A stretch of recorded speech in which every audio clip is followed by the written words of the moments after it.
We're going to start the meeting.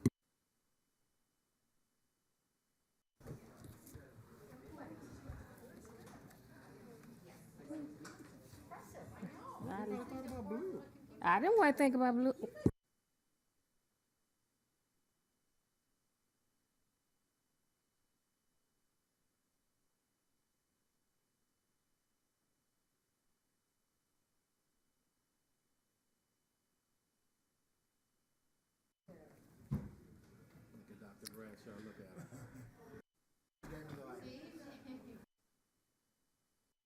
Well, good evening, everyone.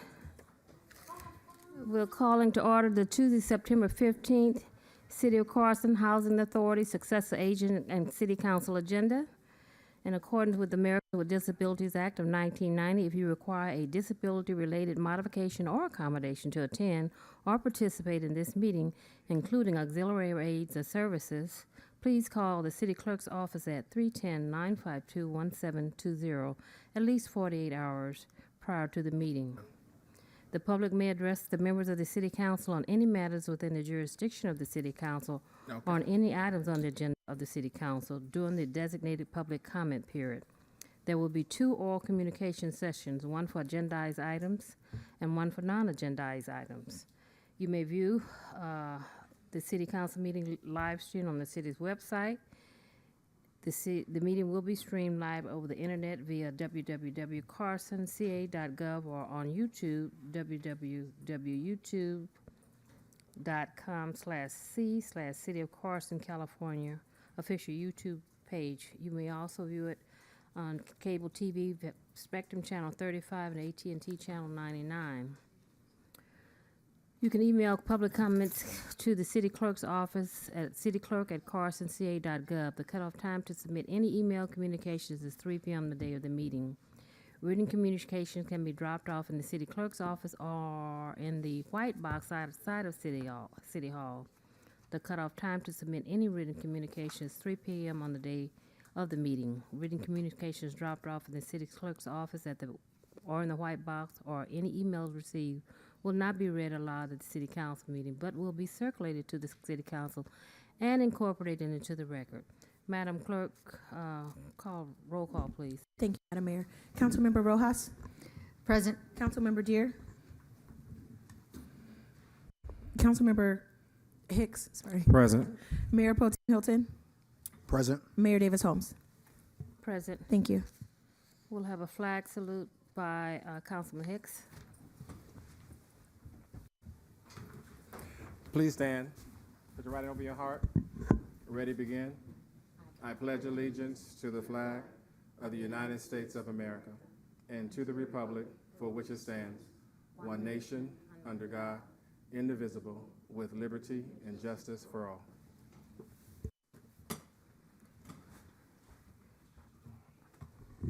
Our invocation this evening, we're honored to have Pastor Elton Johnson of Metropolitan Baptist Church.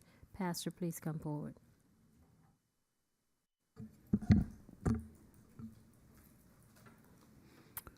Let's pray.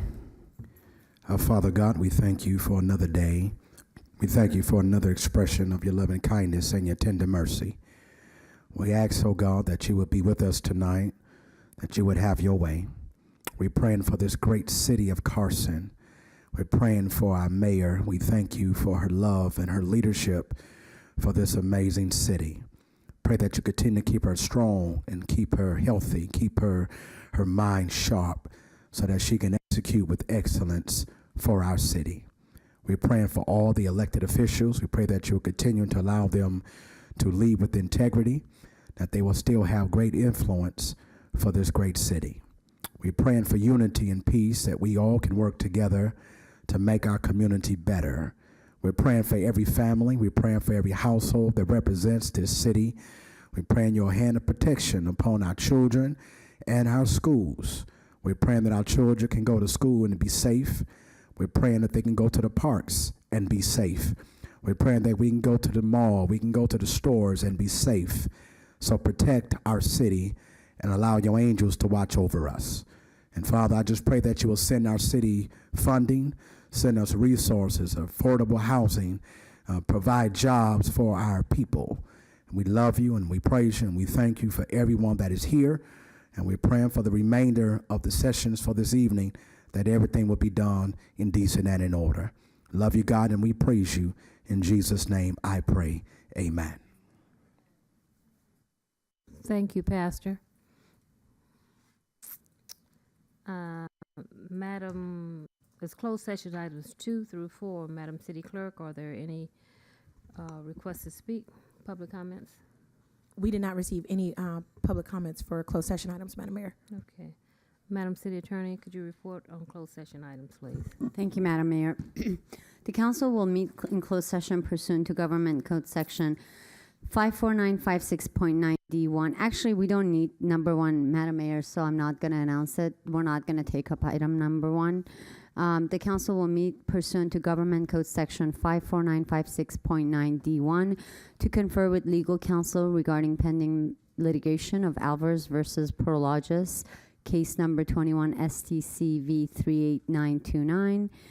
The council will meet pursuant to Government Code Section 54956.9D2 or D3 and E1 because there is a significant exposure to litigation in 4 cases. That concludes my report. Madam Attorney, we should be back around 6:10 or earlier. Is that good? Yeah. Okay. Okay, we're going to recess to close session. I'll see you back around 6:10.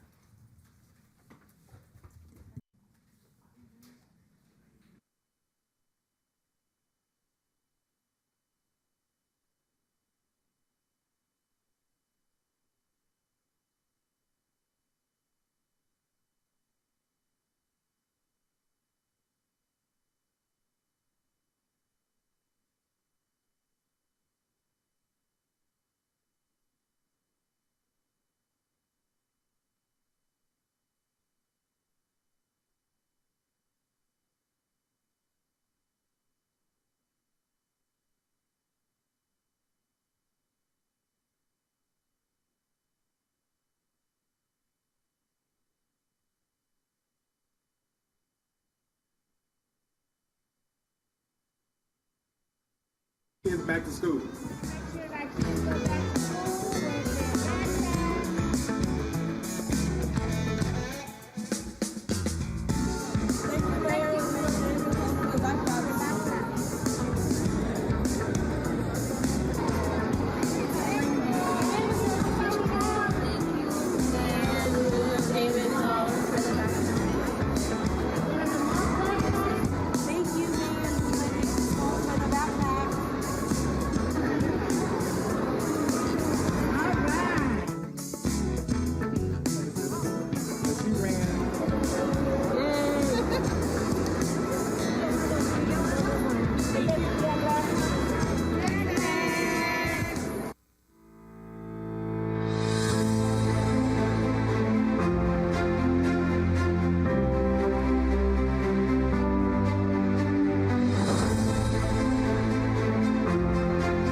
That was really fast.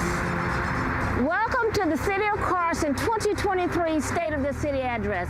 My name is Lula Davis Holmes, and I serve you as your mayor of this great city. I'm here at the Porsche Experience Center, one of 2 in the United States. And while I enjoyed riding on this track today, I'm even more excited about the fact that the City of Carson is on the right track to a bigger and better future. I want to thank the Carson Chamber of Commerce for hosting this event and their commitment to our city. To my family, especially my husband Harry, my children Deshaun and Keisha, thank you for your love and support. To my colleagues, Mayor Pro Tem Jawan Hilton, Councilmember Cedric Hicks, Councilmember Jim Deere, Councilwoman Arlene Rojas, our City Treasurer, Monica Cooper, and our City Clerk, Cleo Bradshaw. Thank you so much for being with us today. Our city is supported by so many people whose faces most of us will never see. Our city employees. Every accomplishment, every service delivered, every detail of the agenda we're sharing here today is only made possible because of you. It's been 3 years since I've been able to celebrate and reflect on the state of the city in person. Carson has always been resilient. I knew my most important job as your mayor is to work with the city council to build a team that Carson deserves. That team is here with us this afternoon. Our executive team is diverse and full of culture. We also speak with integrity, causing us to reflect on Carson's past, present, and future. Because of our transparency, we have been able to share and implement goals and dreams of our residents.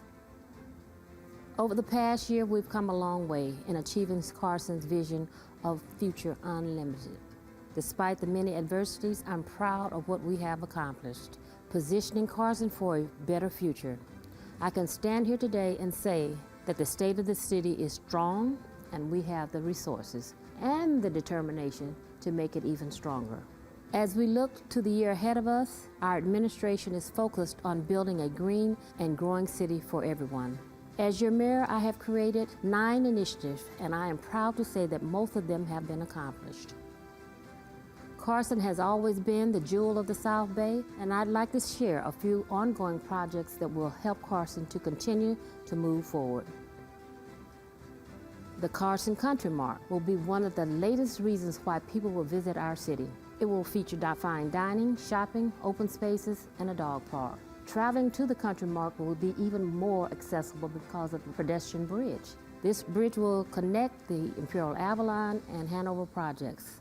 Residents will be able to walk or ride to enjoy all of the amenities that the Carson Country Mart will offer.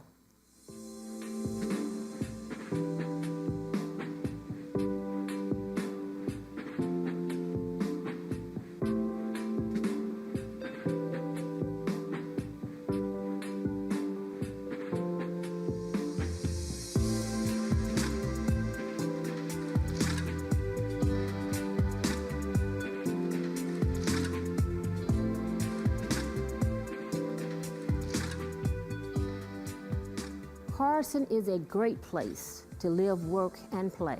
I will continue to work with my colleagues on expanding the city's housing supply. We want to provide more opportunities for people to lay a foundation to live in our beautiful city.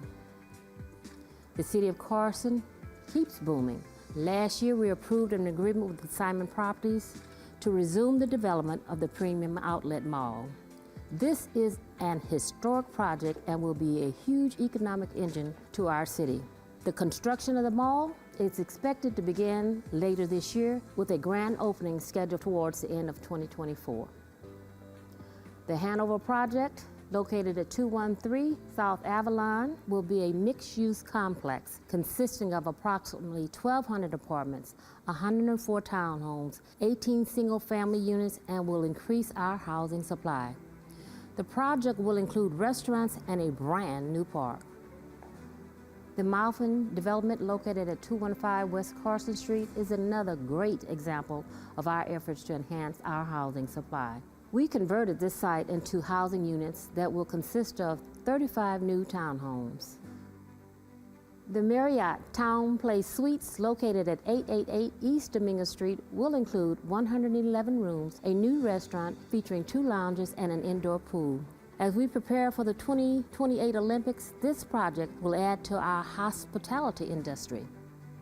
Carson is very fortunate to have a strong and active senior population. To support our seniors, the PACE Senior Health Care Facility is coming to Carson. The facility is located at 20920 Chico Street and will be a great addition to our community and will offer senior care featuring a multitude of social and medical services. In 2022, we held a grand opening for the International Institute of Tolerance, where we transformed an old, dilapidated industrial building into the first mosque in the city. Carson will be a hub in the South Bay for America's fastest growing sport, pickleball. We converted the tennis courts at Hemingway Park to address the needs for our residents and those who play pickleball. A new drive-through Starbucks located at Bonita and Carson Street will be coming to Carson soon and is scheduled to open later this year. Vallarta Supermarkets is currently being developed on Carson Street and Main and will offer the community a new grocery shopping experience. On February 15th, 2023, the City Council held a workshop and study session regarding the city's general plan. Our general plan is going to be the blueprint for Carson's future. That's why I have provided clear direction to staff to conduct additional analysis and to address the issues raised by our residents. My goal is to adopt the general plan on or before the end of April 2023. As your mayor, I will continue to promote local hiring. The One-Stop Business and Career Center is operated by the South Bay Work Investment Board and is located at the Carson Event Center. It provides services for both employees and employers. Through our grants, courses, training, the center will help our residents find their way back to the job market. As your mayor, I'm very proud of helping our city establish the first town and gown agreement with Cal State University Dominguez Hills. This agreement will strengthen our ties and enrich the deep bonds of a shared history and a commitment to a brighter future. Carson is the home for an inclusive entrepreneurship and powerful business incubator. Our mission is to elevate and empower locally owned businesses. The Small Business Academy, a program I helped create in partnership with the university, graduated its first class this past December. Small businesses are the lifeline of our community. As your mayor, I supported the creation of a new innovation department. This department will take the lead in the development of and implementation of the city's strategic plan. The three core topic areas for the department are sustainability, open data, and performance management. In November of 2022, the City of Carson was named as a finalist as Los Angeles County's Economic Development Corporation for its Most Business-Friendly City Award. Carson demonstrated exceptional contributions to economic development and fostering growth of businesses. As your mayor, it has been my vision to bring the city's public safety to a new level. We're in the process of establishing automatic license plate readers across the city. In addition, this technology, we're also investing over $5 million on security cameras at all our city parks and buildings. Of course, we cannot grow unless our residents are secure in their homes. That is why, for the first time, our budget now includes 2 homeless coordinators. These 2 positions will assist in providing housing to our homeless population. Let's not forget the Dominguez Channel odor. I have directed the City Manager's Office and Public Works Department to continue to work with the Los Angeles County to make sure that this incident never happens again in our city, and that the Dominguez Channel will be transformed into a place where our residents can be proud of. The new Innovation Department is taking the lead on the Broadband and Digital Equity Project. The project will create a roadmap for improving the city's access to the internet. We appropriated $500,000 to hire a technical consultant. Our Community Services, Parks and Recreation Department will place solar panels at Veterans Park and Sports Complex. This will be one of many solar panel projects throughout the city. To meet our residents' demand to reduce emissions within the city, we plan to install a vast number of charging stations at local parks and the community center. In addition, we are one of the first cities in the South Bay that will have not 1, but 20 Level 3 Tesla superchargers that will be located at the Carson Event Center. We are in the process of installing bike lanes on major streets up to and including the Dominguez Channel bike path. As your mayor, I believe it's important to create a stronger, more positive perception of our city. That is why I have directed staff to hire a professional consultant to review and make recommendations to the City Council on rebranding. By rebranding, people will come to know the City of Carson's future is unlimited. I'm very proud of launching 2 grant programs to assist our business community. $1.5 million for the small business and $1 million for the commercial facade. These grants will support the businesses in Carson who have been negatively impacted by COVID-19. Last month, we celebrated the 55th anniversary of the City of Carson. For the first time in our history, we now have an $88 million surplus. These are historic levels of reserves that will be invested in the city's infrastructure, parks, and programs. Carson received $2 million from Congress in January, which includes money for Veterans Park and the sports complex. This money will be used to install solar panels. Carson also received $7 million from the state thanks to the support of Assemblyman Mike Gibson. This is a significant win for the community as the funding will be used for city parks. I also want to thank Congresswoman Nanette Barragan for her support. Thanks to her, the city received $4.5 million from the Great American Outdoors Act. A special thanks goes out to our residents for passing the following 3 measures which brought in much needed revenue. Measure C, the oil business tax, approved by the voters in 2017. The council voted 3-2 to conduct an audit, which brought in excess of $80 million to the city. Measure K, our transaction and use tax, approved by the voters in November 2022, that brought in $19 million to the city. Without the support of Carson residents, these funds would have gone to the county. Measure R, UUT, approved by the voters November 2022, and will bring in $9 million to the city. I'm very proud of my 2020 mayor's campaign, where I fully supported all these measures in spite of opposition by a few. For the 2nd year in a row, the city of Carson has ranked among the top performing cities in the state. Our city is physically stable. The city's surplus as of June 2022 is at $88 million, which is unprecedented. This is the first time in the history of Carson that we've had such a large amount of funds in the reserve that will help benefit the community. Thank you for joining us today for the City of Carson's 2023 State of the City Address. Let's continue to work together to achieve our goals.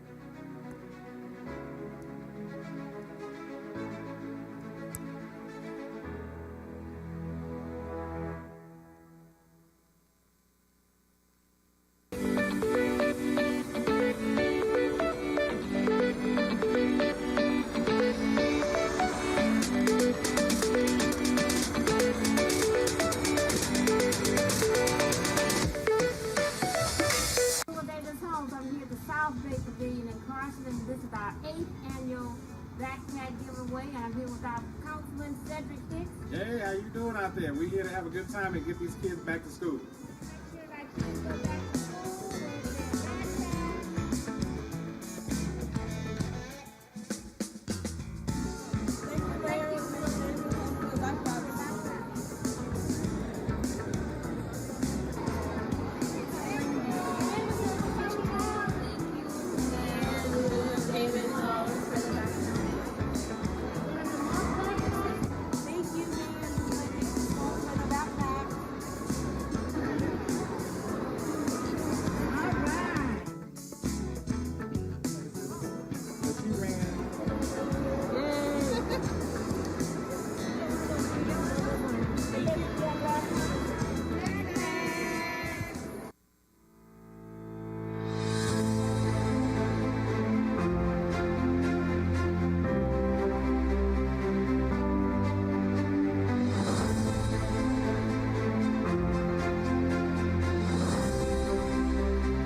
really fast.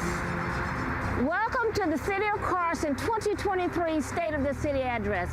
My name is Lula Davis Holmes, and I serve you as your mayor of this great city. I'm here at the Porsche Experience Center, one of 2 in the United States. And while I enjoyed riding on this track today, I'm even more excited about the fact that the City of Carson is on the right track to a bigger and better future. I want to thank the Carson Chamber of Commerce for hosting this event and their commitment to our city. To my family, especially my husband Harry, my children Deshaun and Keisha, thank you for your love and support. To my colleagues, Mayor Pro Tem Jawan Hilton, Councilmember Cedric Hicks, Councilmember Jim Deere, Councilwoman Arlene Rojas, our City Treasurer Monica Cooper, and our City Clerk Cleo Bradshaw. Thank you so much for being with us today. Our city is supported by so many people whose faces most of us will never see. Our city employees. Every accomplishment, every service delivered, every detail of the agenda we're sharing here today is only made possible because of you.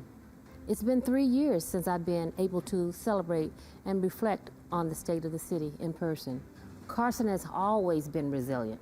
I knew my most important job as your mayor is to work with the City Council to build a team that Carson deserves.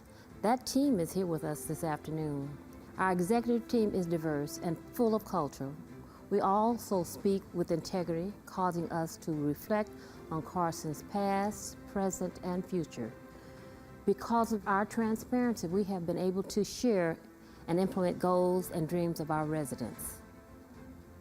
Over the past year, we've come a long way in achieving Carson's vision of Future Unlimited. Despite the many adversities, I'm proud of what we have accomplished, positioning Carson for a better future.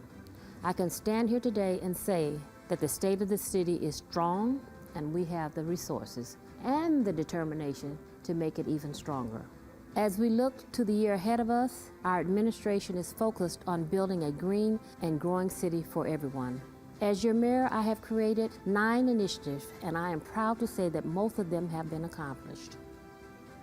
Carson has always been the jewel of the South Bay, and I'd like to share a few ongoing projects that will help Carson to continue to move forward.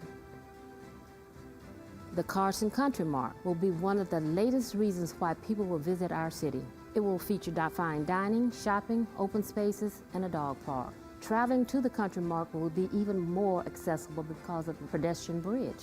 This bridge will connect the Imperial Avalon and Hanover projects. Residents will be able to walk or ride to enjoy all of the amenities that the Carson Country Mart will offer.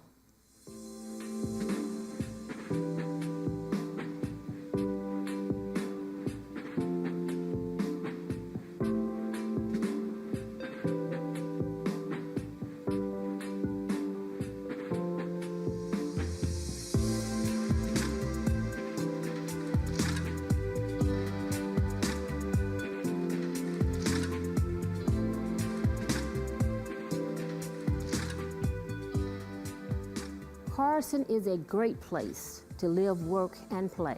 I will continue to work with my colleagues on expanding the city's housing supply. We want to provide more opportunities for people to lay a foundation to live in our beautiful city. The city of Carson keeps booming. Last year, we approved an agreement with Simon Properties to resume the development of the Premium Outlet Mall.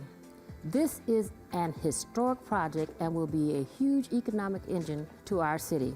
The construction of the mall is expected to begin later this year with a grand opening scheduled towards the end of 2024. The Hanover project, located at 213 South Avalon, will be a mixed-use complex consisting of approximately 1,200 apartments, 104 townhomes, 18 single-family units, and will increase our housing supply. The project will include restaurants and a brand new park. The Malvin development, located at 215 West Carson Street, is another great example of our efforts to enhance our housing supply. We converted this site into housing units that will consist of 35 new townhomes. The Marriott Town Place Suites, located at 888 East Dominguez Street, will include 111 rooms, a new restaurant featuring 2 lounges, and an indoor pool. As we prepare for the 2028 Olympics, this project will add to our hospitality industry.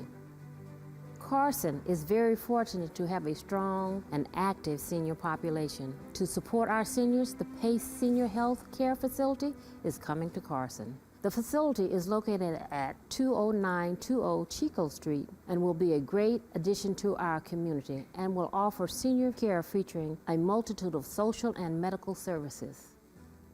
In 2022, we held a grand opening for the International Institute of Tolerance, where we transformed an old, dilapidated industrial building into the first mosque in the city.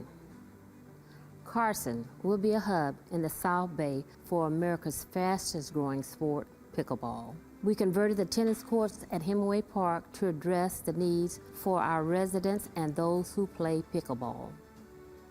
A new drive-through Starbucks located at Bonita and Carson Street will be coming to Carson soon and is scheduled to open later this year. Vallarta Supermarkets is currently being developed on Carson Street and Main and will offer the community a new grocery shopping experience.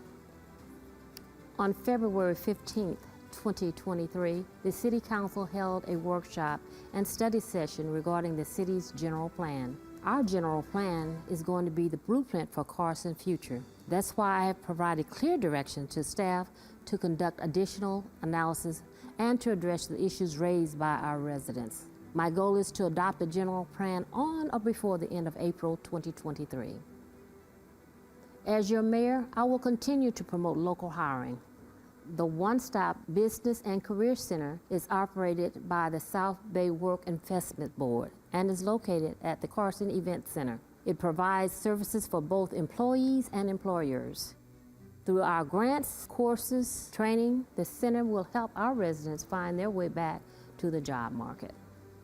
As your mayor, I'm very proud of helping our city establish the first town and gown agreement with Cal State University Dominguez Hills. This agreement will strengthen our ties and enrich the deep bonds of a shared history and a commitment to a brighter future. Carson is the home for an inclusive entrepreneurship and powerful business incubator. Our mission is to elevate and empower locally owned businesses. The Small Business Academy, a program I helped create in partnership with the university, graduated its first class this past December. Small businesses are the lifeline of our community. As your mayor, I supported the creation of a new innovation department. This department will take the lead in the development of and implementation of the city's strategic plan. The 3 core topic areas for the department are sustainability, open data, and performance management. In November of 2022, the City of Carson was named as a finalist as Los Angeles County's Economic Development Corporation for its Most Business-Friendly City Award. Carson demonstrated exceptional contributions to economic development and fostering growth of businesses. As your mayor, it has been my vision to bring the city's public safety to a new level.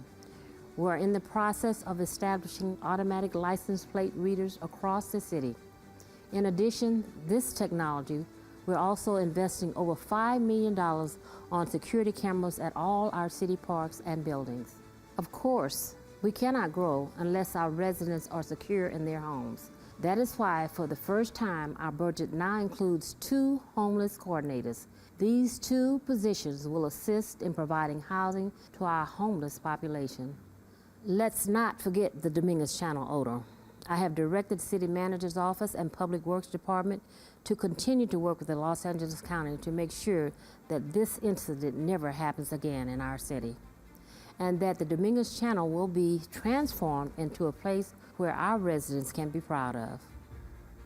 The new Innovation Department is taking the lead on the Broadband and Digital Equity Project. The project will create a roadmap for improving the city's access to the internet. We appropriated $500,000 to hire a technical consultant. Our Community Services, Parks and Recreation Department will place solar panels at Veterans Park and Sports Complex. This will be one of many solar panel projects throughout the city. To meet our residents' demand to reduce emissions within the city, we plan to install a vast number of charging stations at local parks and the community center. In addition, we are one of the first cities in the South Bay that will have not one, but 20 Level 3 Tesla superchargers that will be located at the Carson Event Center. We are in the process of installing bike lanes on major streets up to and including the Dominguez Channel bike path. As your mayor, I believe it's important to create a stronger, more positive perception of our city. That is why I have directed staff to hire a professional consultant to review and make recommendations to the City Council on rebranding. By rebranding, people will come to know the City of Carson's future is unlimited. I'm very proud of launching 2 grant programs to assist our business community. $1.5 million for the small business and $1 million for the commercial facade.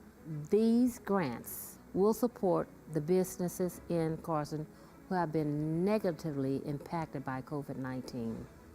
Last month, we celebrated the 55th anniversary of the City of Carson.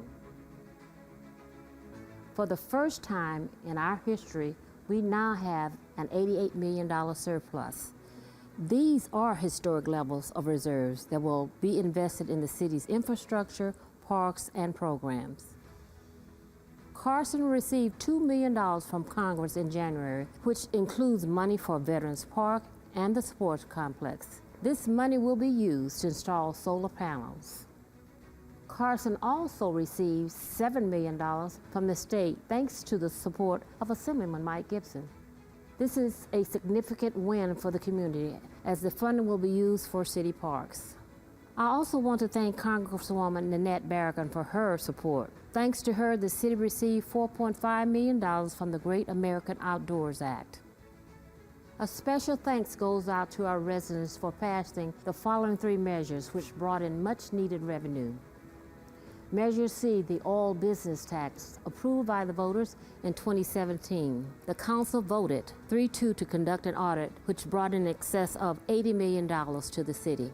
Measure K, our transaction and use tax, approved by the voters in November 2022, that brought in $19 million to the city. Without the support of Carson residents, these funds would have gone to the county. Measure R, UUT, approved by the voters November 2022, and will bring in $9 million to the city. I'm very proud of my 2020 mayor's campaign, where I fully supported all these measures in spite of opposition by a few. For the 2nd year in a row, the city of Carson has ranked among the top performing cities in the state. Our city is physically stable. The city's surplus as of June 2022 is at $88 million, which is unprecedented. This is the first time in the history of Carson that we've had such a large amount of funds in the reserve that will help benefit the community. Thank you for joining us today for the City of Carson's 2023 State of the City Address. Let's continue to work together to achieve our goals.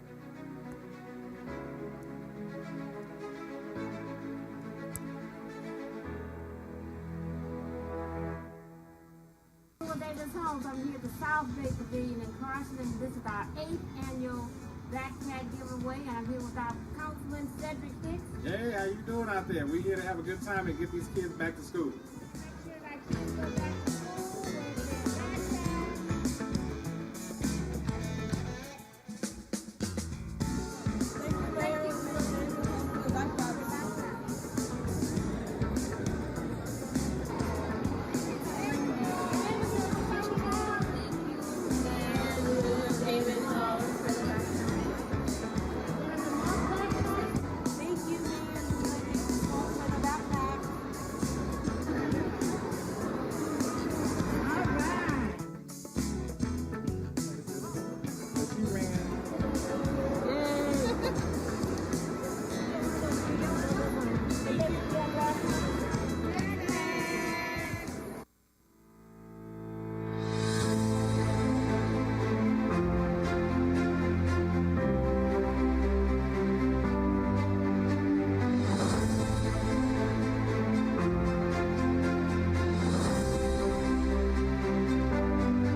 really fast. Welcome to the City of Carson 2023 State of the City Address.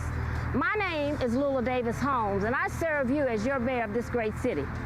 I'm here at the Porsche Experience Center, one of 2 in the United States.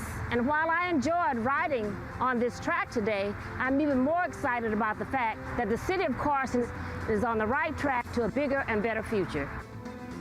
I want to thank the Carson Chamber of Commerce for hosting this event and their commitment to our city.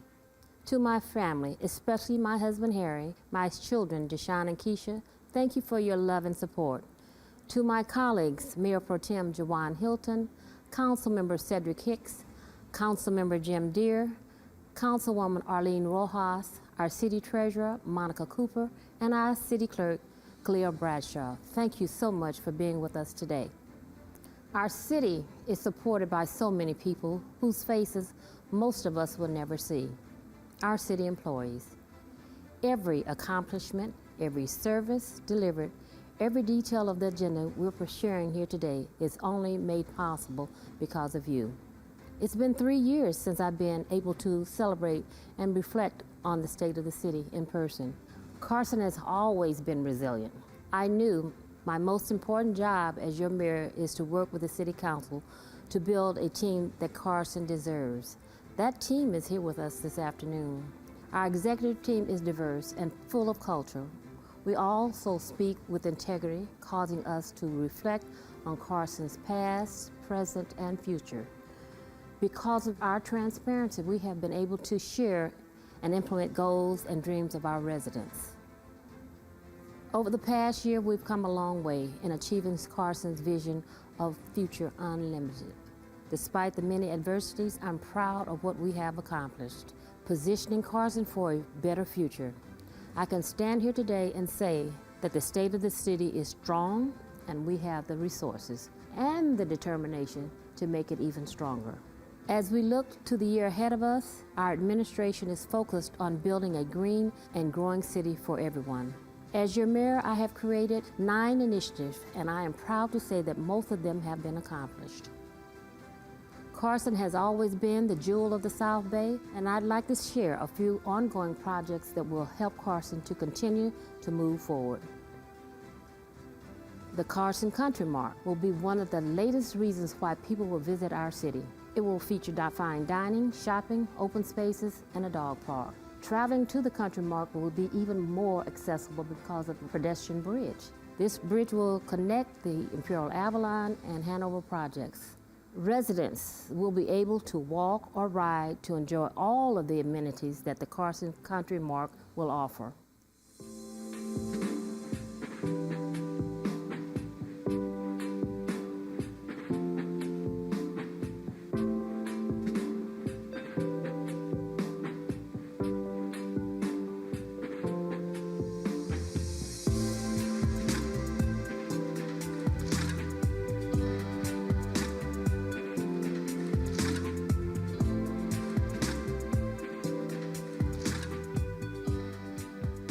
Carson is a great place to live, work, and play.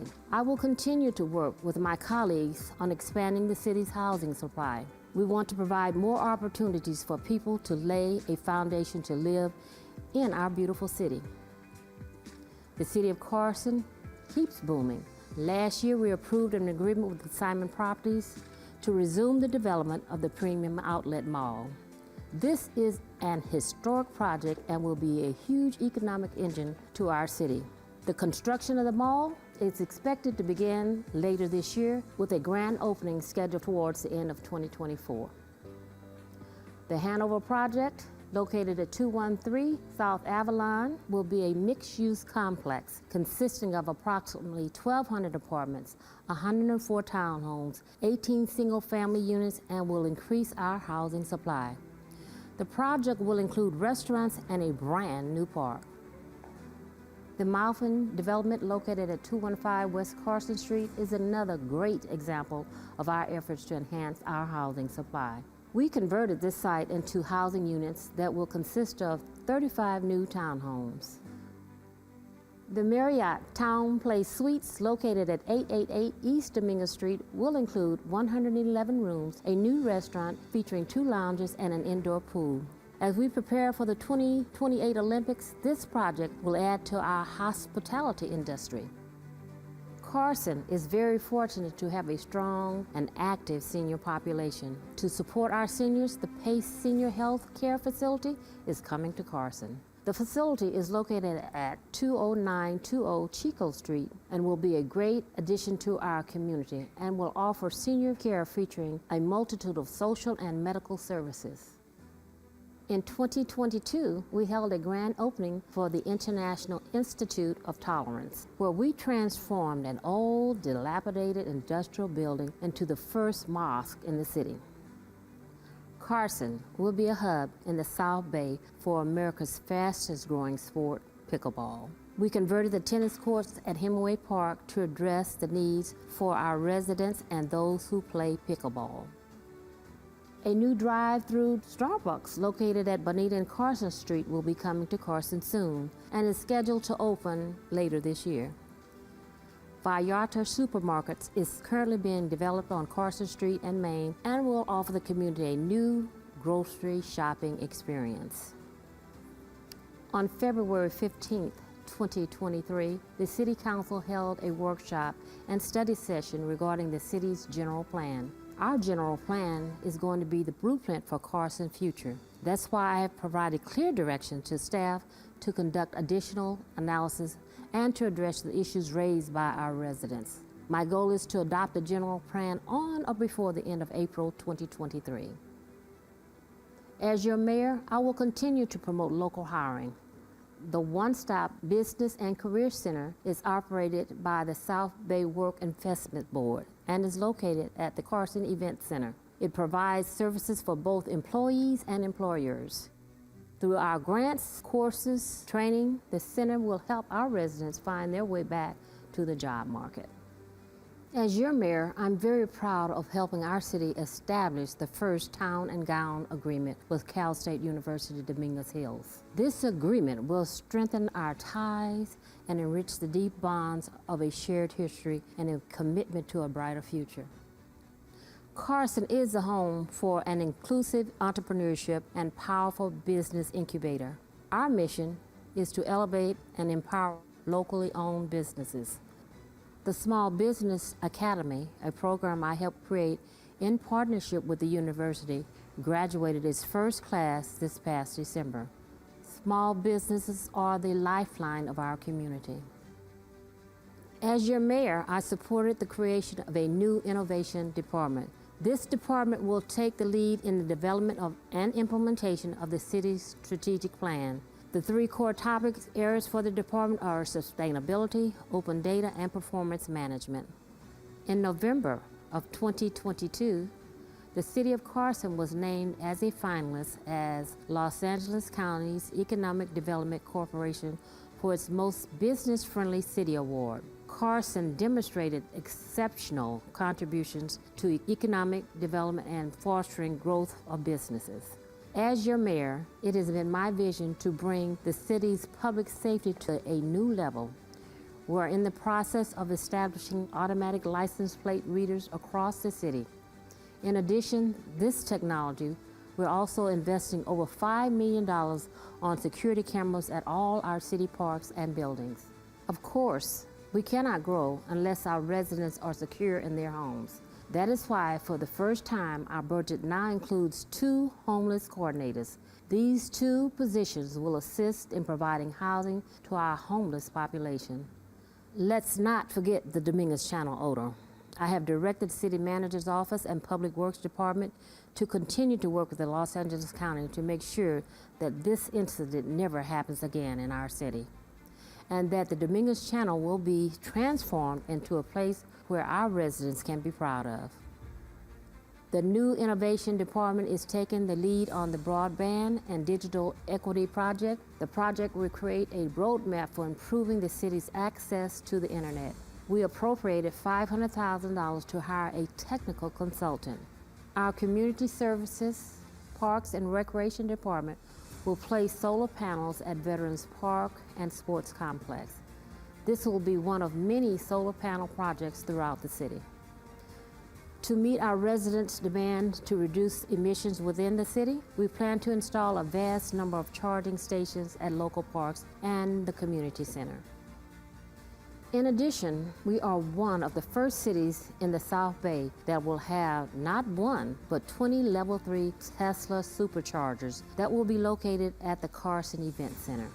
We are in the process of installing bike lanes on major streets up to and including the Domingos Channel bike path.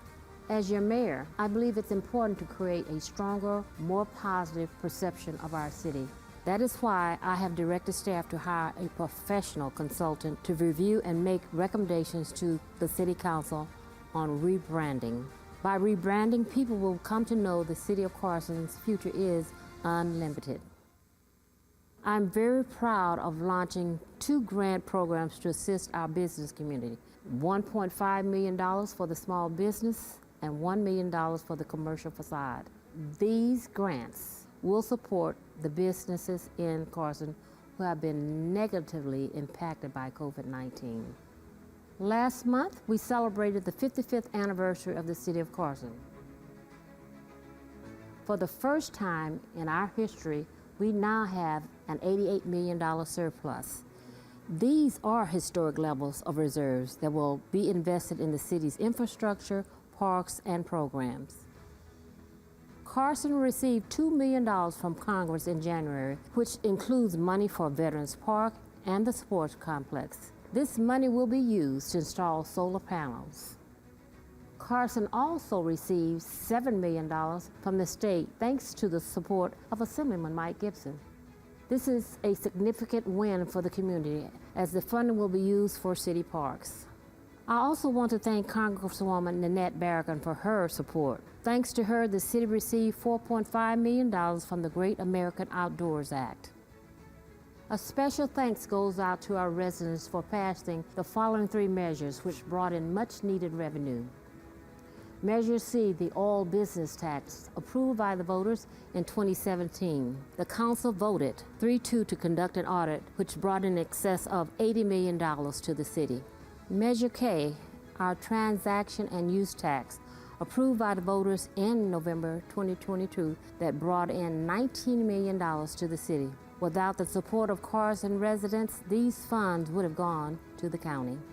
Measure R, UUT, approved by the voters November 2022, and will bring in $9 million to the city. I'm very proud of my 2020 mayor's campaign, where I fully supported all these measures in spite of opposition by a few. For the 2nd year in a row, the city of Carson has ranked among the top performing cities in the state. Our city is physically stable. The city's surplus as of June 2022 is at $88 million, which is unprecedented. This is the first time in the history of Carson that we've had such a large amount of funds in the reserve that will help benefit the community. Thank you for joining us today for the City of Carson's 2023 State of the City Address. Let's continue to work together to achieve our goals.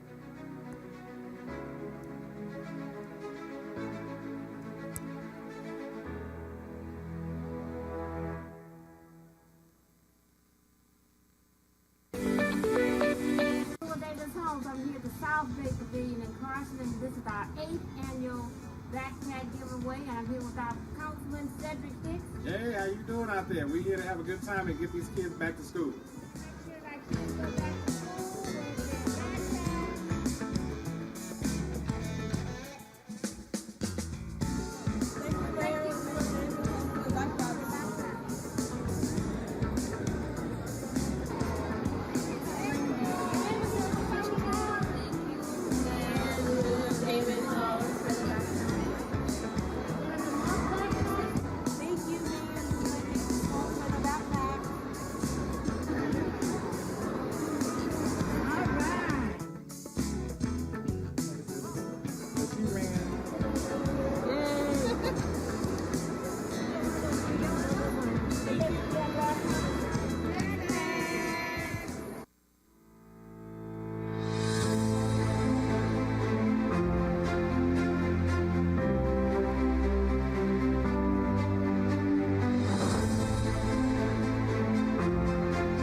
That was really fast. Welcome to the City of Carson 2023 State of the City Address. My name is Lula Davis Holmes, and I serve you as your mayor of this great city. I'm here at the Porsche Experience Center, one of 2 in the United States. And while I enjoyed riding on this track today, I'm even more excited about the fact that the City of Carson is on the right track to a bigger and better future. I want to thank the Carson Chamber of Commerce for hosting this event and their commitment to our city. To my family, especially my husband Harry, my children Deshaun and Keisha, thank you for your love and support. To my colleagues, Mayor Pro Tem Jawan Hilton, Councilmember Cedric Hicks, Councilmember Jim Deere, Councilwoman Arlene Rojas, our City Treasurer Monica Cooper, and our City Clerk Cleo Bradshaw. Thank you so much for being with us today.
We're on the air.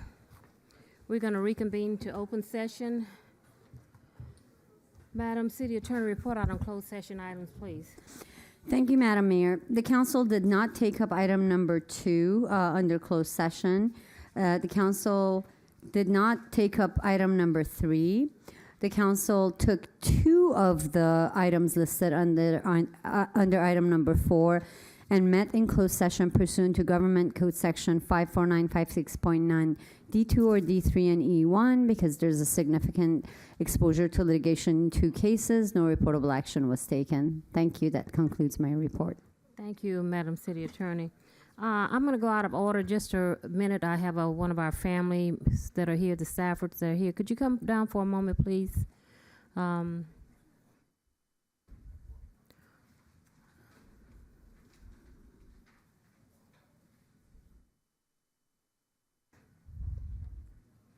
One of our very active families here in the city of Carson, and they just like to say a few words to us. They've had some heartbreaks here lately, and I just want to acknowledge that they're here. We did send them out a certificate recognizing her family member, so please.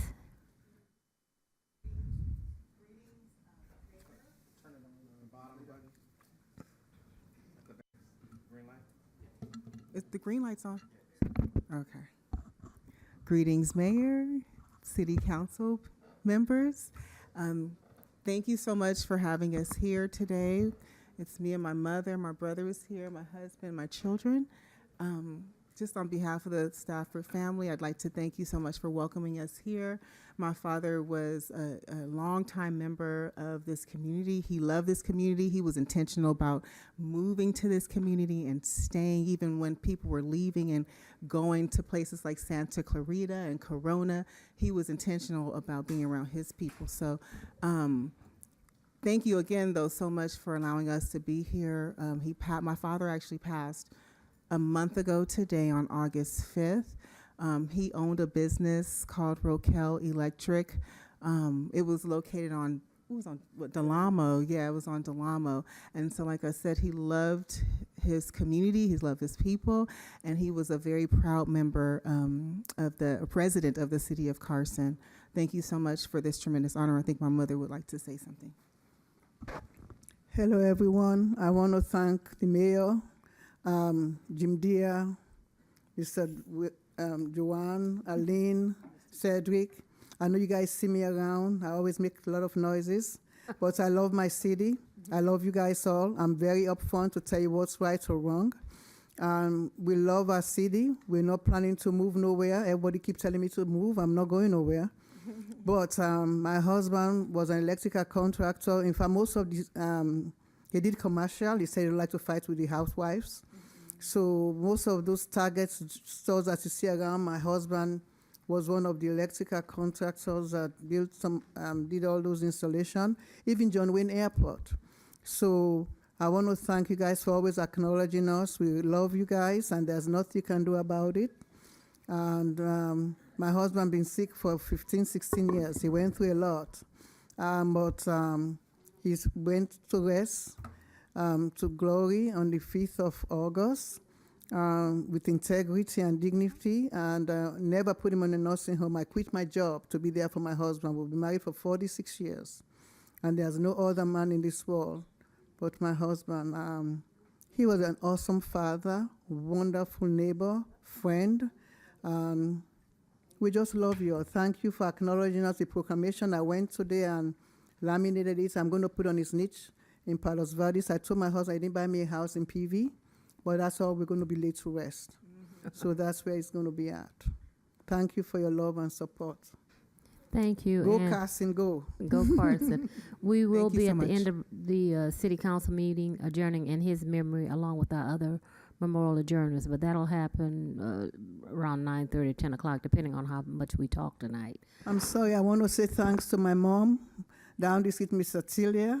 She is one of my angel and best friend. They're all my mothers. So thank you very much for always being there for me. She'll go buy breakfast for my husband, anything we want.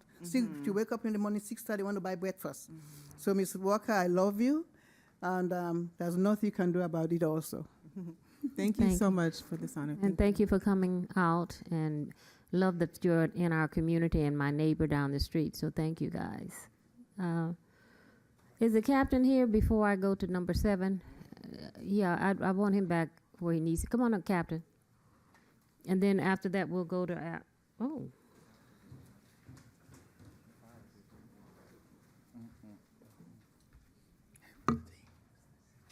Long Beach Transit will get you momentarily.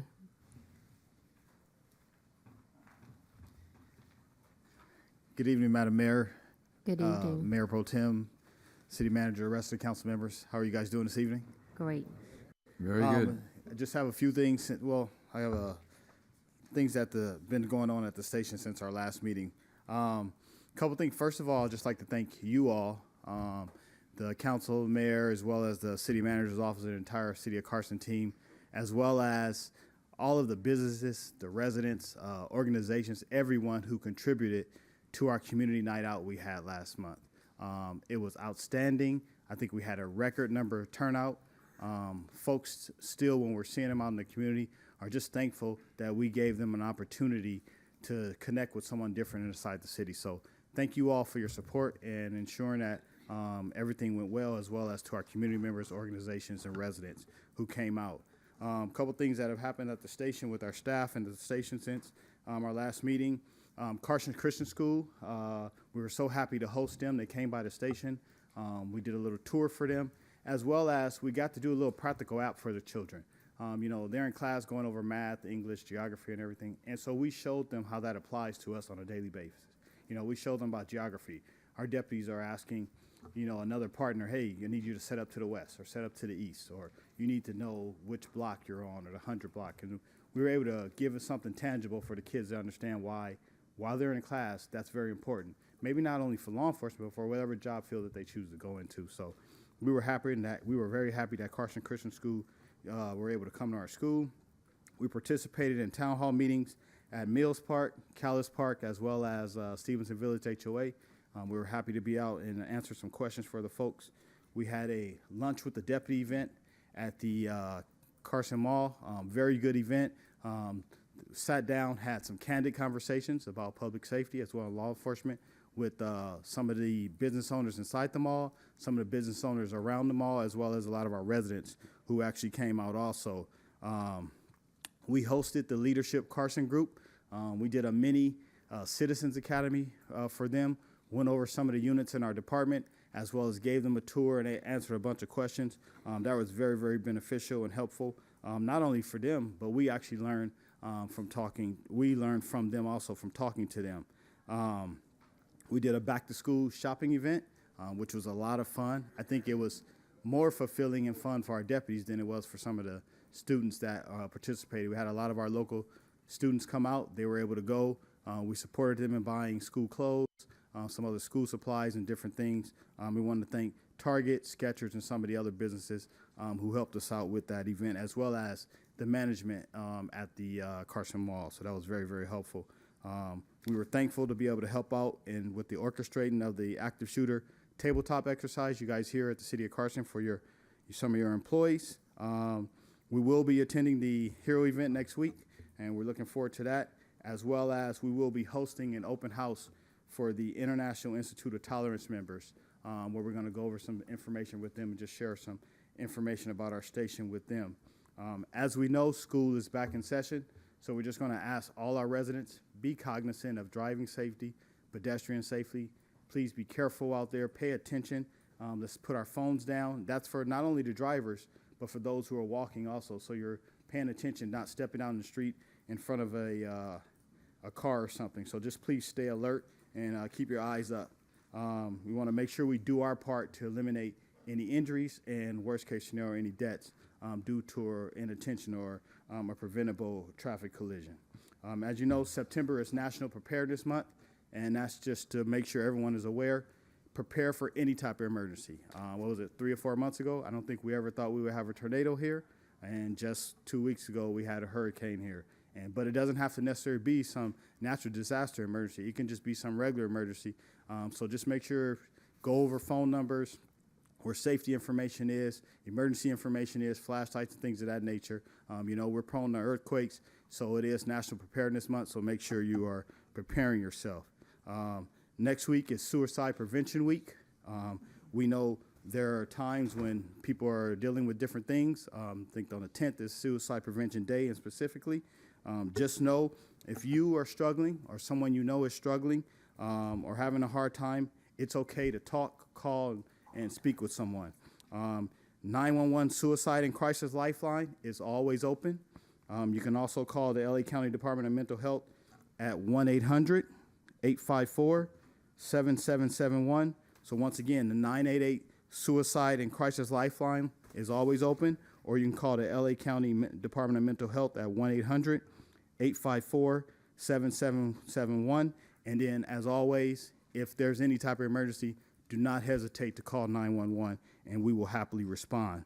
Lastly, just want to remind everyone, LA County Sheriff's Department is hiring. We want our department to reflect the communities that we serve. So you know young men, you know young women who want to join our team and join the bear that goes everywhere, have them come see us or look on our website at lasd.org. That's all for me. That's all I have. If you guys have any questions of me. Thank you. Any questions from my colleagues? No questions, but I like that recruitment commercial. Very good. Thank you so much, Captain. To our Fire Department, is your report brief? Hi, are you? Hello. Thanks for having me this night, Madam Mayor, Mayor Pro Tem, and City Council of this great city. I stand before you in place of Assistant Chief Brian Bennett. He asked me to speak here this evening, and he just let me know he wished he was here. Just some brief stats. We did have 24 calls. These are all service calls from the County of Los Angeles Fire Department. And I'm sorry, my name is Mo Kazal. Hi there. I'm normally a battalion chief out in what we call Battalion 13, Huntington Park, Southgate, Linwood area.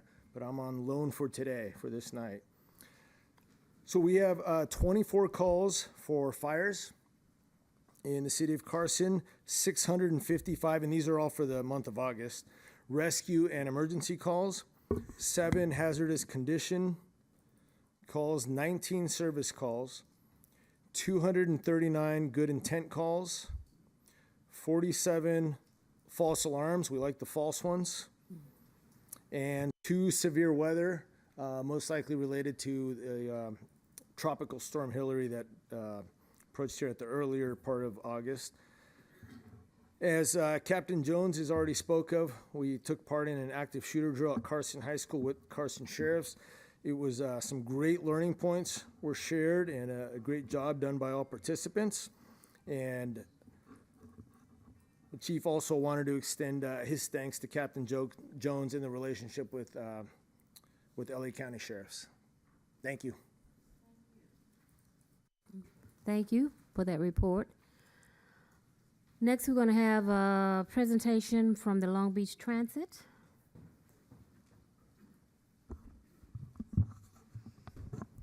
Good evening, Mayor, council members, honorable council members. I think we have a presentation ready for you. If you can assist me with that. In the meantime, I would like to introduce Long Beach Transit team that's here with us this evening. First is our CEO, Mr. Kenneth McDonald. Hi there. And we have also with us is Mr. Lee Berner, who is the Executive VP of Transit Service. And also with us is Erlyn Martinez, who is our Government Relations Officer, and our Manager of Service Planning, Jessica Singranella. And with that, thank you all. Have a presentation before you. Once again, my name is Marisol Barajas. I'm the Manager of Government Relations for Long Beach Transit, and it's a pleasure to be before you and before the community with us today. I'm here today in person this evening to provide you with an update on LBT service in Carson. I will walk you through the presentation, and at the end of the presentation, Mr. McDonald will be available to answer any of your questions.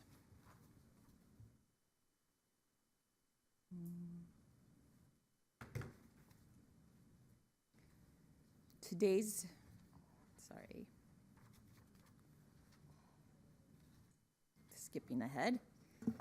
So today's agenda will consist of the following areas.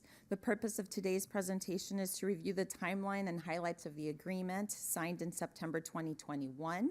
We'll provide a brief overview of the current service LBT provides to Carson customers, results from the customer survey we conducted, followed by sharing the proposed new service and review of the Carson Network integration study.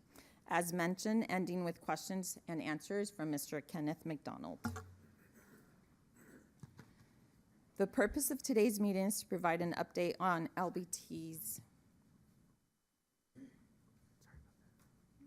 No problem, thank you. The purpose of today is to provide an update of LBT service in Carson, focusing on the following areas: ridership and performance, customer satisfaction and feedback, new service option, and next steps for refining service where possible to best meet customer needs. Next, we're looking at the timeline of service. Here you can see that the timeline highlighting 2020 as the year when the City of Carson suspended Carson Circuit service and contacted LBT to provide fixed route and dial ride services. Later in 2021, LBT and City of Carson strengthened their partnership by signing an agreement in September, this allowing LBT to extend their services and introduce new routes 2, 4, and 8. Here are some highlights from the agreement between the City of Carson and Long Beach Transit Service in Carson worth mentioning. Based on the agreement, LBT would provide additional bus service in the City of Carson with return subsidy, introduce new local LBT routes to Carson customers, routes 2, 4, and 8, with a similar span service and frequency as Carson Circuit service. On weekdays, as you can see, Monday through Friday, service is provided from 5 a.m. to 8 p.m. with a 40-minute frequency. On Saturdays, with service from 10 a.m. to 6 p.m., also with the 40-minute frequency, with no Sunday service provided currently. Current LBT service provides residents and employees in the City of Carson with critical crosstown connections. Route 1 provides service between Cal State Dominguez Hills, South Bay Pavilion, and Del Amo Station by operating via Victoria Street, Avalon Boulevard, and Del Amo Boulevard. This route is not included in LBT of Carson contract. Route 2 is included and operates as a local circulator service, connecting customers northern Carson to southwest Carson. It also serves as a direct connection between Cal State Dominguez Hills, South Bay Pavilion, Carson Event Center, and Carson High School, and travels via Victoria Street, Central Avenue, Del Amo Boulevard, Avalon Boulevard, Main Street, and Figueroa Street. Routes 4 and 8 connect into Metro's A line to the east, offering more connections to centralized areas within the City of Carson and regional access to both downtown Los Angeles and downtown Long Beach. The connections with Metro local municipal providers allow customers to travel both locally and regionally. Route 4 provides service between Del Amo Station, Carson Event Center, and Metro's J-Line Carson Station by operating via Santa Fe Avenue and Carson Street, terminating at Vermont Avenue in West Carson. Last, we have Route 8, which provides service between Wardlow Station and Carson High School by operating via 223rd Street, terminating at Vermont Avenue in West Carson. In this slide, you can see the average of daily boardings by type of day and route. The greatest level of ridership on routes 2 and 4 and 8 is Route 4, with 237 average daily boardings. As you can see, there's still room for growth. I previously stated LBT currently does not provide Sunday service on routes 2, 4, and 8. You can also see Route 1, which is not part of the contract, shows an average of 165 boardings on Sundays. From this table, and based on the customer survey, which I'll share with you momentarily, we can see there is a need for Sunday service. Here we see that 63,000 Carson residents are within a quarter mile of a bus stop and served by 6 buses powered by 100% alternative fuels. Now I'm going to present the survey results from the City of Carson customers. In this survey, Carson customers were asked questions to understand customer feedback and know any changes or trends. These results also help LBT plan service for Carson customers and allocate resources. Let's take a look at the results. Who is riding LBT in the City of Carson? Here we see 60% of customers are riding to work and school, and the majority are under 45 years of age. The numbers are consistent with the age of the typical customer. However, most Carson customers tend to be between the ages of 25 and 44. These numbers are similar to the overall service area, and there are more 18 to 24-year-olds riding LBT in Carson than last year. This number grew about by 10%. Customers in Carson have an opinion a high opinion of LBT service with a 96% of Carson customers rating Carson services as excellent or good. Included in the following slides are comparisons between the initial 2021 baseline and the 2022 customer survey results. Here we see, with respect to security, the majority of Carson customers noted the customer security on buses and bus stops as excellent or good, with the 95% of Carson customers rating security on buses as good or excellent, and 90% of Carson customers rating security on bus stops as good and excellent from the initial year's survey.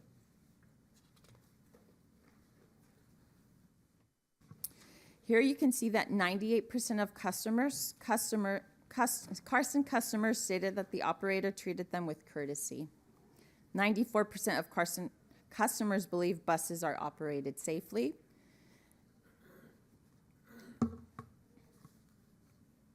Next, we see 91% of Carson customers rated LBT's bus stop condition as good or excellent. This is a 10% increase from the baseline survey. You can also see that 89% of Carson customers rated cleanliness for buses as good or excellent. This is also a 10% increase from the initial survey taken in 2021. Ultimately, customers view LBT bus stops and buses as well maintained and clean. Now we will look at service frequency and on-time performance. 90% of Carson customers felt that LBT service frequency and on-time performance as good or excellent. This was an 8% increase from the initial survey. As a point of reference, in the quarter which included April, May, and June of 2023, on-time performance for Route 4, we had 91.9%, Route 8 was at 90.6%, and Route 2 was at 88.4%. All exceeding LBT's established on-time performance goal of 85% or greater for each route. As you can see, Carson customers are satisfied with the frequency and feel that buses are timely. And again, similar trends, overall positive feelings about route convenience and reasonableness of fares, with more than 91% of Carson customers feeling positive about the convenience of LBT's routes and 92% of reasonableness of fares, I should say. As stated in the previous slide, 92% of Carson customers feel the fare is reasonable. However, when given a chance between more service and fareless service, almost 80% of Carson customers want more and greater frequency of service. From the survey, customers would like to see increased service on evenings, weekends, and more frequent service overall. Next, we're going to look, finally, based on survey information, customers would like to see the following: 1, extended hours of service, and 2, Sunday service. LBT is proposing for your consideration the following options to be negotiated with the city manager: 1, extension of service hours; 2, addition of Sunday service with the same frequency and hours as Saturday service. Now we will provide an overview and update on the Carson Network Integration Study. With the Carson Network Integration Study, LBT wanted to take time to closely look at LBT service in Carson since it was implemented in 2021, and refined services were warranted to ensure LBT is taking people where they need to go. It's also important to identify key connections, transfer points, and future trip generators. We are developing a set of scenarios in which service may be refined to best connect LBT's identified high-quality transit corridors, known as HQTCs, where our goal is to ensure customers have both local and regional mobility options, particularly to connect with other neighboring service providers. Carson Network Integration Study goals are the following as listed: improve connections to high-quality transit corridors, enhance connectivity with neighboring providers and regional transit centers, and support LBT's commitment to sustainability to ensure the reduction of greenhouse gases emissions and support LBT's commitment to sustainability. Ultimately, LBT's focus is to make public transit the transportation of choice. We have completed interviews with key stakeholders, including our own staff at the Harbor UCLA Medical Center and UCLA, and staff at Cal State Dominguez Hills. We also conducted interviews with Dignity Health. Our consulting team also held in-person pop-up events at key ridership locations to promote the study and solicit unique feedback about how each of the 4 routes is doing. Lastly, we are entering into our phase of developing a set of scenarios that focus on changes to the network to best meet the needs of the riders in the city of Carson. With that, this concludes LBT's presentation. I'll go ahead and pass it on to our CEO, Mr. Kenneth McDonald, to take any of your questions. Thank you.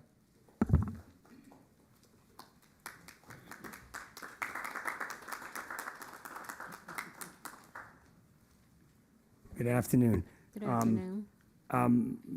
Marisol has been with us just 7 months. That's the only reason I'm answering the questions. Not that she can't. I think I have more information about the system if there are any questions to be asked. So with that, I am Kenneth McDonald, President and CEO at Long Beach Transit. Could you go back to the slide which shows the ridership, please? Let's see if I can. I would. Back is that way. There you go.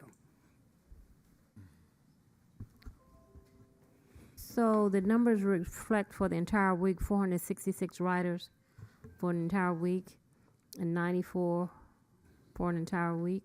No, that's the average daily Oh, ridership. thank you. Yeah. Get ready to say.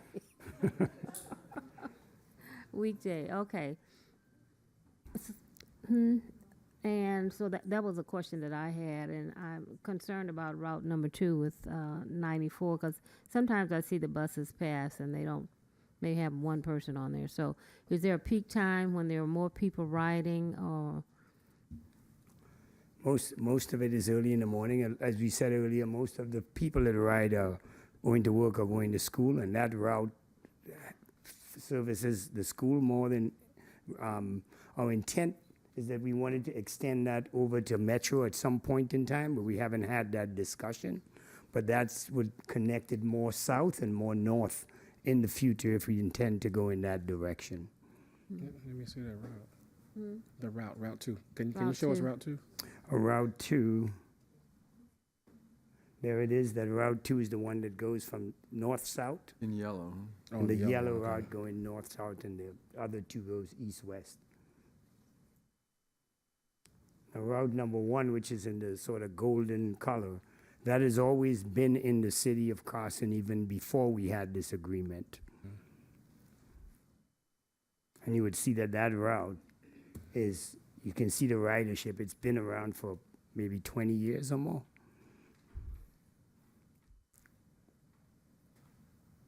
Yeah, my concern, you said most of them ride during the daytime, so what time did the buses start? They start in the morning and then they run till, it was on I the can chart. go back to that. There is a service time here.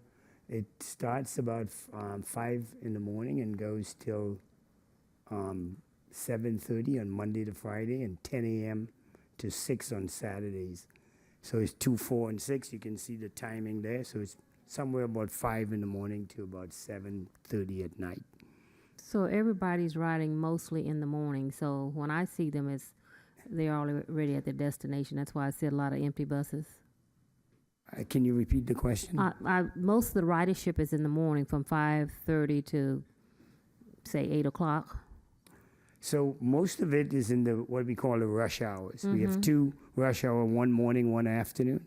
So sometime between about 7 to 9 in the morning is about the rush hour time, and in the afternoon it's between about 4:30 to about 7 o'clock that you see the highest use of transit in all across our system.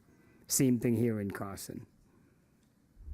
I was just concerned about seeing during 2 o'clock or after the kids in school empty buses, and I see a lot of those empty buses as I travel throughout the city, and that's why I wanted to know what the ridership was and peak hours. the off-peak hours, we do see lower ridership across the system. Across transit and the whole, that's sort of happens in the off-peaks. And the off-peaks are the hours outside of the ones I mentioned to you. So we do see that where we have lower ridership in those off-peak hours. Yeah.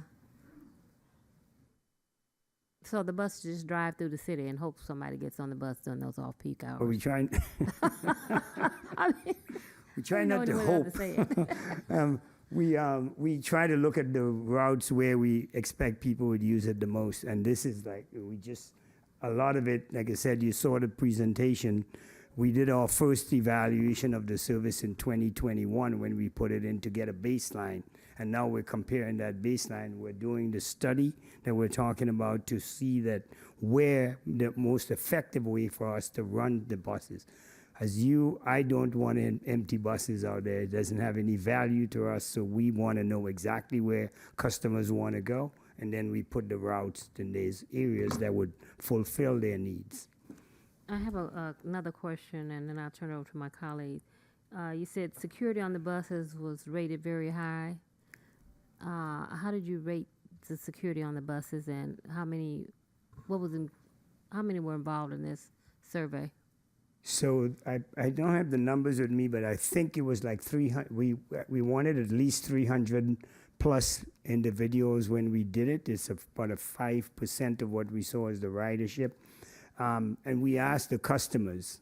So we do a customer survey and ask the customers about it. So it's on the routes. It's not a phone. We send people out there that interact with customers and ask about their perception about safety, cleanliness, the bus stops, just about everything that was presented to you there. Yeah, you mentioned security on the buses and the safety, and I just want to know, how did we come up with these numbers? How many? You had 300 people that you surveyed. And those people give the feedback that you saw. If I can find that, I can show you what it said.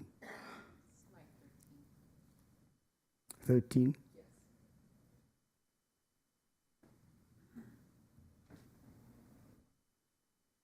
I think I'm going the wrong way.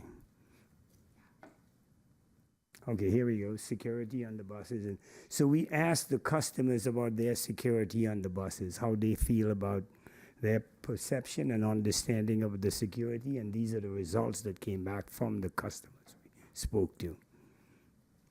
And we do this exact same thing on all the rest of our service. The reason I'm presenting Carson is because it was new service. We separated it out to make sure we understand that we weren't just making a decision before we look at our security. It was specifically for the city of Carson. So this does not include the rest of Long Beach Transit services. I hope I'm answering your question. If not, I just want to know how you came up with these numbers. So as I said, we asked the customers. 95% of them felt that they felt that the security on the bus was good or excellent, and about 5% said it was poor. That's basically, so of the 300 and whatever people that we ask, that's the numbers and that is normally a representative score of what we would look at in terms of the ridership. Yeah, I'm just looking at security. What did you use to say, other than I wasn't attacked on the bus? I weren't mugged. Yes, Councilwoman. Thank you, Madam Mayor. Maybe this might help. Do you have any statistics from the police department on crimes that occur on bus routes or at the pickup or drop-offs? Do you have those numbers? Maybe So that might be what That's you're what I'm looking for. What would you base it So we keep that ourselves because our operators would call in. So Okay. we keep that number ourselves of any incident. Every incident that occurred on the bus, an operator would call into our central control center and report the incidents, and then we keep them. So if I don't have that with me, but that is available if we need to share how many calls we had about the buses in Carson. But the operators are required to call in any incident that occur on the buses. I think that's what I'm looking for, because you said it was 98%. How many incidents that we have in Carson? because that's, sounds like we didn't have that many with the rating to be that high. And security at bus, at stops, what did we use to, you should have some data in on that also. So we do have, like I said, the data on the operator calling in about incidents, or any incident that was reported to us. I don't have that with me right now, but we do keep that. Yeah. That is an important measurement to us. Yeah, I'd like to know. I'm sure my colleagues would also, because that's a rating that's very high, and that leads me to believe there was not one problem, or very, very, very, very few. And that is the truth. Okay. We have very few reports of problems in Carson. Okay. And I'll turn over my colleagues, my last one. Has homelessness been an issue in riding these buses? We have not seen that in Carson, but we do have some. I want to answer that question with sensitivity. There are some challenges that people coming on the buses with things that they're moving from point to point, but we don't see an excessive amount of that. But we do have people that come on with their property on the buses, and sometimes we have to ask them to move it out to the lanes so the other passengers, but we don't have a big problem with, I would say, homelessness or people unhoused getting on the bus and staying on the buses. Okay. To my colleagues. Madam Mayor? Councilman. Yeah, thank you, Mr. McDonald, for coming here with your team. We appreciate this update. I have basically three questions. One is, I'm impressed with the results of the survey. I mean, your answers from the riders are what we want to hear. You're not going to please everyone, so we don't expect 100%. But can you tell us how it compares? I'm sure over the years you've done surveys like this in Long Beach proper. How does it compare to the survey results in Long Beach for Long Beach residents and riders and employees and so forth, students? Yeah, that was the most ironic. It was very, very close of what we saw. And that's why we took a baseline, or I had a baseline done, and then compare the baseline this year to the baseline. Mm-hmm. Because we wanted to make sure that we were comparing Carson to Carson and not Carson just to Long Beach. So yes, the results are pretty close. And the ridership makeup is very, very much the same. Students and people going to work. And I'm assuming your routes, especially route, I think it was 4 and, was it 4 and 8? 2, 4, and 8. They proceed through Long Beach as well. I mean, that's part of the route. No, 2, 4. Or do they turn around when they get to Long Beach and come back? So I can show you. Yeah, if you pull that up, that map right there. Yeah, so we connect to the Metro rail line, the blue line, and back into Carson over to Harbor Medical Center area.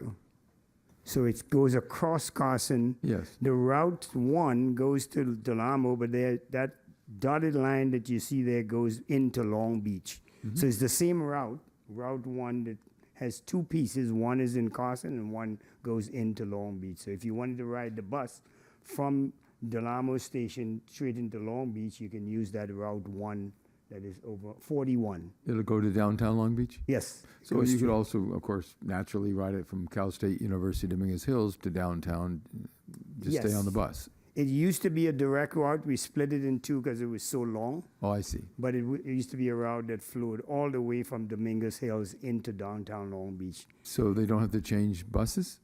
They change it. You can go to Delamo Station. Oh, and change buses. And that would take you down to downtown Long Beach, or from downtown Long Beach to come into Carson.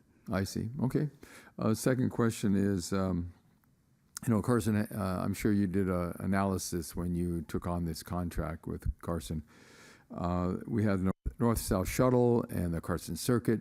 Were you able to incorporate those bus routes into the results we see today, or were they discontinued? Or was it a mixture? What we did is look at where the heaviest riderships were, and the Route 4, 8, and 2 were the ones that showed that, and you can see on Route 1, which already existed before this contract, that was part of our service area going to Dominguez Hill, the university. We added the 4, 8, and 2 as the replacement that, and what we said earlier, you said it had about 63,000 residents within a quarter of a mile of those bus stops that we instituted in those Very three good. routes. So, Mr. McDonald, my last question has to do with other bus agencies, like Metro, of course, downtown Los Angeles, and the countywide bus system, and also Torrance has their bus system. Gardena has a bus system. Are you in negotiations with them to coordinate so the riders can go from, say, Del Amo Mall in Torrance to anywhere in Carson or somewhere in Gardena or downtown Los Angeles? Yeah, so a lot of it is the cross points, so where they can get on from one service to the other. You heard Marisol talk a lot about a regional connection. So we work with that with Metro. With that's the blue line is one of those. The J line that comes down there at Figueroa is another one of those. So yes, and there are a lot of connection between us and Torrance along the same routes that run through Carson. I see. So my last question is there one phone number that Carson residents can call to ask what buses to take at what time to get from point A to point B for them? Our customer service center number. Okay. And it'll tell about Torrance Transit and Metro LA and so forth. You can ask questions about where to connect. I see. They can help with that, but there's not a recording that tells you it, but you can ask our control center is, customer service center is open from 7 to 8 each day, and 7 to 5 on weekends. I see. Okay, thank you. That's all the questions I have tonight. Thank you. Thanks for having Madam me. Mayor. Thank you, Madam Mayor. Thank you, McDonald, for that presentation. I have two questions. The first one is dealing with transfers. I didn't see anything in the report that talked about transfers within the routes. So how many of these riders are transferring from Route 1 to 2 or 2 to 8 in that process? We do not have a transfer because the only route that really kind of crosses is 2. 2 and 4 goes east to west, and 4 and 8 goes from 8 to west. So there are not a lot of transferring that goes on there. So we have not monitored transfers. We're going through a whole process now about payment that would look at how we deal with transfers, but we don't have a measurement right now of transfers of people from one route to the next. The reason why I asked about the transfers because you have Rancho Dominguez Prep High School, which is on Santa Fe, which I guess is on Route 4. And within Route 4, many of the riders are coming from Route 2 near Central Avenue. So I know in the past when we had that old route that used to come from that location down there, it was heavily used by the students that lived in the DA area to get to Rancho Dominguez. So that's why I asked about the transfers, if you don't know if that number is. So I would like to see if that is still in the case, because the school hasn't left. So I'm knowing they still have students. So how are the students getting to school and getting back home? I will find out. All right. I was not aware of that, but we will find out. Yeah, because that's the feeder school for that area to go when they built that new high school. Okay. And then the second question is dealing with marketing. I know that I've had residents that contacted me in regards to what happened to our own bus system. I see the Long Beach buses running through our city. And I think at the last time when you guys first came, I'd asked for some type of something to go on the buses to let them know that this is part of the Carson circuit. And I know there's a medallion that I see on some of the buses, but a lot of the buses, I don't see that medallion on. So I know that you guys have other buses in service. So I'm just trying to keep to consistency so that the residents know that this is their bus service is just being provided by Long Beach, but for them to understand that process. I know that we have this. Yes. That is on the buses. I was not aware of what you were saying, Councilman. That what is happening with this, but we'll look into that. But we do communicate that this service is powered by Long Beach Transit and is Carson services. Okay, I'm just trying to figure. Even with the actual medallion put on the bus, to the staff, to the city manager, some type of marketing plan or something to put out to the residents through our transportation department, just to let them know that since we've coming off of this pandemic and many people are now kind of getting more mobile than they have been in the past, just to know that it's in place, because when we discontinued it back in 2020, a lot of people kind of say, well, we don't have it anymore. So their concern was, oh, so the bus didn't come back, so we don't have any more transit in the city. So just to educate our residents that we do have bus services available for them. Thank you, Councilmember. Yes, and we actually, Mr. McDonald and I and his team spoke briefly about that. And since we're in the process of, the rebranding of the city as it is with the city logo, that's something that would be replaced. But we also talked about having more advertisement marketing through our social media, so that way they can see the route times as well as knowing that this is the services that we're providing. So that's something that we're actually going to be providing and getting into. That may help the mayor not look at empty buses running through the city. But thank you for that. Thank you.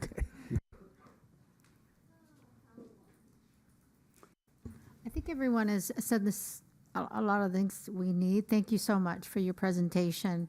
I don't know if you mentioned this, maybe I missed it. Are you on an app for all the tech people out here? Can we go on our cell phones to see if the routes are on time and all the connections? Yes, Can we we are. get that? Okay. We And have what is that? We have a live connection to the buses and where they're located at all times. And that's for two reasons. One is knowing where the bus is, and two, also for security. We need to know where our buses are if something goes wrong.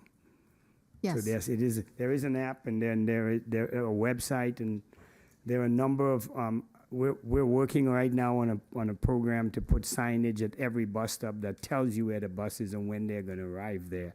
Okay. We're installing those as we speak right now. Okay, so when kids get on the bus, we could track them?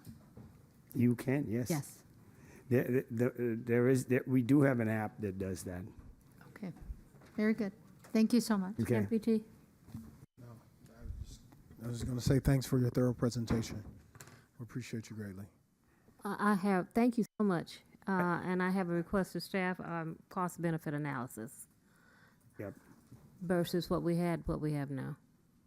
Yes, Madam Mayor. We'll be providing that for your Yeah, could you bring it information. back? Because I'm very interested in that Mhm.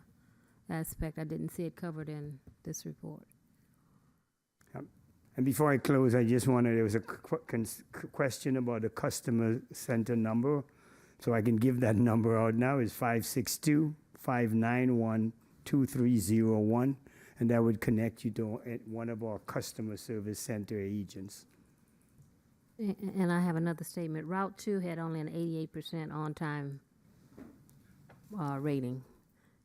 Yeah. Need to be on time like the other routes. In the 90%. You're Yes. pretty close. They're pretty close. Yeah. Okay, but I did notice that also. Thank Yeah. you. Any questions from staff or my colleagues have asked all their questions? Thank you for that presentation. Staff will be providing the cost benefit analysis for me. Thank you, Ms. Mayor. Thank you. Appreciate being here on behalf of Long Beach Transit. Thank you all very much. Thank you very much. Thank you. This is a 3-year contract?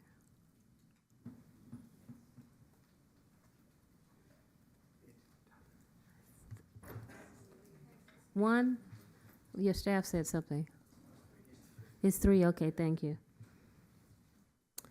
Next, we'll have item, Mr. City Manager, when did you want to introduce your staff? I don't want to keep them here unless they, It's up to your pleasure, Madam Mayor. Either we could do it tonight or we could do it on the 19th. I know that they're here tonight, they're here. aren't they? Mhm. Well, let's introduce them.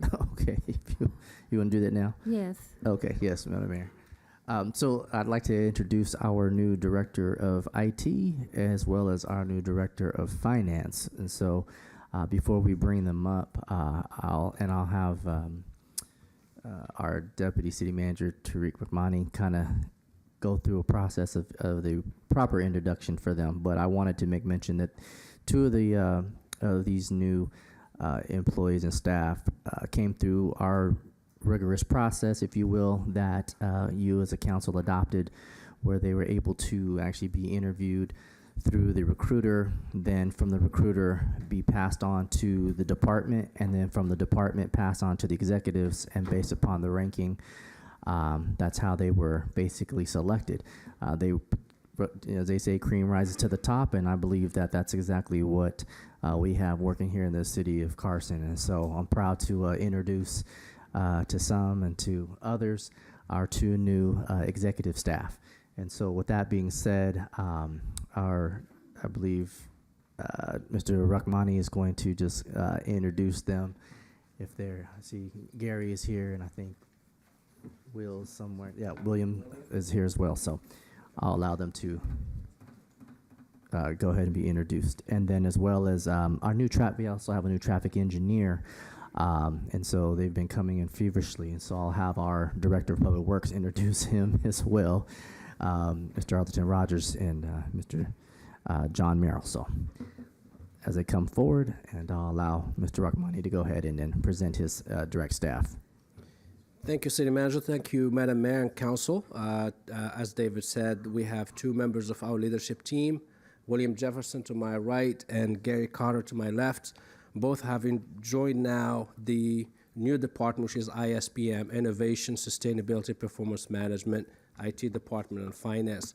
Without further ado, I'm going to let them introduce themselves and answer any questions you have. Go ahead, Gary. Good evening, Mayor, City Council. Gary Carter, your new IT Director, coming from City of Santa Monica. I had the pleasure of working there for 15 years along Santa Monica CityNet there, which was a really innovative municipal broadband program that's been replicated throughout many cities. Hoping to bring that expertise here. I can attest the rigorous process that we've had to go through. If there would have been another round, I would have been in those interviews as well. Have a passion for working here in Carson. Great leadership, executive team. I love the culture that's been adopted here through your direction, and I'm looking forward to spending some years here, making many milestones as far as technology and security goes. So any questions, I'm all ears, but happy to be here tonight. Thank you. Good evening, Mayor, Mayor Pro Tem, City Council members. I'm William Jefferson. I'd like to start off by saying I've been introduced as a director, a leader, but I want to first say I'm a servant. I'm a servant of the city of Carson. Been doing city government for over 18 years. I have a passion for it. I left and got into corporate, but I just didn't feel that I was giving back to the community, so I decided to come back. Since I've been here, the hospitality and the warmth has been wonderful. I feel at home, eager to get my sleeves rolled up and do the best I can for the city. Anything I can do for you guys, I'm here. Like I said, I'm a servant. I know I'm labeled as a director or a leader, but I want to know, do you guys know I'm a servant first. So anything I can do to help you guys. I also want to, you know, as the young folks say, give a shout out to Dave Roberts. He's been excellent. I mean, just been excellent with the transition. Tariq has been excellent. Robert has been excellent. Just like the staff has just been wonderful. The team that I have has been so supportive. I can just go on for hours and hours about the support I got. I've never seen anything like it. So I am happy to be with you guys in the city of Carson. Thank you. That's good. Welcome to the family. Yes. Good evening, Mayor and Council. I want to introduce our new traffic engineer, and he can talk about himself better than I can, Mr. John Merrill. Good evening, Madam Mayor, Mayor Pro Tem, members of the City Council. My name is John Merrill, as Director Rogers had mentioned. I'm very delighted to be here tonight. It's been a real interesting experience, and I've had a very warm welcome from staff as well as residents as I've been getting to know the city a little bit better and getting out there in the field. Quick introduction, I have about 22 years of experience in civil engineering and traffic engineering. I am a registered professional engineer and traffic engineer. Experience in planning, operations, and design. I've also prepared numerous grant applications. I've worked almost exclusively in the private sector as a consulting engineer. However, I've helped various cities with delivery of projects as well as resident concerns. And I'm most excited about being a part of the city's active transportation and connectivity plan, learning about our community's priorities and how we can prepare this vibrant city for our future endeavors. Thank you and welcome. And I heard you say you had some experience with grant writing. We love that. We love that. So on behalf of our 96,000 residents that we serve here in the great city of Carson, I want to welcome the three of you to our city. Yes. Our residents, you need to know this firsthand, they're spoiled rotten. And that's the way we like them. So when you get a call from a resident, Mr. Director over there, Arlington Rogers, he knows that I email him at 5 in the morning. He'll be sending them on to you and Tariq. So just welcome. We love the people we serve, and we serve the people we love. Is what I always say. Thank you. Thank you. Welcome. Next on the agenda is a presentation by Waste Resources.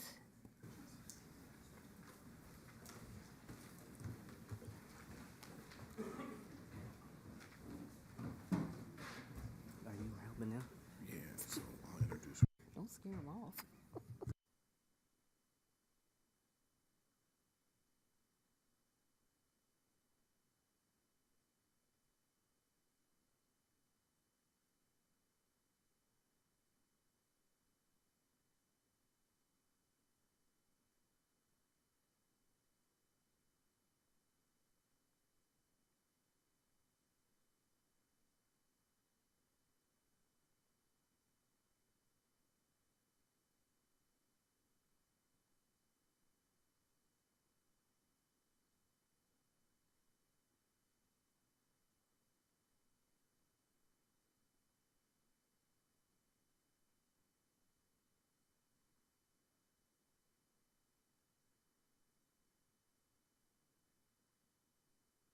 Not on. Good evening again, Mayor, Mayor Pro Tem, City Council members.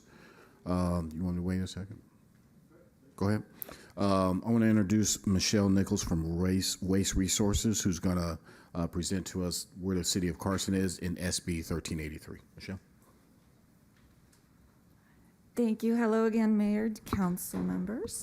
I'm back. It's been a while. I've missed you. So I'm here, I was asked to come and give you a refresher and an update on where we're at with the new organics collection. So SB 1383, in the trash business, we love to talk about, we love to use the Assembly bill or the Senate bill number that it was. So SB 1383, in effect since last year, really with a focus on reducing organic waste disposal in landfills. Thou shalt not put anything organic in a landfill because it won't decompose. So what do we do to make that happen? And 1383 is a result of that. It also improves statewide recycling rates and puts a requirement to increase edible food recovery to serve the food insecure statewide.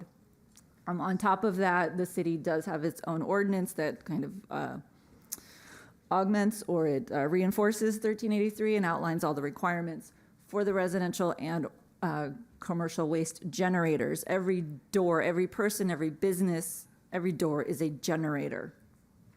So really what has changed in the trash business, again, food scraps and food soiled paper no longer are allowed in the trash. It has moved over into the green container. What was only for green waste, for landscape debris, is now more organics. There's some items that still don't go in the green, they still go in the trash, but for the most part, organic goes to the green. There are increased, recycling opportunities. We've been doing recycling for, I don't know how long time. AB 939, which was the Solid Waste Management Act of 1989, set recycling goals of 50%, and statewide, we're still not there 20-something years later. So it kind of helps with the dry recycling aspects also, and then really has put mandatory services for all accounts. So again, all residents, all businesses have mandatory services now. And what are those mandatory services? The blue recycling container doesn't change. That list of what's recyclable is pretty much the same. The green mixed organics container is, again, the big change. The multifamily also has to recycle their organics before with AB 341 and AB 1826, apartment buildings or multifamily homes were not required to do food waste, but now everybody, again, everybody has to participate. Food scraps and food soil paper, again, they move from the black container to the green container. Trash, nothing recyclable or organic is allowed with some exceptions. And then as a side note, because we were starting to see some butcher shops and grocery stores say, "Ooh, you guys take fat trimmings. Oh, we'll stop our renderer, and now we're going to use you." No. The state came back and said, no, butcher shops, grocery stores, and anybody who had a rendering service before has to continue using that. So that's just a caveat that I put out there for everybody, FYI for the world. So it's a little small, but what are the requirements? Again, these are mandatory state mandated requirements for everybody. If you live in a 1 to 4 unit home, you have to subscribe to and participate in trash recycling and organic service. You have to use the containers properly. And pretty much the same for multifamily, 5+ units, subscribe to and participate in recycling and organics recycling services, use the containers properly. Managers have to provide outreach or education to new tenants, and every year have to remind everybody how to sort properly, how to participate in the program. And in the business industrial sector, same thing. Subscribe to and participate, employee training, tenant training for a multi-use commercial building. The owner or the manager has to train all of the tenants. Same kind of thing. It's all the same. Other things in SB 1383, again, because this is a no organics in the landfill bill, not a trash bill, not a recycling bill. There are procurement targets put in place on all the cities, counties, jurisdictions that require the purchase of California-derived organic waste products and renewable energy. There's construction and landscaping requirements that have come down also to more strictly conform with Cal Green. And the Muelo is it's a landscaping, water efficiency landscaping ordinance, yes. And then there's this other one, the AB 827 was if an establishment sells food for consumption on site, so think like a Chipotle where you bust your own tables, if that business has to comply with the recycling and the organics in the back of the house, you have to provide it in the front for the customers.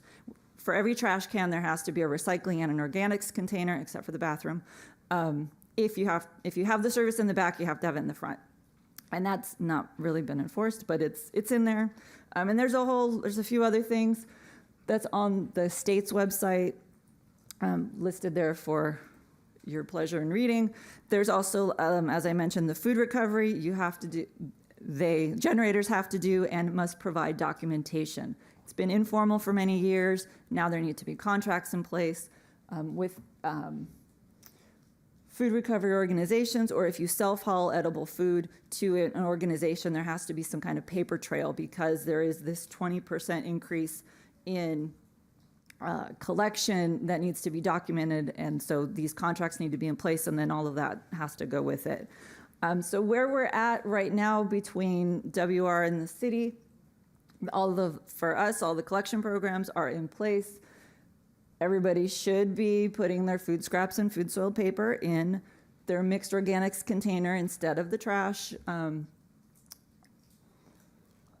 Unfortunately, our compliance has not been so good. Our customers are not participating as well as we would like them to be.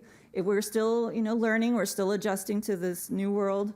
But starting next year, the hammer comes down from the state. And so if we're not complying, they're going to be mad. So we don't want them to be mad. On procurement, the city is working with Public Works is working with other departments and service providers to identify and to track this recycled content purchase requirement that is in place. And then they are using, currently city is using some recycled content material, but they do have to do a bit more. In the outreach and education front, we've been pretty active on our social media and our website. The city has as well. The city's been putting out digital ads, or had. We have updated service guides that are always available online and are mailed out when they are published. We include invoice notes and bill inserts with timely information on service changes and requirements, and just reminders of what goes where. We do presentations to you. And also, we've been pretty active in city events and having booths out there talking to the community. We do offer tenant and employee training, although nobody's taken us up on that offer yet. We'll go to your business, we'll go to your apartment building, and we'll help you train your staff, or we'll train your residents on what goes where. The city has used its marquee to promote events. They've used Walking Man, and then of course the Carson report for updates and just reminders. And this is a new slide for you. Bless you. Salute. Local government, this is all, SB 1383 is really, it's put on local governments, and so everybody in the city has to have a role here. It doesn't just apply to the Public Works Department, it is also parks, it is purchasing, it's gonna be the buses, it's everybody. And there's a whole list of who gets involved. And so those collaborations are still being worked out at this, within the city. So what are the deadlines? I'm giving you some that have passed just because this is what it is. The city must be providing organic waste collection services to all generators, and we do. Adopt the ordinances that are required, and I believe the city has done that. Establish the edible food recovery program, and then verify that the arrangements for the Tier 1 generators have been put in place, and those are the very large restaurants, the very large grocery stores. And then starting next year, the Tier 2 generators also have to comply with that. Do education and outreach, and then the county needs to plan for adequate capacity. And hey, surprise, there isn't enough, but that's the county's problem, not ours. But the county continues to ask the local jurisdictions for information and updates for capacity planning purposes. So 2023, we don't have any deadlines, but hey, look, it's almost 2024. And like I mentioned, the state will start enforcement actions for people who aren't playing nice. And so there will be more formal inspections, and that is lid flipping, looking and seeing if people are using the containers properly. Complaints can be filed to the state, I believe, that, hey, my neighbor's not recycling right, and then you go out and follow up on the complaint, and then there can be notices of violations, and there is a schedule for penalties for any violators that are proven to be violating the rules of SB 1383. As I mentioned, verify the food recovery arrangements have been made for the Tier 2 generators. And then by 2025, we need to be sure that everybody who needs to be sending 20% of edible food currently being thrown away has been diverted to people who could use the food. And the state is hopeful that we will finally get to a 75% waste diversion goal, where we had 50% for the year 2000. They really want 75 by 2025. And then just on an ongoing basis, the city has a target procurement. You must buy X amount of tons or gallons or some things of this recycled content material, and then report to the state every year on it. Monitor compliance and conduct enforcement with the mandatory collection services through route reviews and site visits, and then record keeping, document. The state at any time can come and say, where are you at with 1383? And you need to be able to provide all the work that you've done in support of this law, of this set of regulations, in a timely fashion. And with that, just for information, we can always visit our Carson page. We do have that list of what goes where, and a little bit more about 1383 specifically for, what does this mean to me as a generator? What do I have to do? If you ever need copies of the decals of what goes where, those are available on the website. And then the city's Public Works Department has a website, a page as well with information. And that is all I have. Madam Mayor. And I didn't even need water this time. Any questions? Councilman. Thank you, Madam Mayor. Thank you for that presentation. I have several questions in regarding, because this is one of the areas I had requested to be put on for today.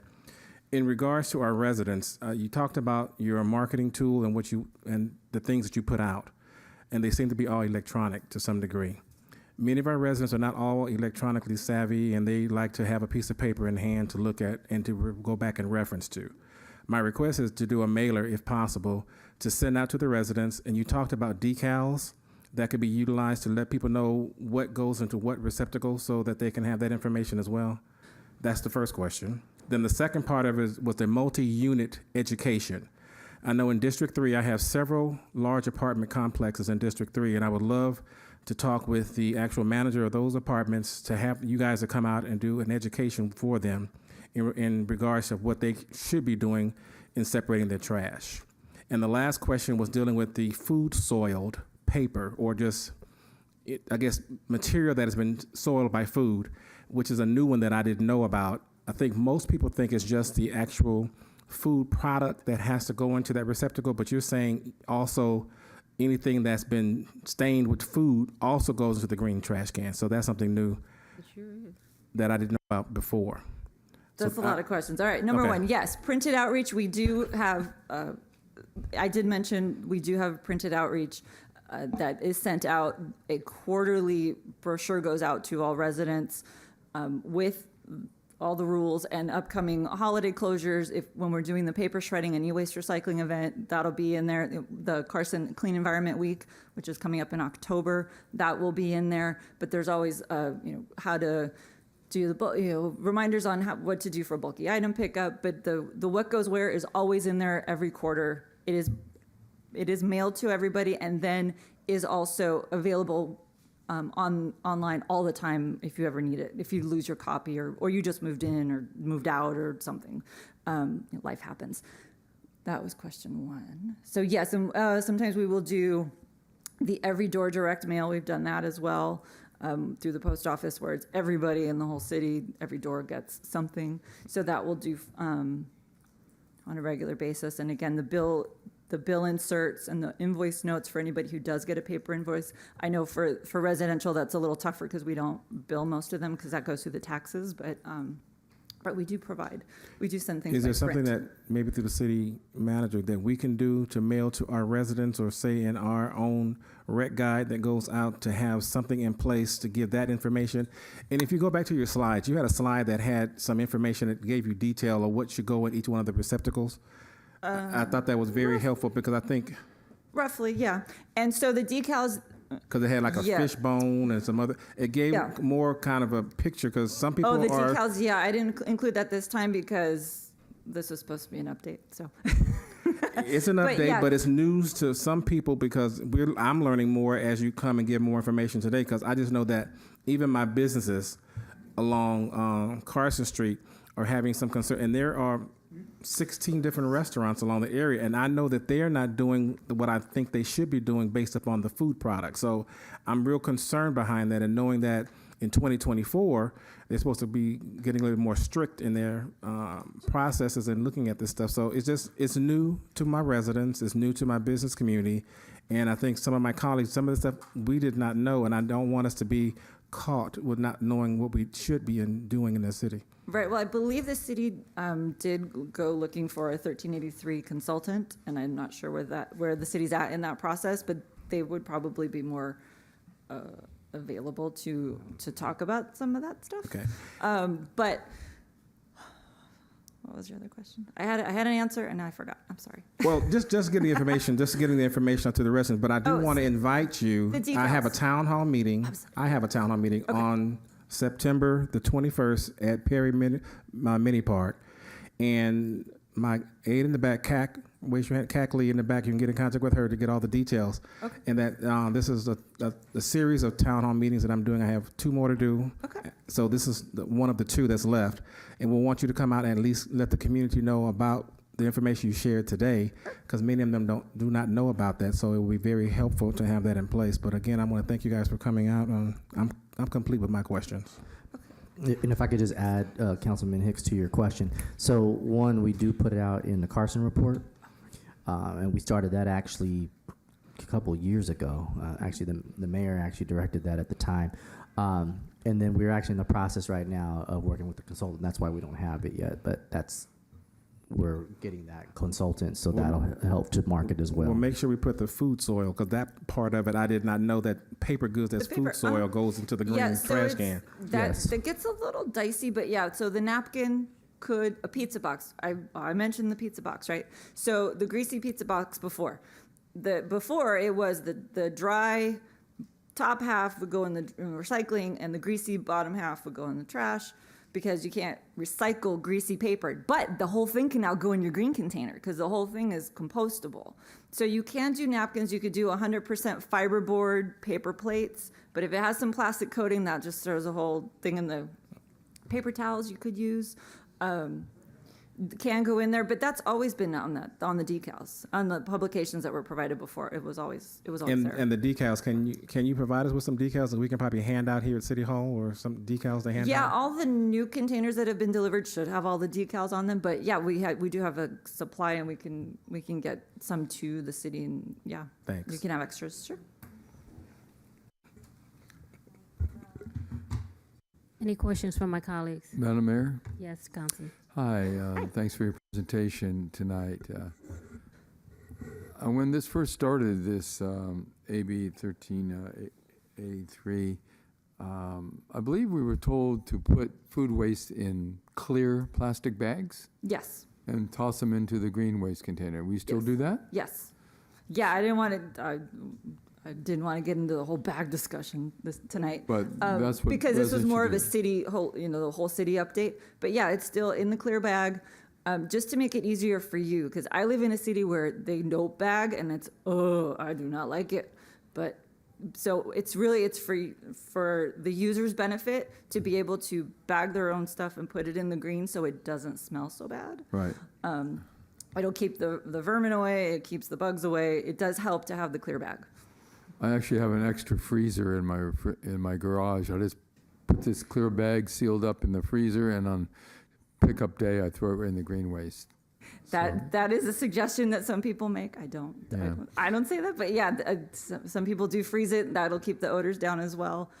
If you've got a newspaper, or what I will use is I get the big carton of eggs. So I have the cardboard bottom of the cardboard eggs. I put that at the bottom of my container. I throw my food on top of it, so at least that soaks up some of the liquid, makes it not quite so gross. I mean, there's a lot of little tricks like that I'd be happy to share with town halls. Sure.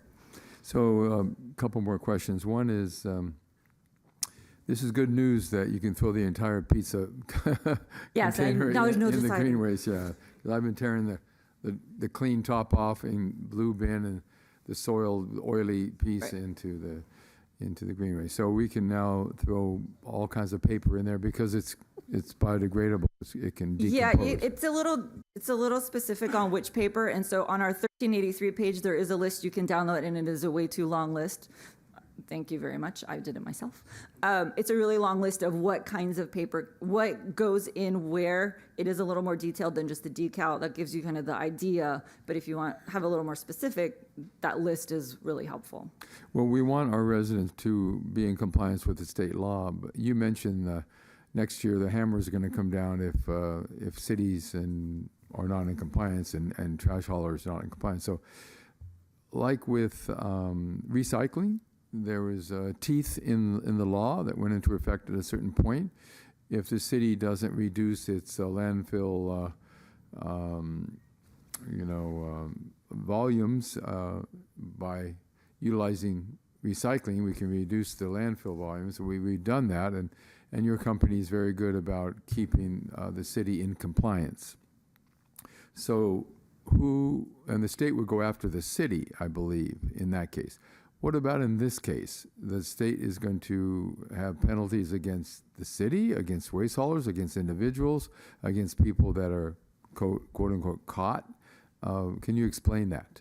I believe the violations, I'm dreading the January 1st, 2024. Although it will come a little bit after that because there's still the reporting year. So I don't think it'll be like on January 2nd that we'll start seeing notices of violation. But yes. I believe it will go, there's different penalties and some are to the generator, some are to the jurisdictions for failure to meet the targets. They kind of go, everybody, equal opportunity to be penalized.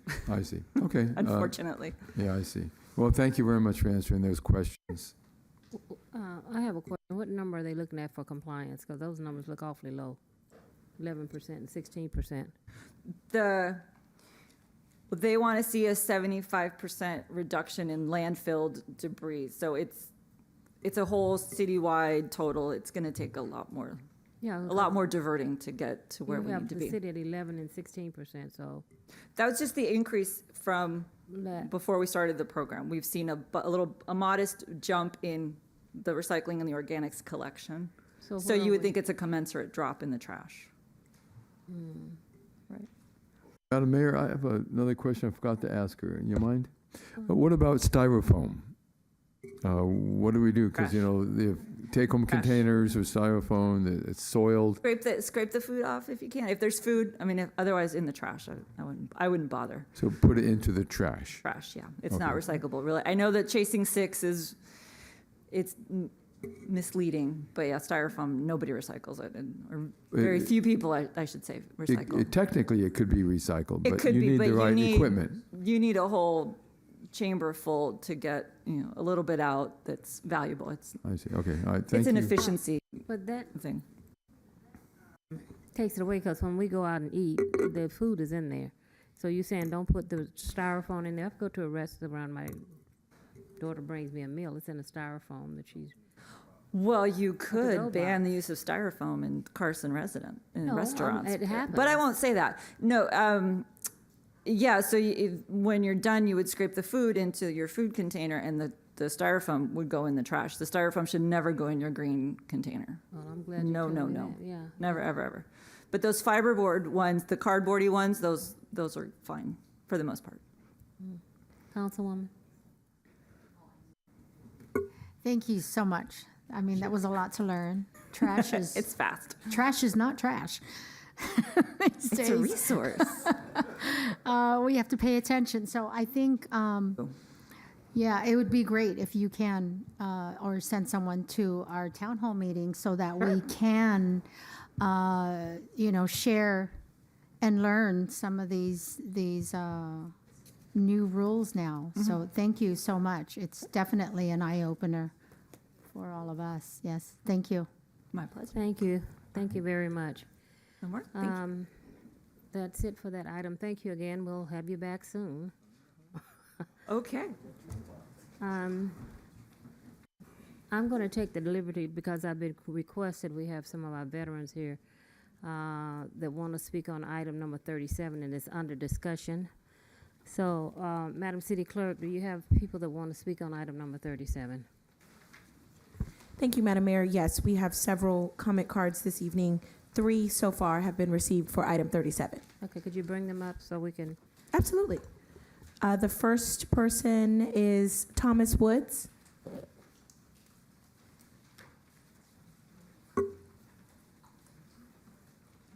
Madam Mayor, 3 minutes? 3 minutes. 3 minutes, okay.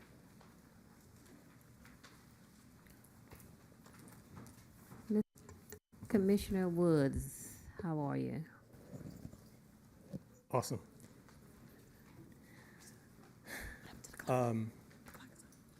Greetings, everyone. You have to forgive me. It's been a long day. I actually work for U.S. Vets, and I work with homeless veterans.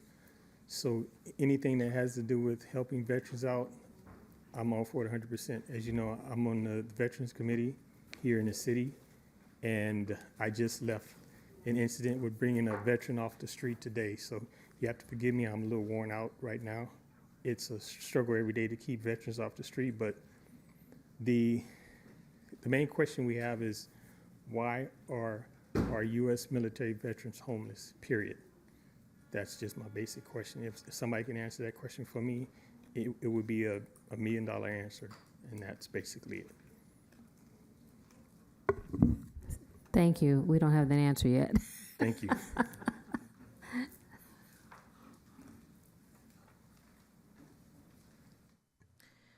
Thank you, Commissioner Woods. Our next speaker is Brian Raber.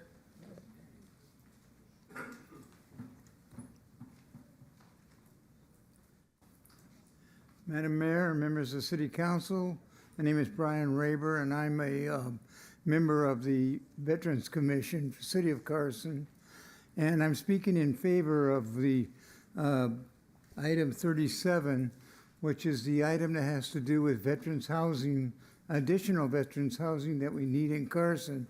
I want to thank the Mayor Lula Davis Holmes and and Councilman Jim Deere for attending our commission meetings. I think they both know that the commission strongly supports the development of additional veterans housings, and they know the reasons why, because it's a dire need for our vets that served for many years and protected this country to have housing that's decent. I was just asking Google how much housing costs in Carson, a house, and it said the average price is $780,000. Now, most of our veterans can't afford that, I know. So I really appreciate you and the City Council placing it on the agenda, Mayor. And I just want to let you know that I'm strongly support it. Thank you. Thank you.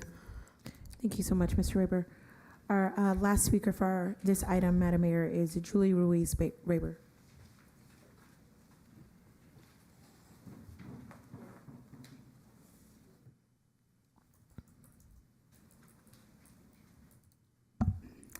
Good evening, Mayor and City Council.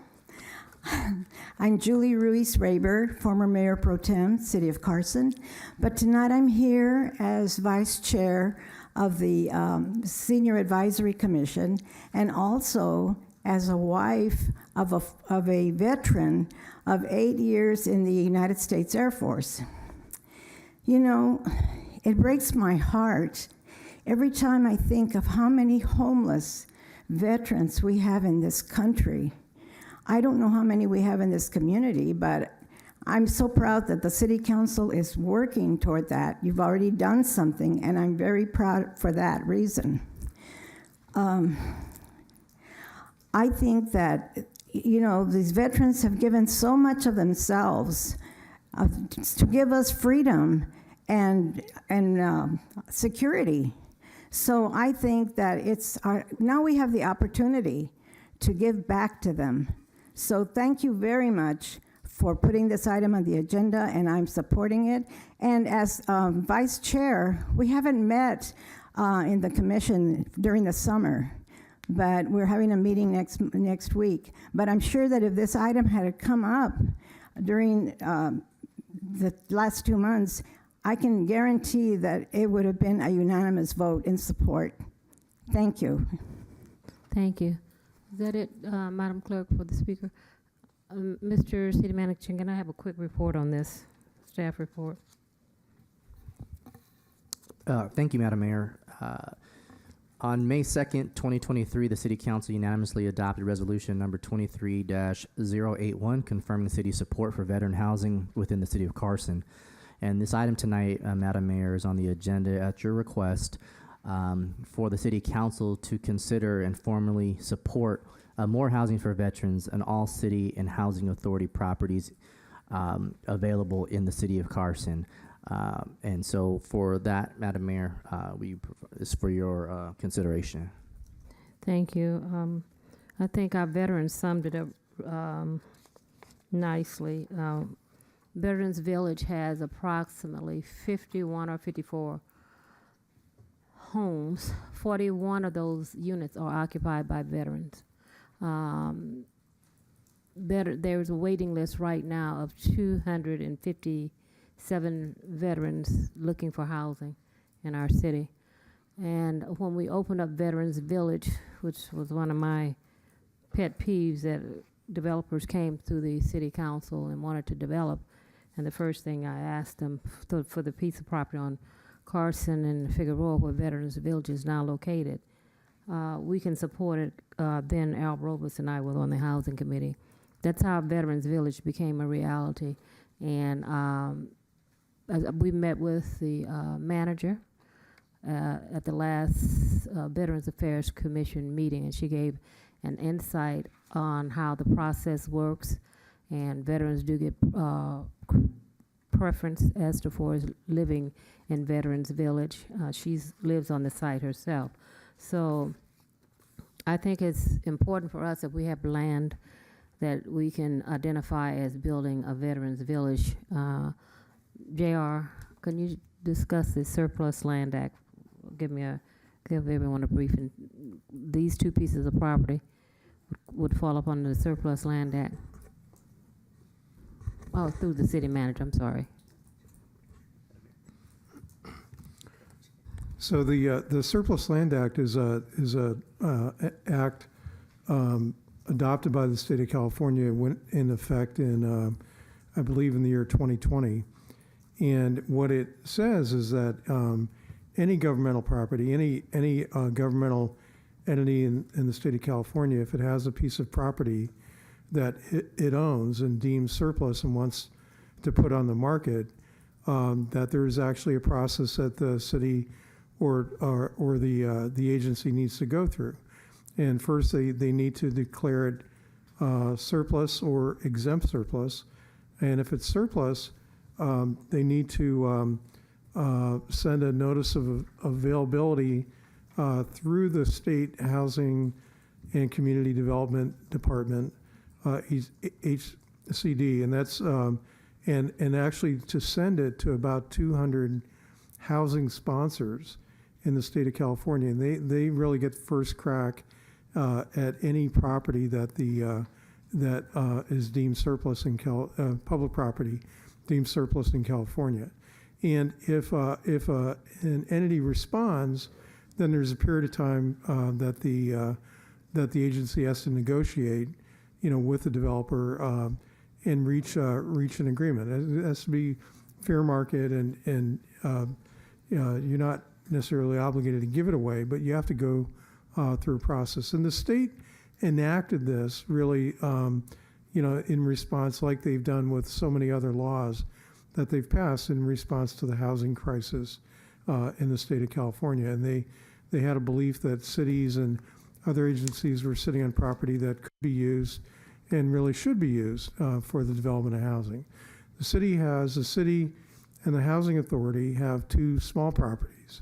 One is about a 17,000 square foot lot right at the corner of Carson Figueroa. It's right across from the Veterans Village housing project that the mayor was talking about.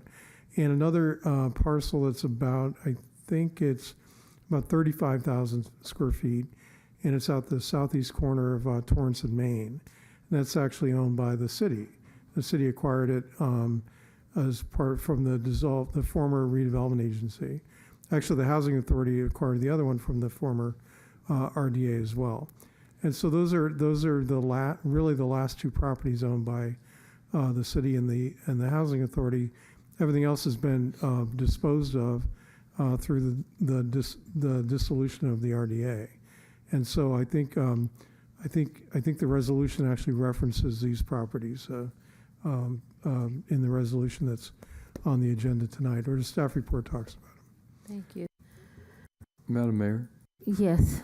To JR, to the staff, through the city manager, there's also an additional piece of property owned by the successor agency. It's very small. It's on Avalon Boulevard in District 4, south of Sepulveda on the west side of the street. That parcel in itself is too small to develop into what we want. However, the owner of Dominic's Pizza is willing to sell his land. He's not well right now, and he's interested in selling his property. If you were to combine his property with the city property, that might be a good development prospect for veterans housing. It'd be a good location because it's near, some stores and transit and so forth. And so maybe we can inform those 200-plus developers that that parcel would be available to purchase along with the city's property they could purchase. And that might be large enough to make housing. I know it's larger than the Carson Street and Figueroa property. When you combine the two, it's large. Oh, yeah, if you combine the two. Yeah. For sure. And it's possible one of the adjoining houses might be willing to sell their property to the city, and then we could sell the whole thing to a developer for veterans housing. I actually told Tom Saffron and Associates about that because, they had proposed veterans housing at Carson and Figueroa Street, but unfortunately their proposal, I believe it was 19 units with 0 parking. So you're going to make a veteran who maybe has issues with walking to have to walk across the street when they come home carrying groceries with them to get into their housing. That didn't seem right, so that's why we didn't approve that. But this other parcel in Avalon would be a complete project with parking. Thank you. I think there's negotiation. Someone's looking at assembling these properties right now, but if memory serves me correctly, Mr. J.R., through the city manager, the surplus land does not require parking? Well, ideally, we would like it. Ideally, you want to have parking. I don't think it speaks to parking at all. Mm-hmm. Okay. Well, I think these two properties that are owned by the city, and that's why I put it on here, and I'd like to include the third property in this resolution that we look into, not only the two that's in this report, that we add the other one that Councilman Deere has recommended also as a friendly amendment, Councilman. Yeah, I will, you want to make that a motion? Yes, I'd like to make a motion. I'll second it with the friendly amendment included. Okay. Approve resolution number 23146, a resolution of the City Council of the City of Carson, California, supporting the development of housing or properties owned by the City of Carson Housing Authority, and to also include the land that's located on Avalon and Sepulveda. South of Sepulveda. South of Sepulveda. Street. Yeah, that would be my friendly amendment. I have another friendly amendment. Yes.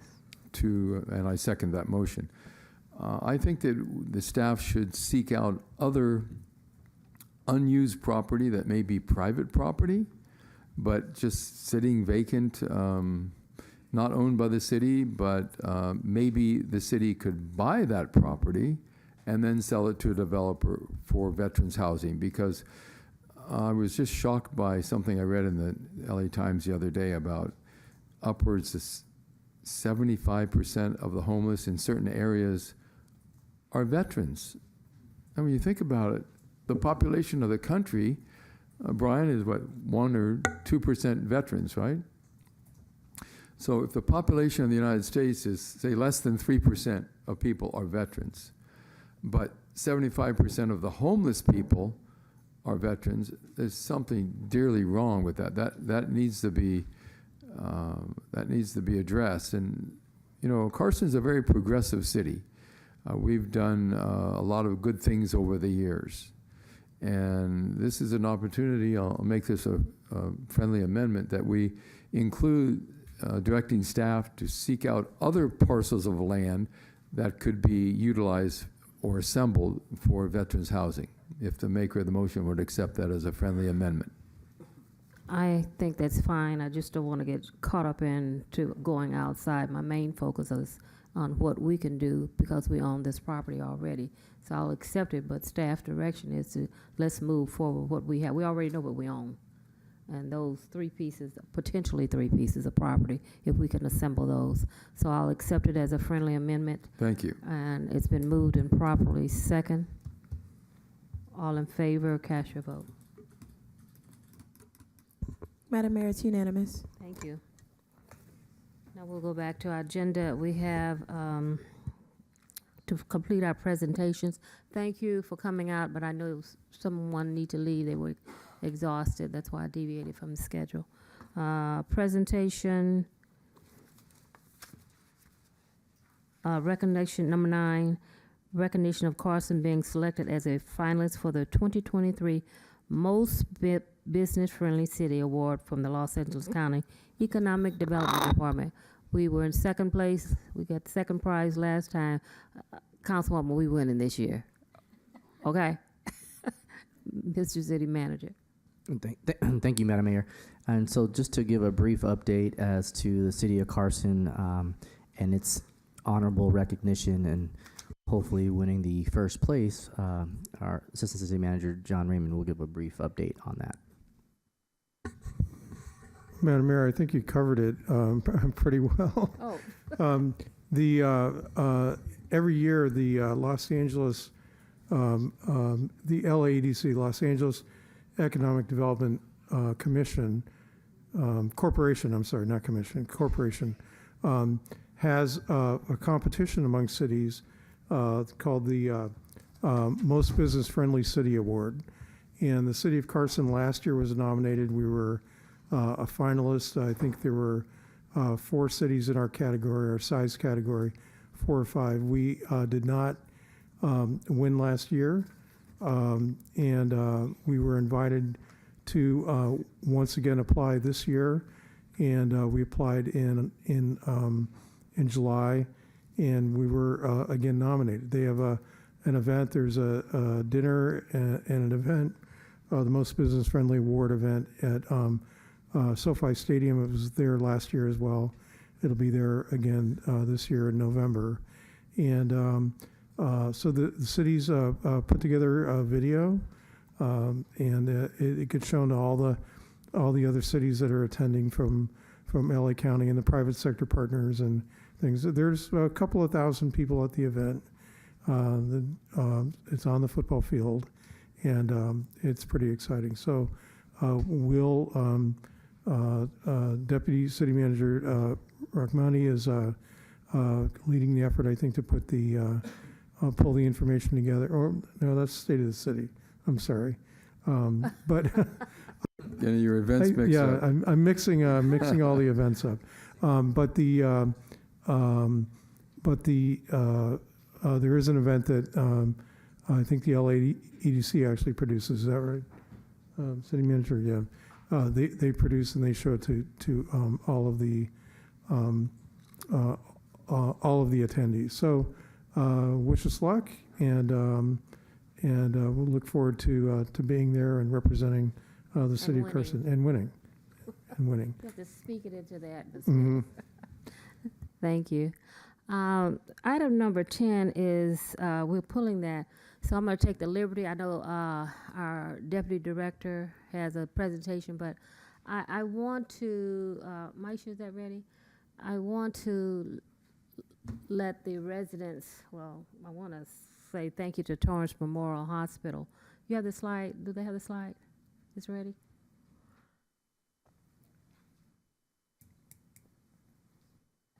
You know, Carson is doing some great things here, and at last we're being recognized for some of the hard work that we're putting in.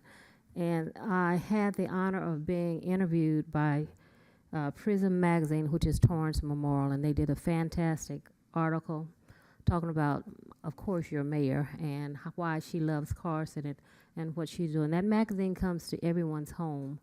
And it's from Torrance, and you have to, they came to me and asked me why I love Carson, and that's why this title is labeled, There's No Place Like Home.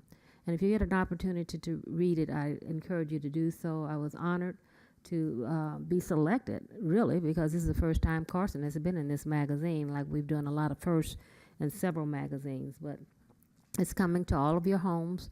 I've gotten calls from different cities saying, wow, did you see the article? I hadn't seen it. And it just talks about Carson and why I love Carson and the fact that we're a family-oriented city. And it's where I raised my children. I came and stayed in Carson because my kids could run around the park all day long. And that's why we eliminated registration fees for our kids, because the desire is to get our kids back in the parks. It's the desire to get our residents back in the park.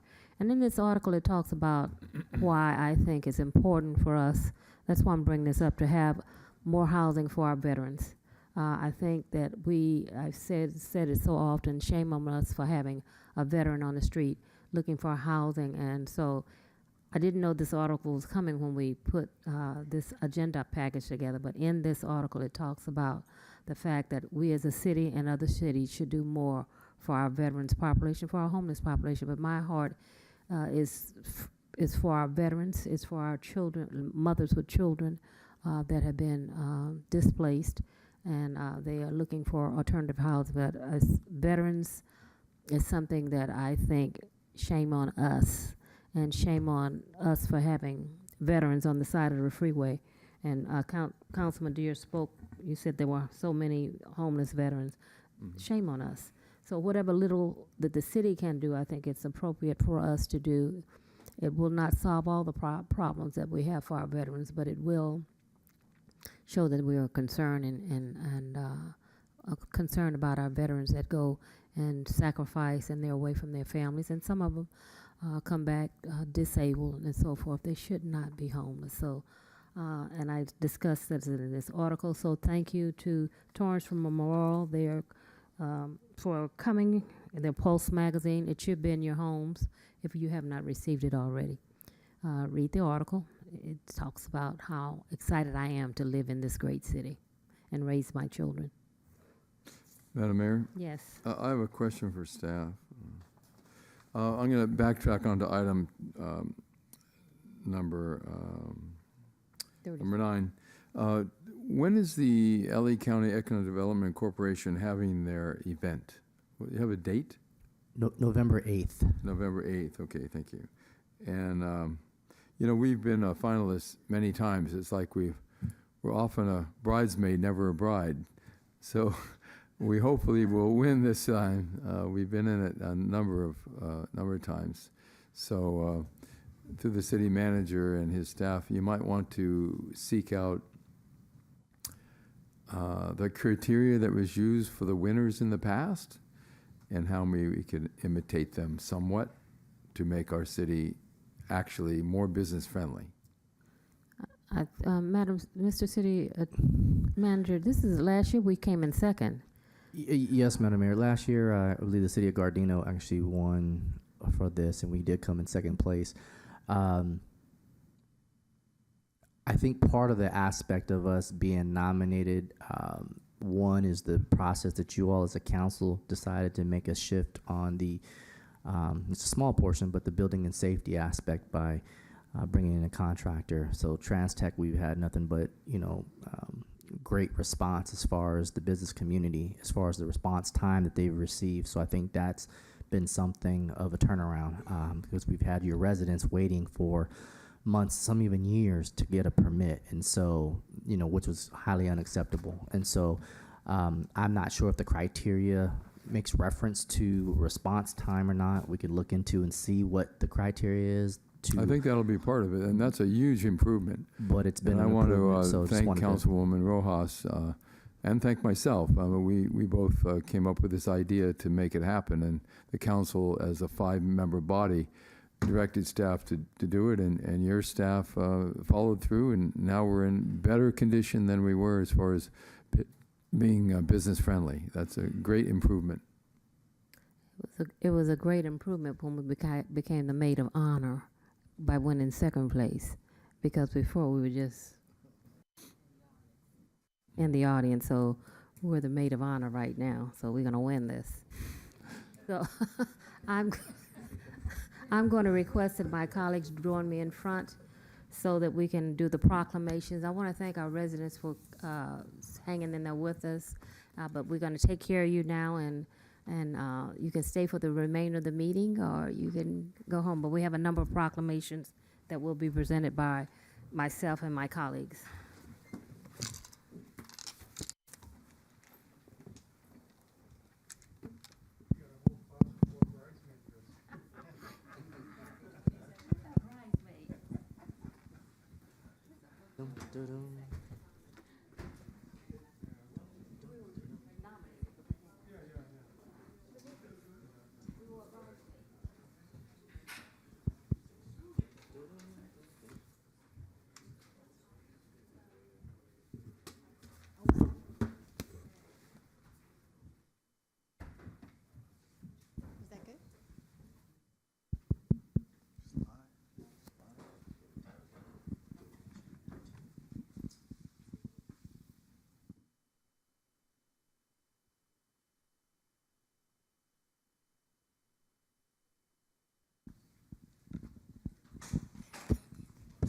Thank you. One of our recipients had to go home. I want to bring up all the women. All the women, if you're a woman, come down, please. Come on down. Councilwoman.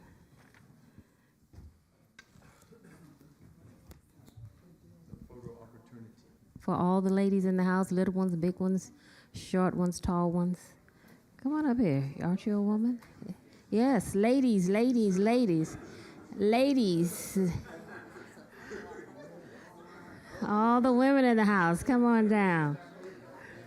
We're on a picture with all the ladies in the house. This is, yeah. Artelia, you're here. Shirley's here. Well, come on down, ladies. Come on down.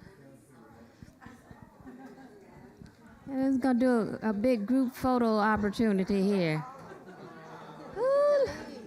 Ooh. All the ladies in the middle. Come on, ladies. I want to see all of you as our councilwoman reads this plaque. Ooh, you guys smell good. Little ones, okay, this is a very important plaque that we're going to present to the ladies because something wonderful happened. I'm going to let my colleague here, Arlene Bugatira Rojas, read it. She's the two of us on this city council, you know what I mean? All right, okay. In commemoration of the 103rd anniversary of the 19th Amendment, which granted women the right to vote, on August 18th, 1920, the city of Carson proudly celebrates this momentous occasion in history. And this is on behalf of the city of Carson. We congratulate all us women here today. Thank you so much. Congratulations, yes.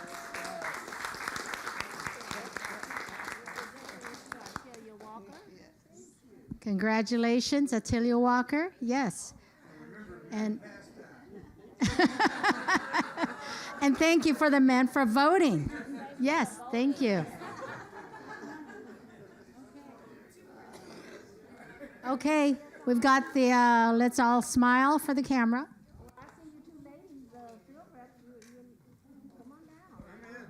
Ladies.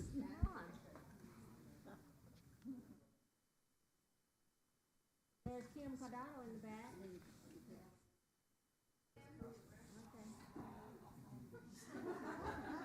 I saw you. Quickly.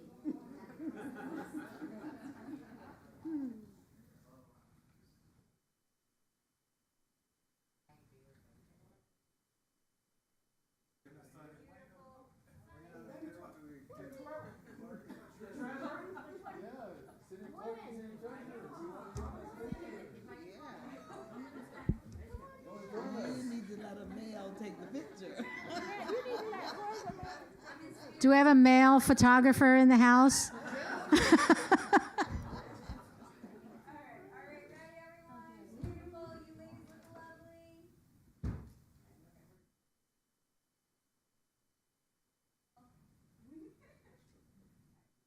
With your camera. Put it around your neck. You want to put your right over here, right here.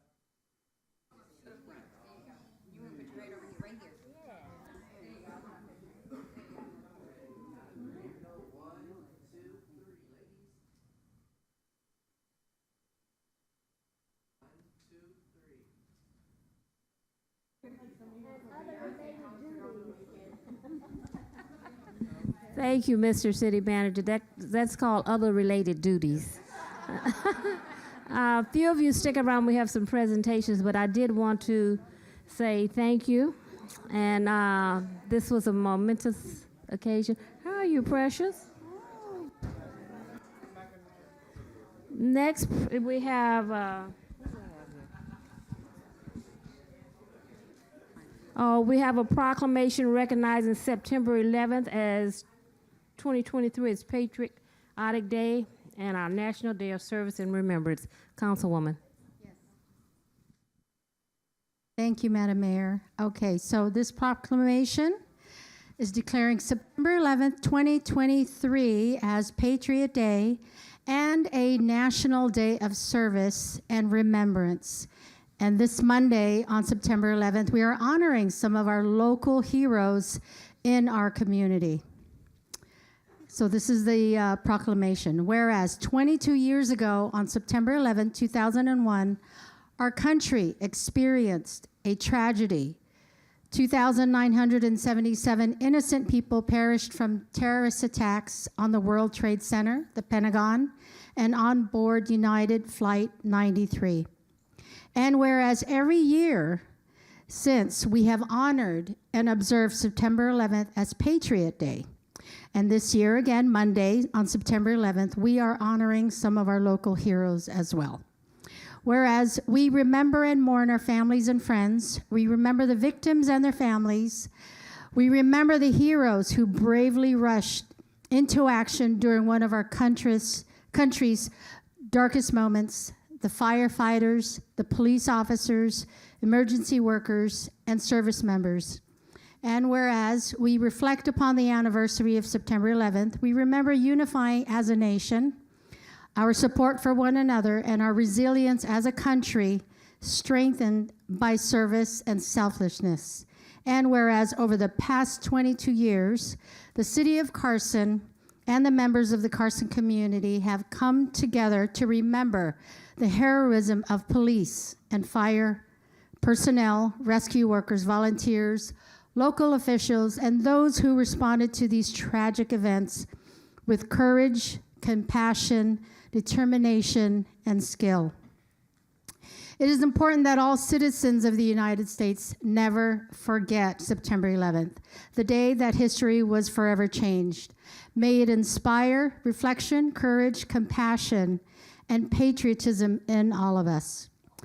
The mayor, city council, and the city of Carson, California do hereby commemorate September 11th as Patriot Day and National Day of Service and Remembrance. We offer gratitude to the police officers and fire personnel for their heroic deeds and inviting organizations and individuals to join in this observance. So this year, our recipient is a police officer, a public servant, a hero who inspires others to follow in his footsteps. He is a local Carson resident, and we are fortunate and blessed to have him here today. I'm going to read something about him to share with all of you. And again, we're so fortunate to have him here as one of our Carson community residents. Officer Dion Joseph boasts an impressive career spanning over 25 years of law enforcement as a consultant and a senior lead police officer, with most of his tenure dedicated to serving the unique challenges of downtown Los Angeles, Skid Row community. His unwavering mission has been to not only ensure safety, but also to transform his challenging environment and foster trust between the LAPD and the homeless population. During his tenure, Officer Dion Joseph approach wasn't merely about patrolling the streets or making arrests.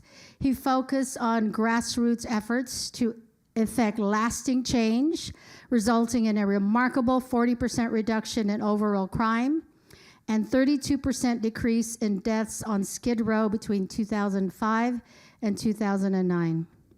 His commitment extended beyond policing. He collaborated with the Skid Row community to develop impactful programs. One such initiative is the Just Like You mentor program initiated at the Union Rescue Mission. This program aimed to inspire children living in poverty by connecting them with mentors who had overcome similar adversities. Dion also introduced Ladies' Night, an educational safety and self-defense seminar for Skid Row women. The program primary goal was to empower these women to report domestic violence and sexual abuse without fear of reprisal, regardless of their background. Dion's outreach efforts involve distributing hygiene kits and providing information about vital resources like drug rehabilitation, housing programs, and job opportunities to the homeless. Through his work with housing programs, Dion played a pivotal role in helping over 100 homeless individuals securing stable housing for the past 8 years. His commitment to Skid Row goes beyond his professional duties. He has become an integral part of the community, forming meaningful relationships where few thought it possible. His overarching goal to end homelessness, protect women from victimization, and change the negative perception of the police within the community. Although Dion never sought accolades, his exceptional work has garnered him recognition both citywide and national. So if you Google him, Dion Joseph, he's all over. You can hear his story, watch his story. And again, we're very lucky to have him here tonight. Dion's selflessness and dedication were instilled by him and his parents, who dedicated their lives to helping the homeless, abused children, and anyone in need. Emulating their example, Dion embodies a legacy of community outreach and support that he hopes to pass on his 3 sons, ensuring that their impact on the world continues his remarkable tradition of service. So this Monday, in addition to tonight, we will be honoring Officer Dion Joseph with the Heroes Award on September 11th. So ladies and gentlemen, introducing Officer Dion Joseph. Please come up here.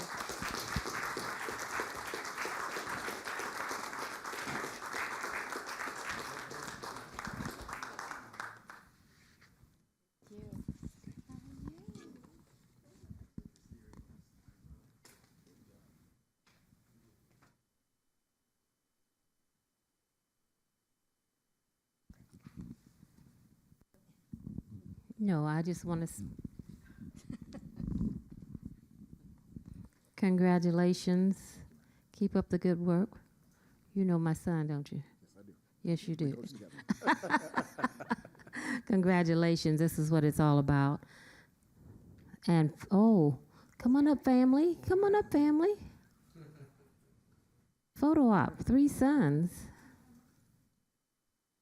Get their good looks from their mom.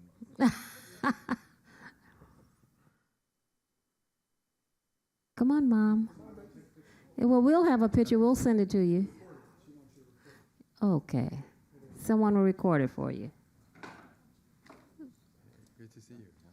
Congratulations to you and the whole family. Yes. Get right here in the middle. Stand next to me. Look at him all dressed up. I like this. I like this. I like it.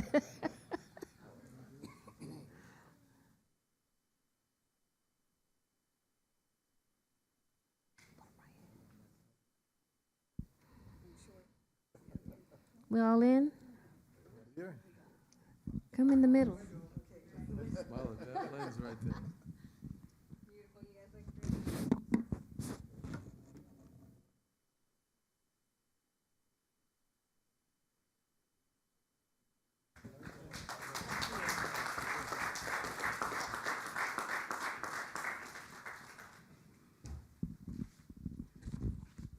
Next, we have a proclamation recognizing National Hispanic Heritage Month, September 15th to October 15th.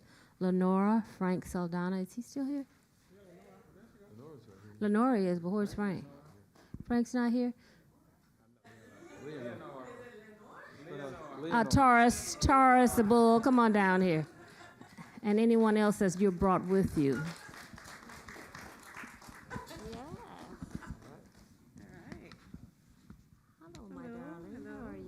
I'm going to let our councilman read this proclamation. My hands are full. Councilman, dear. Big print. Big print.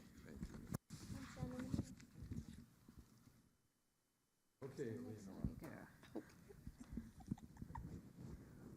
Whereas we do need the mic. Whereas National Hispanic Heritage Month is annually recognized and observed nationwide from September 15th to October 15th. During this time, the diverse contributions of the Hispanic and Latin American communities are illuminated through celebratory activities, including art shows, festivals, conferences, community gatherings, and much, much more.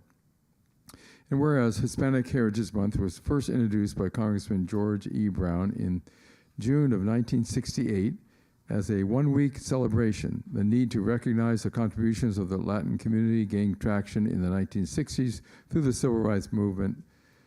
Awareness of the multicultural groups living in the United States is also gradually growing. Whereas Congressman Brown's aim was to recognize the integral roles of these communities in American history, observation of Hispanic Heritage Week started in 1968 under President Lyndon Baines Johnson and was later extended to a 30-day celebration by President Ronald Reagan, starting on September 15th and ending on October 15th. It was enacted into law via approval of Public Law 100-402.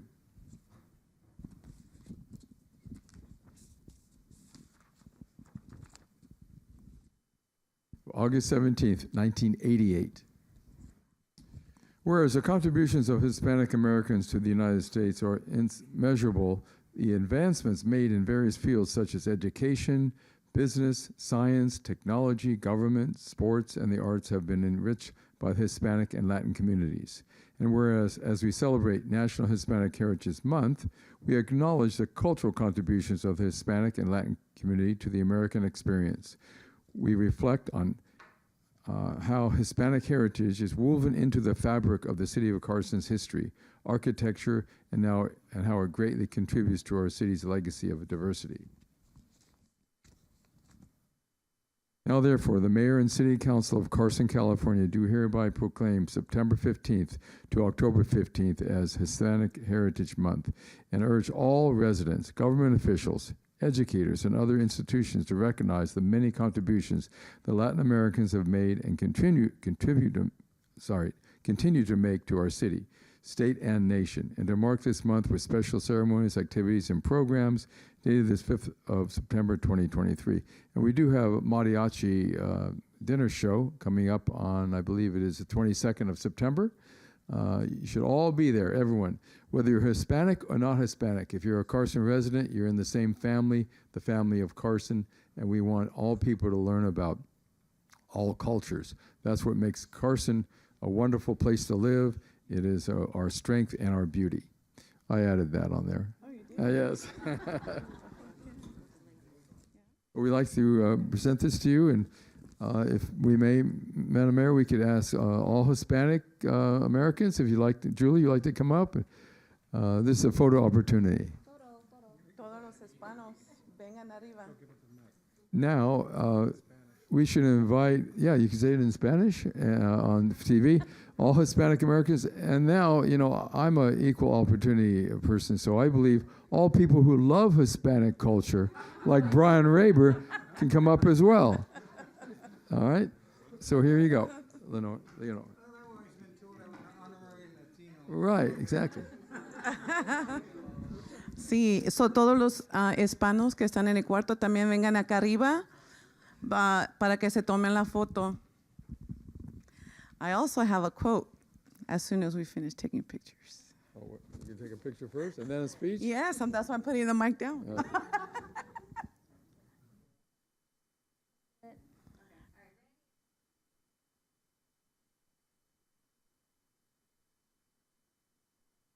All right, so now I have a You quote. can translate everything I said, though.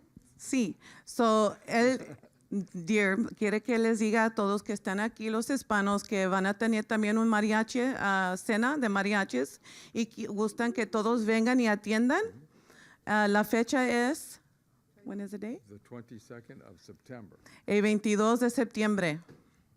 So, todos traigan, es un viernes, o traigan sus familias, sus hijos, y para que vengan a bailar y echar el grito.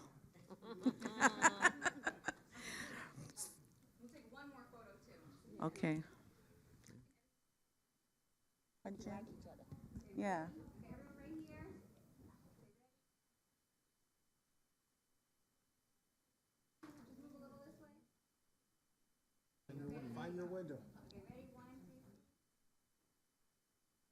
And then now for the quote that I wanted to actually say in behalf of Hispanic Month. So I wanted to say this for Hispanic Month. In the end, the American dream is not a sprint or even a marathon, but a relay. Our families don't always cross the finish line in the span of one generation, but each generation passes on to the next the fruits of their labor. This is said by Julian Castro. Gracias, gracias. Yes, thank you, my dear. Good job. Next, we're gonna have, thank you, you're welcome, thank you for coming. The march and the impact of the I Have a Dream. The Martin Luther King Democratic Club, are you here? How many do you have to read?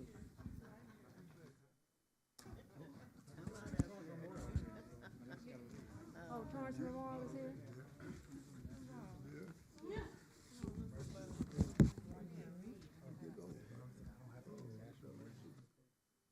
Bring that back next week.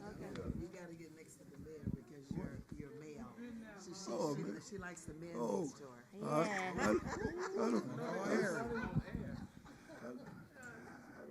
So tonight we have the Martin Luther King Democratic Club, and this proclamation is in recognition of the 60th anniversary of the march and impact of the speech, I Have a Dream, by Dr. Martin Luther King Jr. in Washington. Whereas on Saturday, August 28, 2023, advocates gathered to honor the 60th anniversary of the March on Washington at the Lincoln Memorial in Washington, D.C. to commemorate the original march in 1963 that occurred amid the Civil Rights Movement and was a protest against social inequities facing African Americans.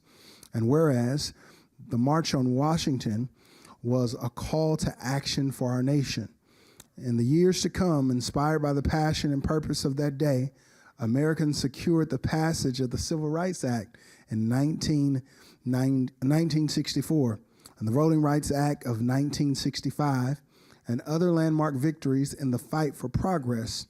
And whereas the city of Carson recognizes and celebrates the continuous impact of the March and I Have a Dream speech in Washington, it's appropriate to bring awareness to the narrative that inspired the organization of the march and its significance to our nation.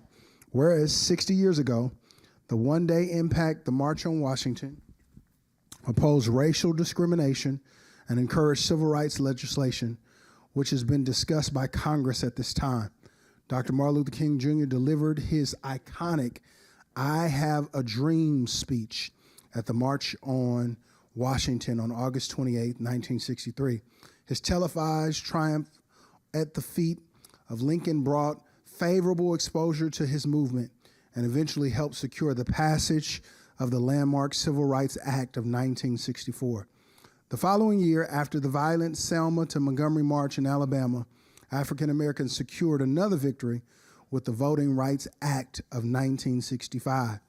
And whereas the legacy of the march and the I Have a Dream speech continues to be present on a city, state, and national level, the city of Carson honors the cause of the march on Washington for jobs and freedom and the I Have a Dream speech through the celebration of diversity, history, and implementation of workforce inclusivity. Now, therefore, the mayor and the city council of Carson, California, celebrate the legacy and 60-year anniversary of the March on Washington and the I Have a Dream speech on this fifth day of September 2023, and call upon the citizens of Carson to recognize and celebrate its crucial role in our community, through appropriate ceremonies, programs, and activities. Tonight? Are you the president? No, you're not. This is one of the original members. Original members, And then Roy this is your Love. Vice President. Vice President, thank you, my sorority And every sister. one of you here are also And we're all members. So who's going to speak? You're going to speak about Roy, you going to say a few words? Original member. You want to read it? Oh, at any rate, certainly we want to celebrate what had happened then, and of course, having been a person who had even the opportunity to meet frat brother Martin Luther King Jr. When I became an Alpha. And of course, her son is also one that had the pleasure of making sure he was an Alpha. So, but really, I don't want to just jump into stuff, but we all know what happened at that time and the sacrifice that was made and all the people who died and things that happened for the year. So we don't have to go into that. But I believe it's all depicted here in the proclamation, because King and the movement and the people who are depicted on my shirt, all of those were fighting. Yes. It's the same thing, and not only in this country, but also across the world. So at any rate, we're going to do it, and just go. Is someone going to read it? Oh, you going to read it? All right. Yes. All right. Thank you. Thank you. He's going to read it again and turn it around so they can take a picture of it. And here it is, right here on the shirt. Right. There's that march. Big smile for the camera. Oh, yes. Make it look like something. We want you to look good, That's, Roy. Oh, yes. You do it? Thank you. Madam Mayor, can I say something about Roy? Ladies and gentlemen, Roy Love has been a longtime Carson resident. He actually was active in the incorporation of the city, along with many other citizens. And he's very humble because he marched in the South with the civil rights warriors for freedom and liberty for African Americans. The civil rights movement would not have succeeded if it wasn't for men like Roy Love supporting Dr. Martin Luther King. And you walked together with him, isn't that correct? Yes. And also, when I became a member of the frat, we were on the Mississippi, banks of the Mississippi River, and the first person to come and ask for help and hug me was Brother Martin Luther King Jr. And I would want to add, you have a city manager here who's also growing in that tradition. Yes. Not to say anything otherwise. I love you too. Okay. I just thought it was important to outline Roy Love's experience in life because we all benefit by his great civil rights efforts. He's a long time and still remains a Carson resident. Thank you, Madam Mayor. Thank you very much. And still very active. Still very active.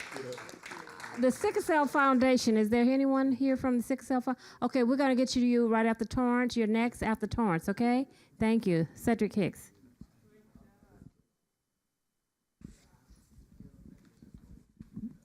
Well, as the mayor said earlier, the Torrance Memorial did an article in regarding the city of Carson and the mayor. But Torrance Memorial Hospital has always been a place in my heart because my daughter, who was premature at 2 pounds, 2 ounces, was born at Torrance Memorial Hospital in the NIC unit. She's 21 now and just graduated from Cal State Dominguez Hills with high honors. And we have with us today, and she came up earlier for the women's, is Anita Chu. She is a community services coordinator and health educator for Torrance Memorial Center. And September is Prostate Cancer Awareness Month, and I'm so glad that many of my colleagues wore blue today. Just surprisingly wore blue because blue was the color, and we got on blue. And whereas prostate cancer is the second leading cause of cancer in men following lung cancer, 1 in 8 men are diagnosed with prostate cancer.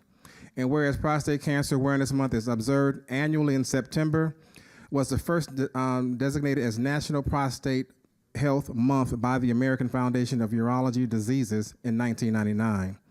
In a 2003 presidential proclamation, President George W. Bush specifically named the month National Prostate Cancer Awareness Month. And whereas the Obama administration officially designated September as National Prostate Awareness Month in 2015.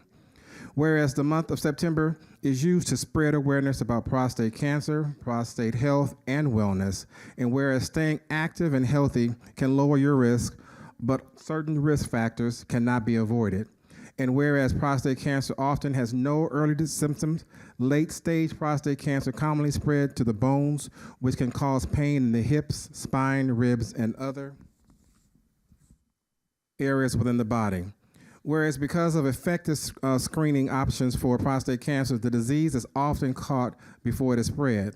Whereas the 5-year survival rate approaches 100% when prostate cancer is diagnosed and treated early, but drops to 31% when it's spread to the other parts of the body. Whereas the American Cancer Society recognizes the men should have an opportunity to make an informed decision about whether to use testing for prostate cancer based upon their personal values and preferences. Whereas the City of Carson joins communities across our nation to increase the awareness about the importance of men to take an informed decision and the health care providers about early detection and testing for prostate cancer. Now, therefore, the Mayor, City Council, California do hereby proclaim September 27th as Prostate Cancer Awareness Month and call upon the citizens of Carson to observe the month of September with appropriate ceremonies, programs, and activities dated today, the 5th day of September, 2023. And also to let you guys know that on, here you go, Nita. On the 16th of September, I'm doing my 4th year Prostate Cancer Awareness Walk at Cal State University, Dominguez Hills. I am getting an invitation for you to come out and walk. Don't worry about trying to pay for a registration. We just want to fill the location with people walking against prostate cancer in the city of Carson. I personally have a loved one in my family who was stage 4 prostate cancer. He is still surviving, but is still struggling, but understanding that this is something that could be prevented if you go through early detection. So come out on September 16th at Cal State Dominguez Hills. We'll be out there at 8:30, 5K walk. We're on the back end off of University Drive, and you'll see us out there with the blue balloons. Thank you, everyone. On behalf of Torrance Memorial, we want to say thank you so much for this honor. And we want to encourage men over 45 to get your screenings. We have a great facility at Torrance Memorial called the Hunt Cancer Institute. So if you need any help trying to schedule or trying to find more information, feel free to come and see me or CAC, and we will help you get the help you need. Thank you so much for this honor, and stay healthy and take care of one another. Thank you.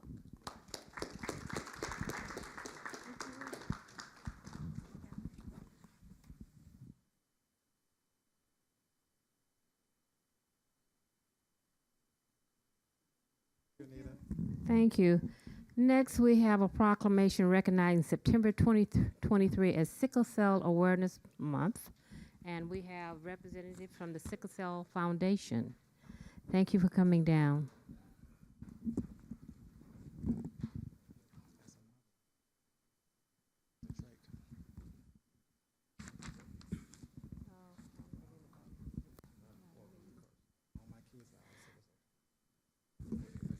How are you? And your name is? Sherrod Johnson. Sherrod Johnson. Sherrod Johnson. My name is Anthony, but you can call me AC. AC. Yeah. All right, AC. Come on. I'm glad. Were you at Coach Ron's funeral? Williams. Ronald Williams. Yeah. Stand in the middle. Stand in the middle. Whereas the Congressional Black Caucus of the House of Representatives passed a resolution in 1983 asking President Ronald Reagan to proclaim September as Sickle Cell Awareness Month. President Ronald Reagan signed Proclamation 5102, National Sickle Cell Anemia Awareness Month, and invited all Americans to reduce the burden of illnesses, disability, and premature death brought on by the disease. And whereas sickle cell disease, also known as SCD, is the most common inherited blood disorder that affects 100,000 Americans, primarily African Americans and Hispanic Americans. And whereas, according to the Center for Disease Control Statistics, SCD affects they repeat that 100 Americans. SCD occurs among about 1 out of every 365 Black or African Americans births. SCD occurs among about 1 out of every 16,300 Hispanic American births, and about 1 in 13 Black or African American babies born with sickle cell trait. And whereas SCD gets its name from the abnormal crescent or sickle cell shaped red blood cell that block the normal flow of blood and oxygen throughout the body, some survivors can experience intermediate episodes of pain, difficulty with vision, and serious fatigue. Other survivors experience this disease more acutely, making them susceptible to infection, strokes, and even organ failure. And whereas doctors diagnose SCD using different screening blood tests,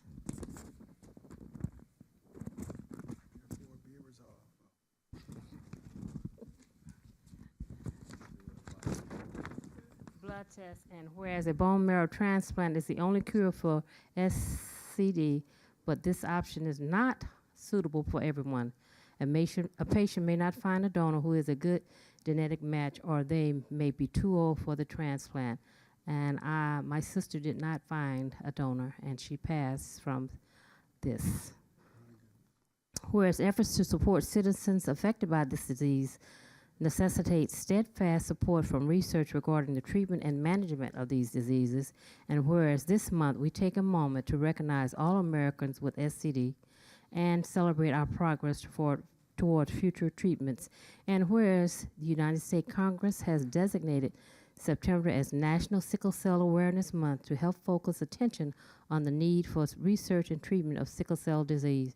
Now, therefore, the Mayor and the City Council of Carson, California, do hereby proclaim the month of September as Sickle Cell Awareness Month, encourages citizens to learn more about the disease and to assist in the way they can continue the efforts in its search for a cure, to increase research, treatment options, and providing access to care for people with sickle cell disease and the sickle cell trait. It's dated today, the 5th of September, as signed by and attested to by our city council members and our city clerk, and also, where is she? Her daughter,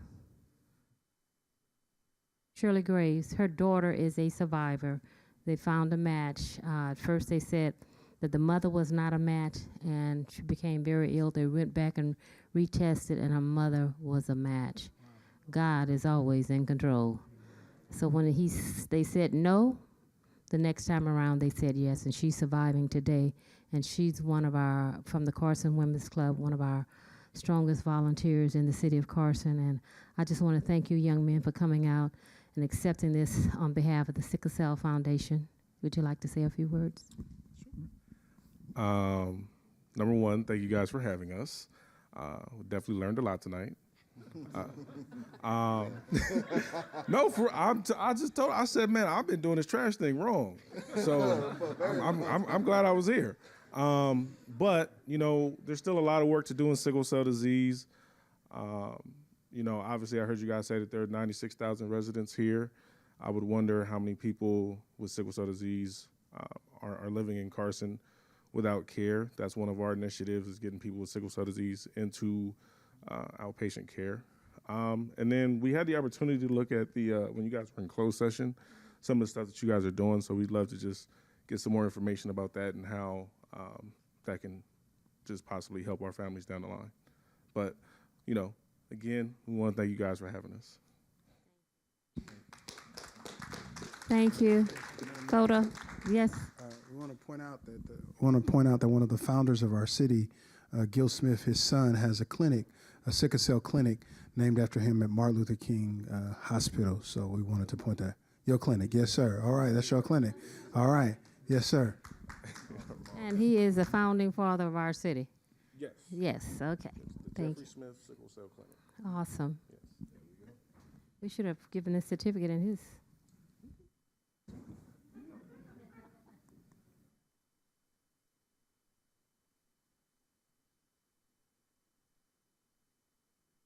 Window.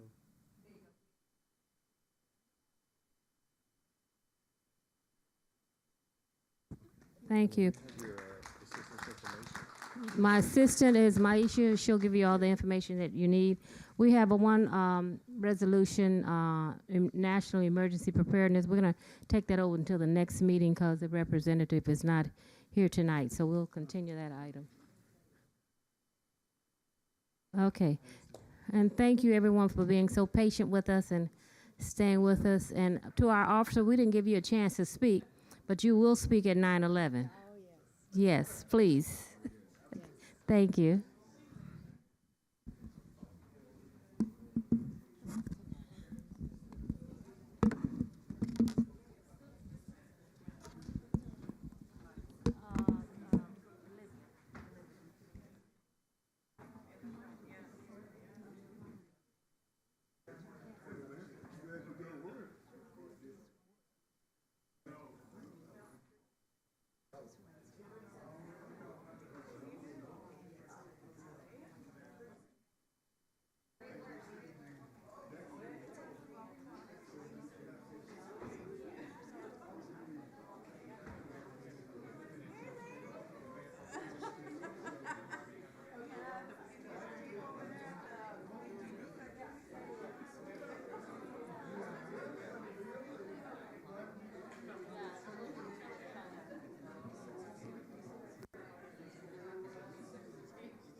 Where's our city We'll manager? call the meeting to order, Councilwoman, MPT.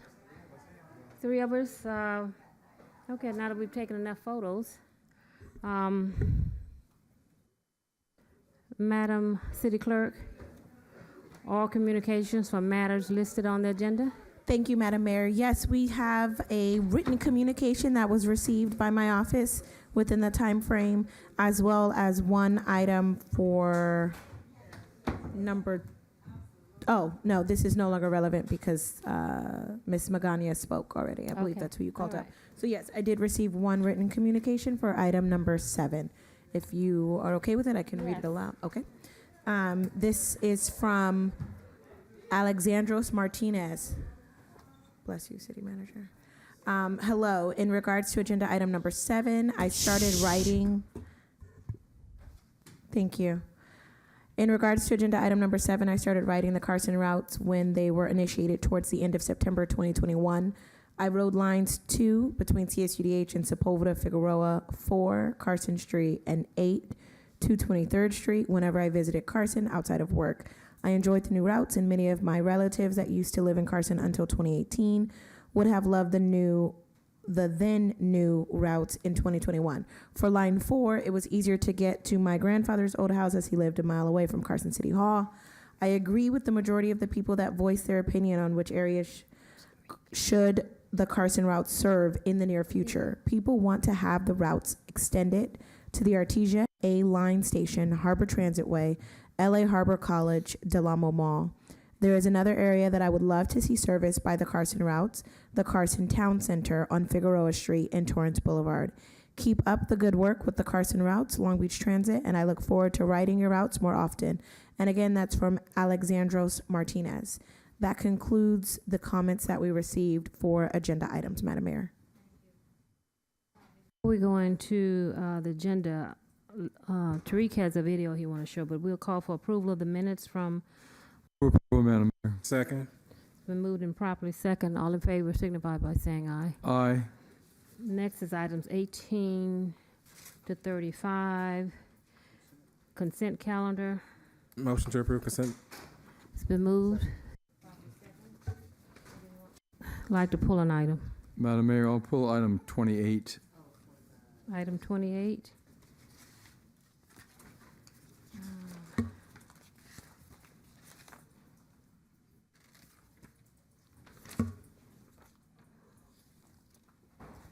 I'd like to pull item number 25. Item number 25 I'd like to pull. Anyone else? It's been moved and properly second to approve all the items on the consent calendar except items number 28 and 25. Cast your vote. Madam Mayor, it's unanimous. Item number 25, Mr. City Manager, is just a quick and dirty report to let our residents know that it's still on our radar screen. Thank you, Madam Mayor. So this item's on the agenda at the request of our Madam Mayor, and this is to transmit an informational update on the referral of alleged violations related to the Dominguez Channel odor incident from 2021 by LA Water Board to the State Attorney General's Office for Judicial Civil Enforcement. On a meeting of August 16, 2023, the LA Water Board considered Resolution R23-004, which is summarized in the staff report for our reference. The resolution authorizes the executive officer of the LA Water Board to refer the Office of the Attorney General for Judicial Civil Enforcement the matters described in the resolution against the dischargers, and further authorizes the executive officer to request that the Office of the Attorney General seek all appropriate relief, which may include civil liabilities or injunctive relief against any or all of the dischargers pursuant to Water Code Sections 13268, 13350, and 13385. Madam Mayor, for your approval. Thank you. Just want to keep everyone apprised. Are there any comments from staff, my colleagues, on this item? I'll move staff's recommendation. Second.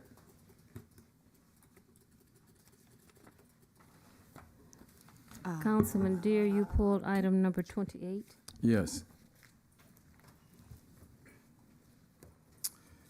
I pull item 28. I'd like to get a staff comment on it, please. Hit your button. Oh. Okay. There you go. It says recommendation. It implies the staff's recommending it, and I don't think that's the case. Staff report for item 28. This item was on the request of Madam Mayor Lula Davis Holmes, and transmits a recommendation for the City Council to designate Councilwoman Rojas as lead and Mayor Davis Holmes as co-lead of all current and future Filipino city events in the city of Carson by minute order. The recommendation is listed as a designation, which the staff doesn't have any recommendation because staff doesn't make a decision as to who is to be over any particular event. And so this is for City Council for your discussion and or consideration. Thank you. Madam, are you ready? Yes. Oh, Madam Mayor, okay, so I'm going to request this item be continued into the end of the fiscal year because we're we're already into this fiscal year, and I've been working on Filipino American History Month events for October for several weeks. I really feel it would be unfair to remove me. If I was removed from these events, then I would only have one event that I'm the leading council member on, which would be a combination of Earth Day and Children's Day. So I had asked earlier, last year actually, to have Councilwoman Rojas designated for Phil-Am events, and she suggested that's a good idea, except for Philippine Independence Day, which takes place in District 2, which is my councilmatic district. And so what I did is I virtually made Councilwoman Rojas my co-chair on all Filipino American events.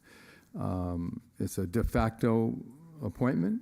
She's basically co-lead with me on these events. So removing me and putting the mayor on, I mean, Madam Mayor, you're on so many subcommittees, ad hoc committees, standing committees, and you have several events under your tutelage as well. It would really be unfair to approve this item 28. So I would make a motion that this item be continued until the next fiscal year. Thank you. Is there a second for that motion? Hearing none, I'd like to approve the recommendation to designate Councilwoman Rojas as lead and Mayor Davis as co-lead on all current and future Filipino events in the city of Carson. It's been moved and properly second. Cast your vote.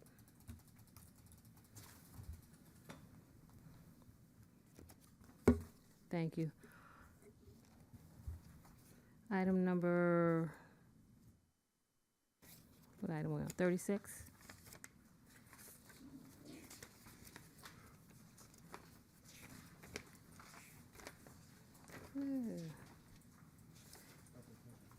A public hearing, special order today. Madam City Clerk, item number 36. Yes, Madam Mayor. Thank you. A public hearing to consider substantial amendments to the 2023-24 and 2019-2020 annual action plan. Was this properly posted? It was, Madam Mayor. The notice of public hearing has been given pursuant to the applicable law, including but not limited to proof of timely publication received by my office. The posting requirements were met. The posting affidavits are on file, and we did not receive any written communications for this item. Staff presentation. Thank you, Madam Mayor. This item will be presented by our Assistant City Manager, Dr. Lennox. Did we vote on that other one? What was the vote? I'm sorry, Madam Mayor? On the previous item, I didn't get the vote. The motion carried, Madam Mayor. It was 4-1. 4 yes, 1 no. Thank you. You're welcome. Thank you, City Manager, and good evening, Madam Mayor, members of council. As staff's recommending as part of this public hearing, staff is proposing that the city consider amendment to the city's 2023-24 annual action plan to reallocate unused prior year community development block grant funds, as well as current year CDBG funds to increase the available funding for the Neighborhood Pride Program, also known as the NPP. Staff also proposes to amend the city's 2019-2020 annual action plan to reallocate previously budgeted CDBG coronavirus funds to existing programs to assist Carson residents to deal with issues related to COVID-19 pandemic. The 2019-20 annual action plan is being amended because the CDBG CV coronavirus funding was originally obtained by means of a substantial amendment to that action plan. HUD regulations, as well as the city's citizen participation plan, require that public hearings be held by the City Council regarding proposed substantial amendments prior to their submission to HUD. Within the staff report, you will notice there's a total funding allocation to be, after this item's approved by council, to be a total of $1,072,069.94 to be reprogrammed for the Neighborhood Pride program. 2 weeks ago, the NPP program application process opened up to a fairly popular demand from our community, and staff's recommendation is based off of that demand and wanting to ramp up the program, provide more services that specific need. With that, I conclude my report. We do have housing staff, Keith Bennett, here in case there are any specific questions about the proposed moves. Thank you. Council member, you have any questions that you need to ask? Madam Mayor. Councilman. Thank you. To the staff, I just had a question. How many was, is there a wait list that we have based upon the call-in and registration? Yes, the NPP program per year, based off the allocation we were originally aware of, was about 75 applications to receive. And we took about 120 total in that short period of time. I would say it was about less than an hour from when it opened at about just after 7 a.m. And within 10 minutes, we had already reached 75. So the demand is there. We just have to find a way to fund more applicants. So was there a cutoff for anyone? I mean, if you had the 75 and you had over 100, what was the time frame for people to actually call in or register? So we took registration not just online, but also in person. So there was about 15 residents who showed up at the community center, and their names and information were taken so that their applications could be included, and then in addition to those that were done online. Because the reason why I asked, I had several calls from one of the mobile home parks that's in my district. They kept trying to call, and they could not get anyone, and they kept saying I waited, I called them, and then when they tried to call City Hall, no one answered the phone. So they just had I just want to make sure no one is being left out the loop. No one that we know of, no. That's exactly why we want to increase the program. With the additional funding, we'd be able to open it up even more. Okay. MPT? Yeah, I guess I had the same question as Cedric because the server was down. I had people calling me as early as 7 who have been waiting in the queue forever. The server was down. I don't know who's in charge of the server. I kind of expressed to the city manager at that point. I'm not sure who's in charge of the server, but people have been literally trying. They tried to pick up the phone. So I hope that as we reallocate, there are some people who have major needs in order to get this program fulfilled. So it's my hope that as we consider to make these amendments, that it helps those who waited all night, who set their alarm clock to get online at a certain time, and it's still closed. Some people, information went in, but they didn't get a confirmation if they were, if their application was accepted or not. They were sending screenshots to my Facebook messages and stuff like that. So I hope we were able to get that rectified. Yeah, thank you, Councilman. We've been following up with as many of those that we find out after the fact as possible to try and incorporate them in that waiting list. Secondly, though, staff has been directed to research additional software platforms that can better capture the demand. The city's current system, it's old, and so as you were mentioning, the server was overwhelmed when we opened it up, and so there was certainly a backlog, and some of our residents were experiencing that. So everyone who's been calling in and following up, we've been trying to reach back out to them, make sure we got their information. Yes. Madam Mayor? Yes, Councilman. I had a follow-up question. Of the list that you received, do we know the total request from everybody? I know that we're adding this funds to the NPP program, but is this going to be suffice to cover what that number might be? I mean, if this is what it is, it may be another number.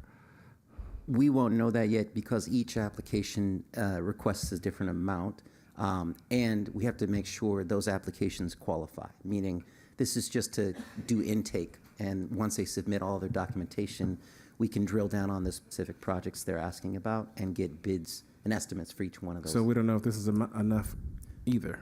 Correct. All we know is that this is more than what we were using in the past, and the demand is already exceeding what we had in the past. And were we able to use any FEMA money? Because some people had issues with roofs, and I know that the state declaring an emergency, some FEMA funds made available for any of our residents.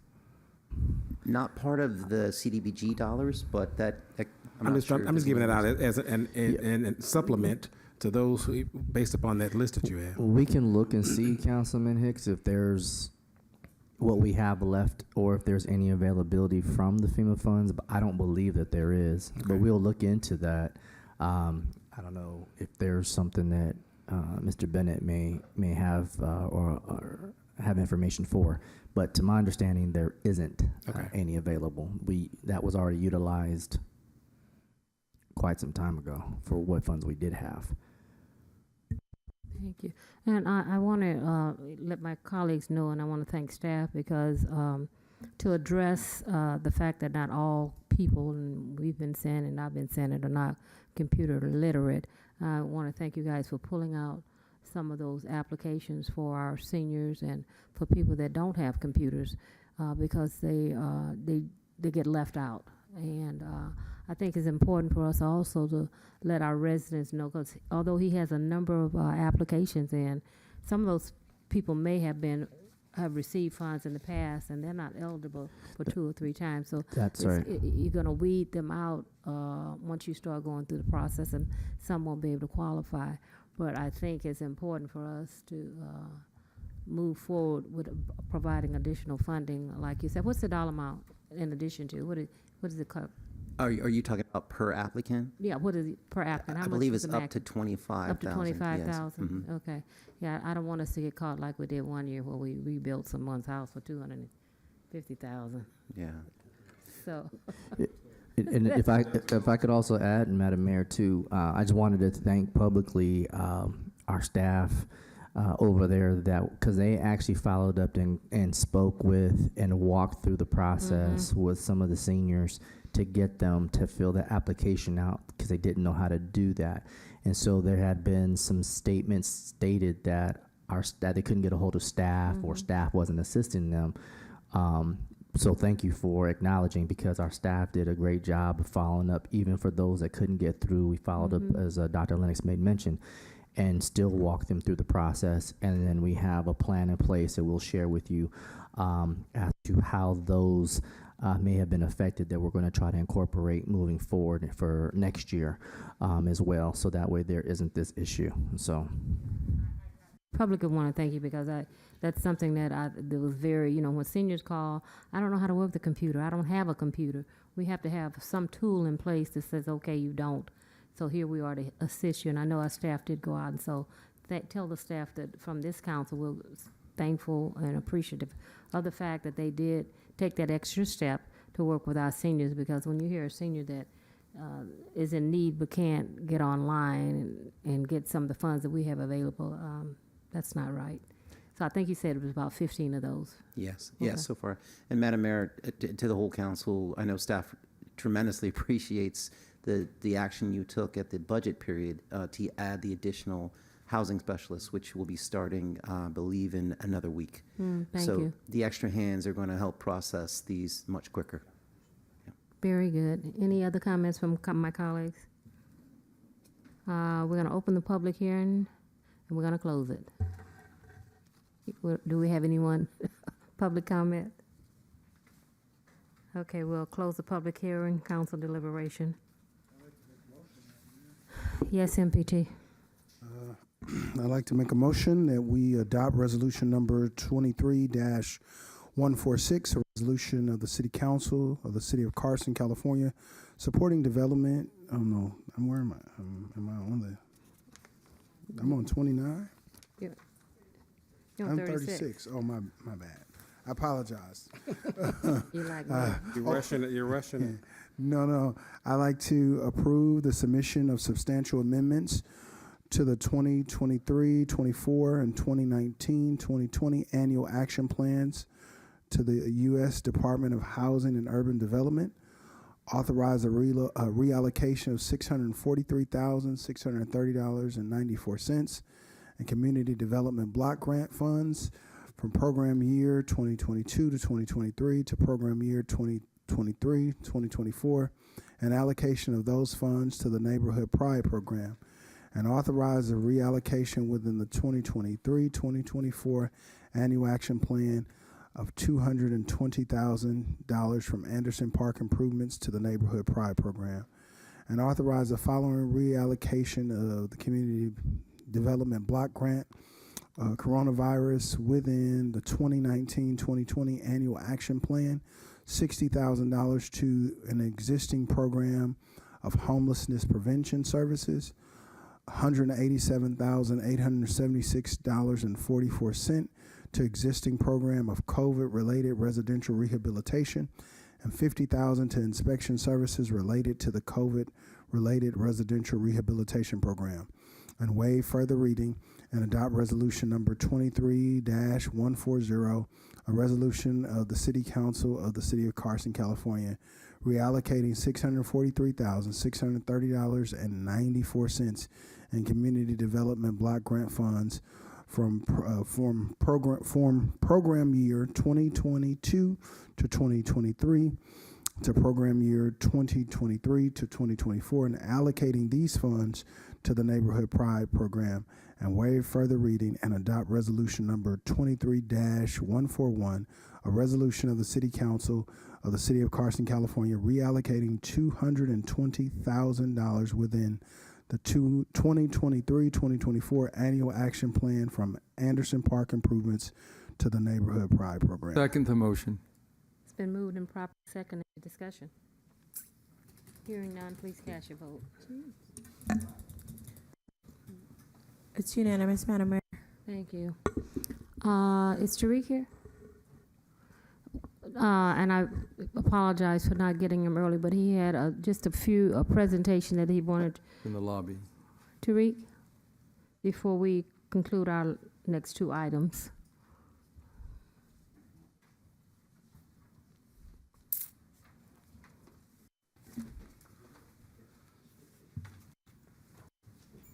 Hi, Madam Mayor, council members. We asked staff to try their best to make a 2 or 3 minutes video from a really great pool of pictures of the event. So what we have today is Tour de Carson, as well as the street fair. And I think it's about 2.5 minutes long.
Thank you.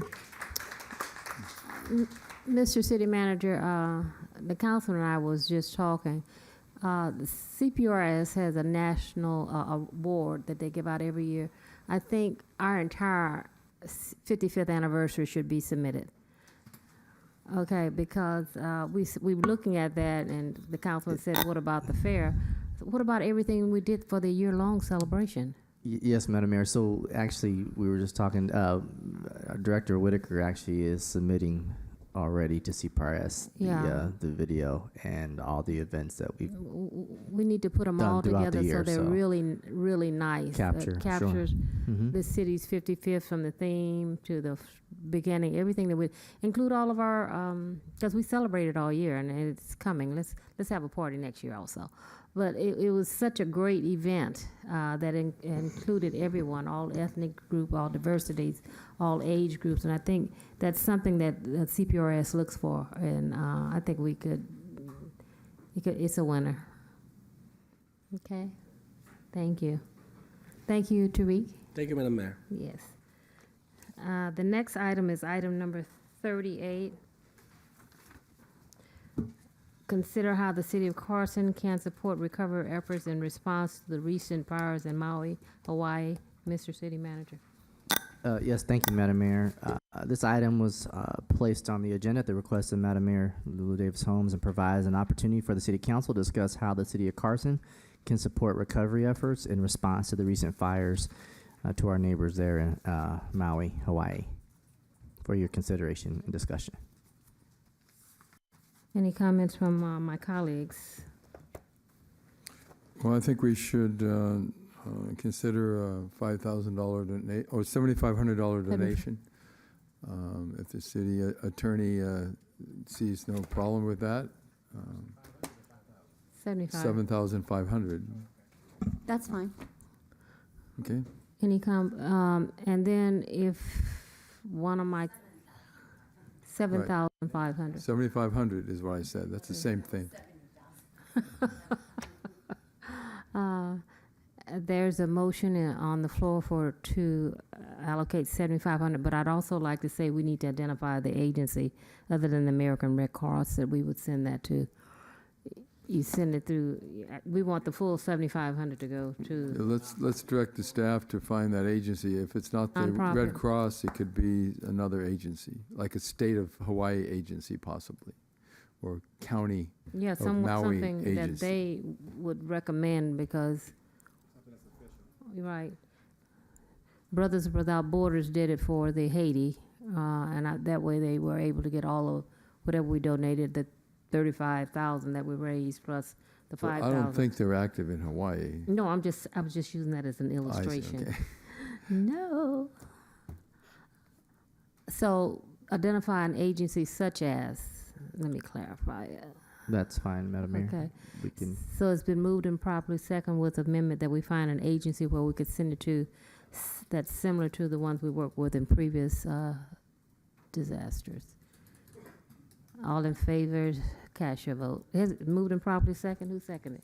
Madam Mayor, who was the second? Who was the second? That's what I'm trying to I thought find. you seconded it. I seconded. Okay, I'll second it. Thank you. Thank you. Okay. It's unanimous, Madam Mayor. The next item on the agenda is item number 39, which seems to be giving us a little heartburn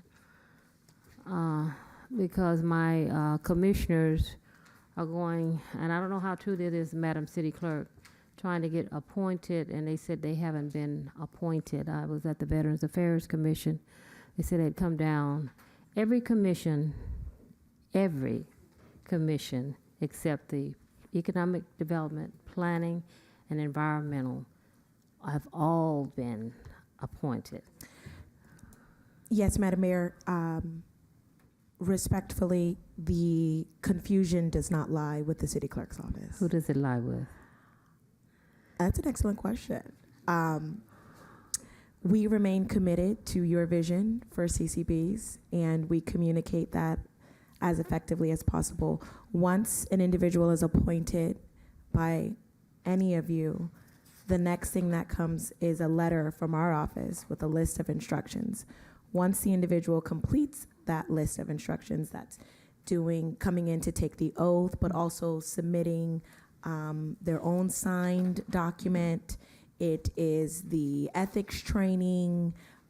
It's an application. Once that's done and they come into our office, we administer the oath. And once that oath is administered, they are free to participate. Even if, as we say each meeting, they have not been appointed there to continue serving, even after said expiration date.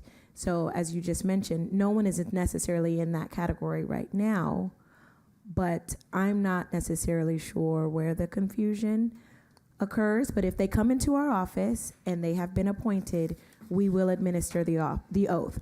We have been receiving individuals who are either not satisfied with the appointment that they've been given, and they will refuse to take the oath at that point in time, because the oath that I read does state the position. So they may not want to be alternate number 3 or number 1. They want to be whatever it is they think that they should be. So we try to mitigate that at the counter at that time, but we also respect the fact that if they don't want to be alternate number 3, then they should not take the oath for alternate number 3. Okay. Just using that as an example. But if there's anything else that we can do further to clarify, I'm happy to do that. But we also try to work with the staff who staffs each commission, because that's who the commissioners have their day-to-day contact with. It's not our office. But we're happy to try something new to mitigate some of the confusion, but it's a variety of staff who staff the commissions, and maybe we can enhance our communication with the staff of those commissions. I'm not sure where the breakdown exactly is, but I'm going to defend my office. I got you. For instance, I'm looking at Arthur Batuco on the Veterans Affairs Commission. Term expires 11/30/22. Was appointed in 21. He was reappointed. That's my appointee. Emmanuel Solomon, 11/30/22. All of the Veterans Affairs except 2 terms expire in 22. Okay, so are we talking about updating the? Well, if they're coming in and you look at this list, it looks as though they haven't been reappointed, and they have. Okay, well, that list is, we can absolutely update that list, but that list is not shown to the commissioners, so they wouldn't see that. But we can absolutely clean it up for internal purposes, absolutely. All of it should be cleaned up so that if you're not there, the staff person that's looking at this list can say, yes, you can be sworn in, or whatever it is, because I'm just looking at that one for instance, and there's a couple others on here that I know we've appointed. Atelia Walker, term expired 11/30/22, Senior Citizen Advisory.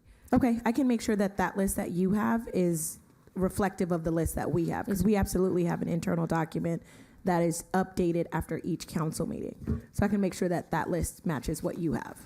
Well, because I think yes. that's something that's in the staff report that maybe didn't get updated in time. Yeah, it's quite a few in here. I just pulled those out that say they have not been reappointed. Okay, I can email that to you tomorrow. Yeah, and just update it, and then everyone that has, every commissioner should have been reappointed except those 3 that I named.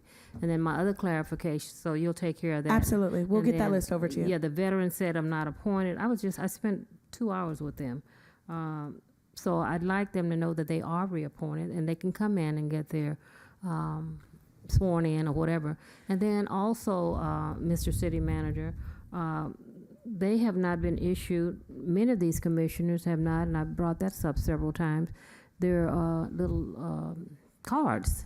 You know, it may not be important to us, but it's important for them. They say, well, when I go out and I sell my business cards. The gold seal. The gold seal we did stop. Okay, so for the business cards, Madam Mayor, we asked that the commissioners speak to the staff representative, which is probably one of the council aides, if they want or looking for business cards, and they can put that request in. Well, I was sitting there, and I've been in a couple of meetings, and the request has come through, and it is that you have not been appointed. We have no funds for business card, everything, but I'm going to order your business card. and I attended it myself.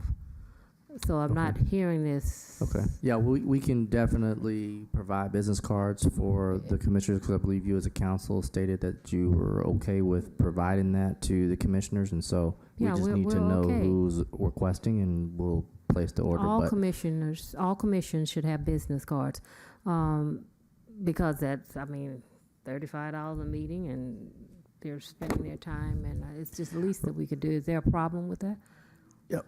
No, I think we were just wanted to ensure that the commissioners, once they're issued the business cards, that we'll have a conversation with them, ensuring that it's not used in a light that should not be, inappropriately, because there were complaints previously that people were using their business card with the city seal to, as an example, one of the deputies pulling over a commissioner, and they pulled their card out. You don't know to who I say- am. Right. Yeah, And so you're gonna have it doesn't one or two. work, by the way. You're gonna but have one or two. I think they actually got a ticket for doing that, but they probably would have let them go had they not.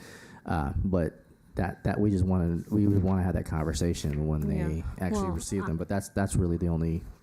Outside of that, but as far as issuing the actual business card to commissioners, that's not an issue for Yeah, us. I would like all of our staff that's in charge of commissions, or whoever's gonna be, to order cards for all of these commissioners have been reappointed. I'm gonna move around one or two, but they've been reappointed. And all staff should be on the same page and not telling our commissioners, well, you have not been reappointed, because we did this months ago.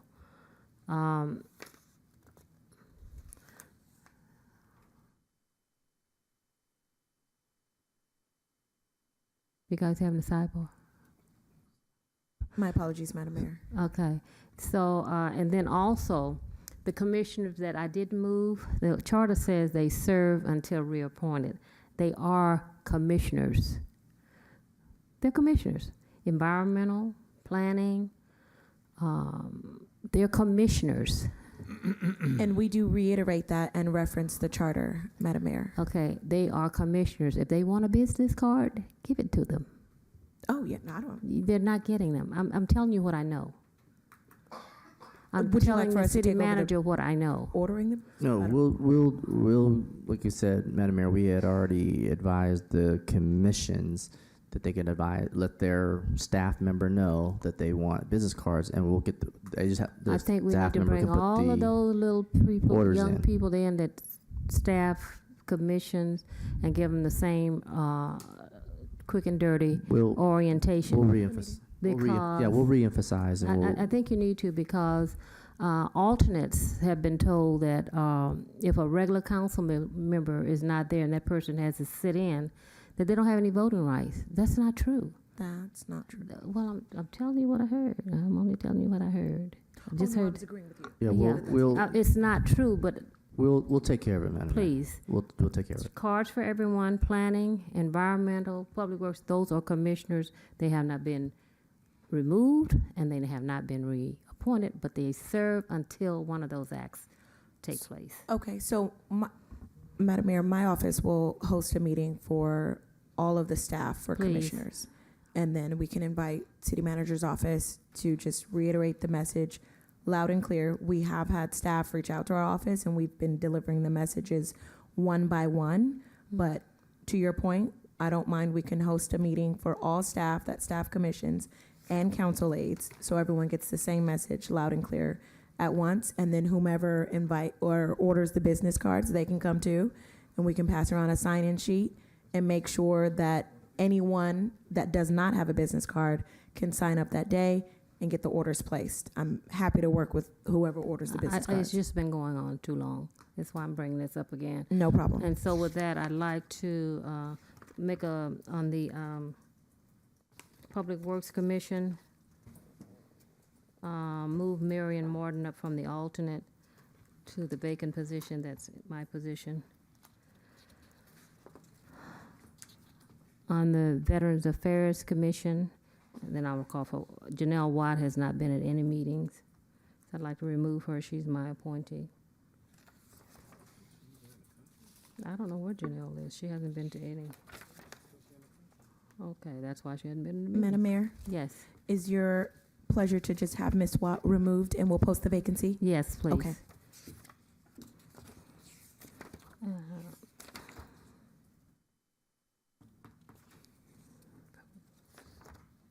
Veteran, oh yeah, that'll open up the Veterans Affairs.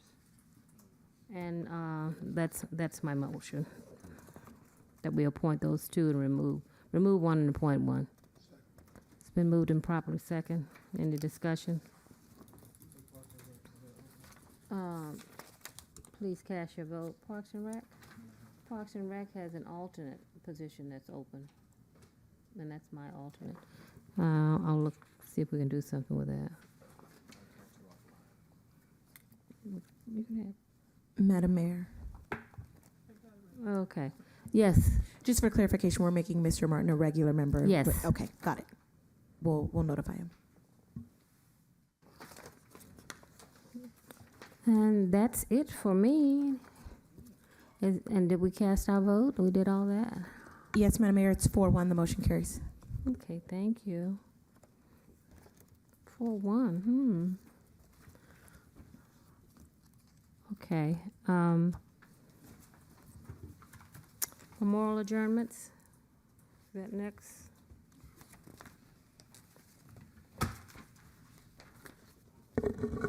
Thank you, Madam Mayor.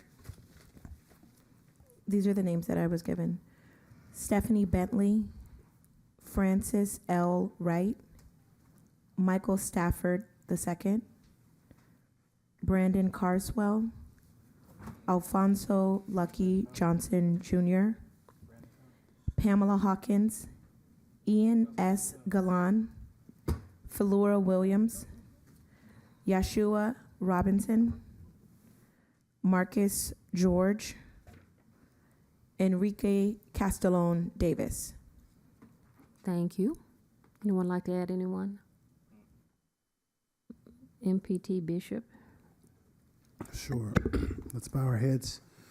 Father, tonight we come boldly to your throne, asking you for peace, grace, and favor. We pray that you bless these families who are represented tonight on our memorial adjournment. We pray that you would give them peace that surpasses all understanding and never leave them comfortless. In Jesus' name I pray. Amen. Amen.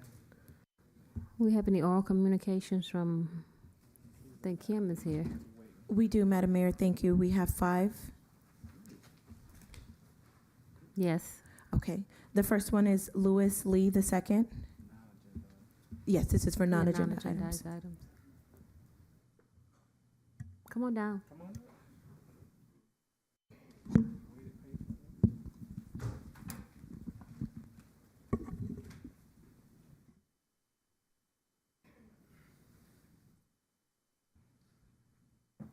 Hi, Mr. Lee. You'll have 3 minutes.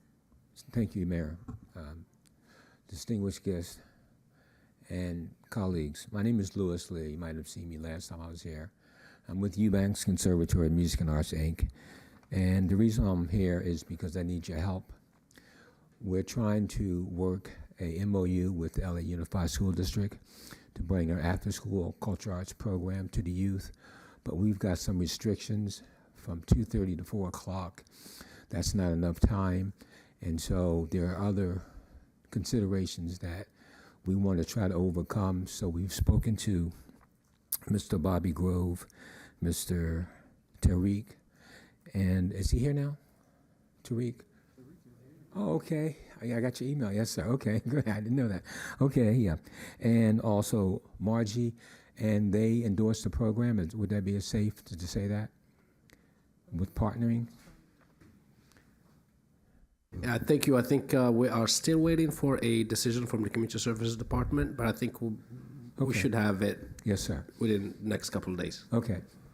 And what we need is your support, because if we do not work with the school district, we need to get the word out there to the youth.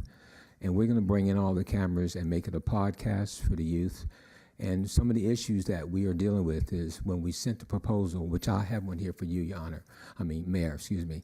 When we sent, when we sent the proposal to them, we mentioned some of the questions would be, what kind of music do you listen to? Who's your favorite artist?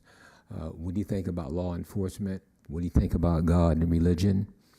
And they got back to me immediately and said, look at the contract. I said, oh boy. Okay, so we can't mention that. And so we figured that if we do it at the West Wing, we can ask those questions. However, my board said, let's check with the city council first to make sure, because there may be some restrictions where you don't want us to use God or religion. And so I know you cannot answer me now, but I do have a copy for you, Mayor, that I'd like to hand to you with the proposal and the flyer, if I may, please. Thank you. And looking at the clock, get back with me whenever you can, and thank you for your time. I appreciate your time and your patience. Thank you so much. Thank you for sticking around during our entire council meeting. You've been here from beginning to end. But I do want to say the staff will be reviewing the recommendations.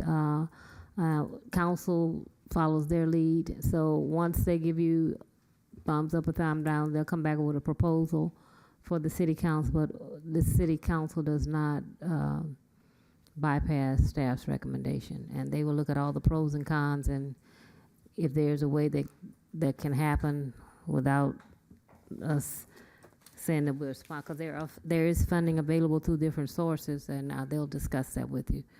But thank you for bringing this to me. I'll review it. But this recommendation, or if there's something can happen, could come from Robert Lennox, Mike Whitaker, and you've talked to Bobby Grove already. They're in charge of the program, not through our city manager. Okay? Thank you. Thank you, Madam Mayor. Next is Kimberly Cortado. Hi, Kimberly. She wanted to go last. That's okay. That's okay. I usually go last. Good evening, Madam Mayor, Council, staff. Kimberly Cortado, Parks and Recreation Commissioner. Going to try to get through this quickly because we do have a lot of events going on for the month of September. So first off, Councilman Hicks mentioned earlier, he has his, where'd it go? Cajun and Blues White Linen, which is this coming Saturday at the event center from 6 p.m. to 12 midnight. Tickets are still available. You can go online, or you can go to Mills Park or Delamo Park to purchase your tickets. You can also purchase tickets at the event center itself. September 11th is Heroes Day, which is also going to be at the Carson Event Center from 5 to 7 p.m. Is that right? I think that's right.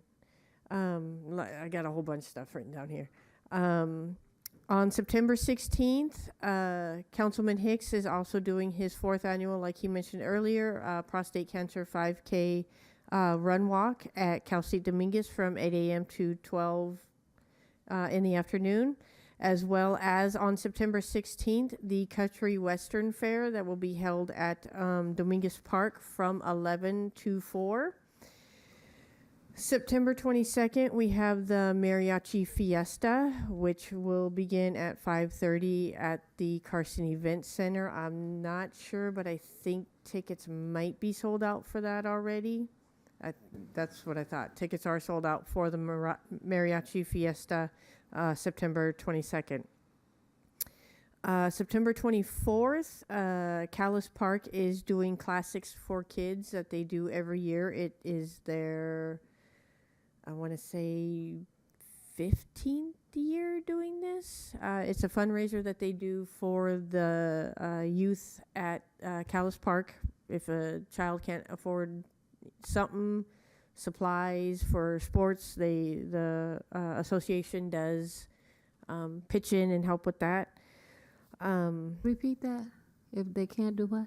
If they can't afford, not uniforms, because I know the city does that now, but in the past that was what the associations did, is if a child couldn't afford uniform or registration, the association would support that child and pay for their uniform and stuff like that. But now it's more like sports equipment, if there's stuff needed at the park, the association does the car show to fundraise for that. So Okay. everything that they do for the car show goes back to the park for that. We did have the Fam Fest last weekend, and it was a very good turnout. Mayor Pro Tem Hilton, everybody enjoyed it. Great music, great food. So great to see it growing at Stevenson Park, and want to see it come back.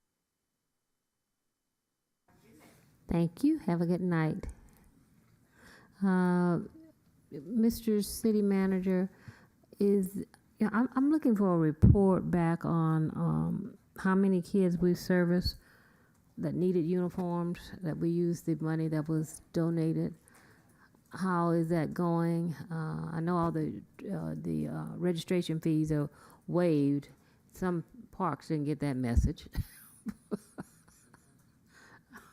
I'm out being nosy, and I heard it from their mouth.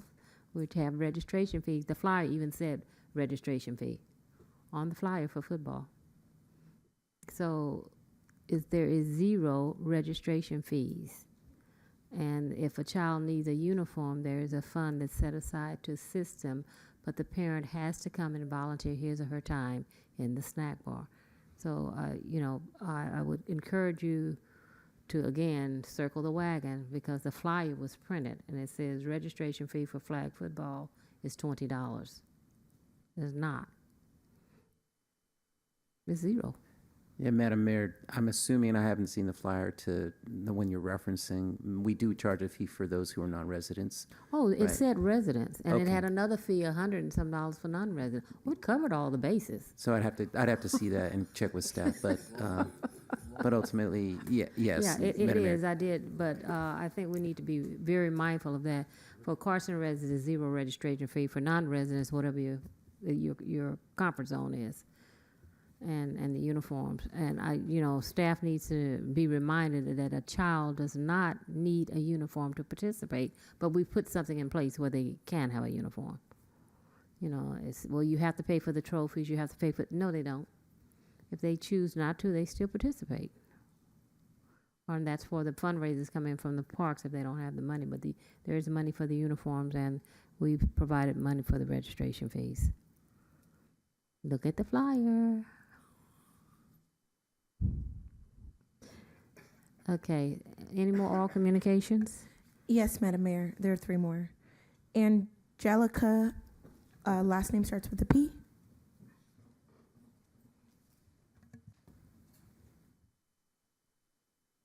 Good evening, council members, mayor. Good evening. My name is Angelica. I'm here tonight to speak about the issue regarding the state controls audit. The who? The state controls audit. Oh. I believe that the city is moving in the right direction and forming a finance audit committee. However, I believe that the community will appreciate further transparency on this issue. The controllers audit outlined many deficiencies in the city's financial controllers, especially regarding the city's contracting practices. I believe that the community will appreciate a public discussion on the contracting issues and the other matters outlined in the audit. I would like to thank Councilmember Jim Deere for outlining this audit. Councilmember Deere pulled this item from the consent agenda so the public could hear the details of this audit and be informed of the city's financial shortcomings. Thank you, Councilmember Deere, for your efforts in attempting to increase transparency on the city's financial matters. Many in the community appreciate your efforts. Thank you. Have a good day. You're very welcome. Thank you for waiting patiently also. Thank you, Madam Mayor. Jaylani, last name starts with an A. I don't want to mispronounce it.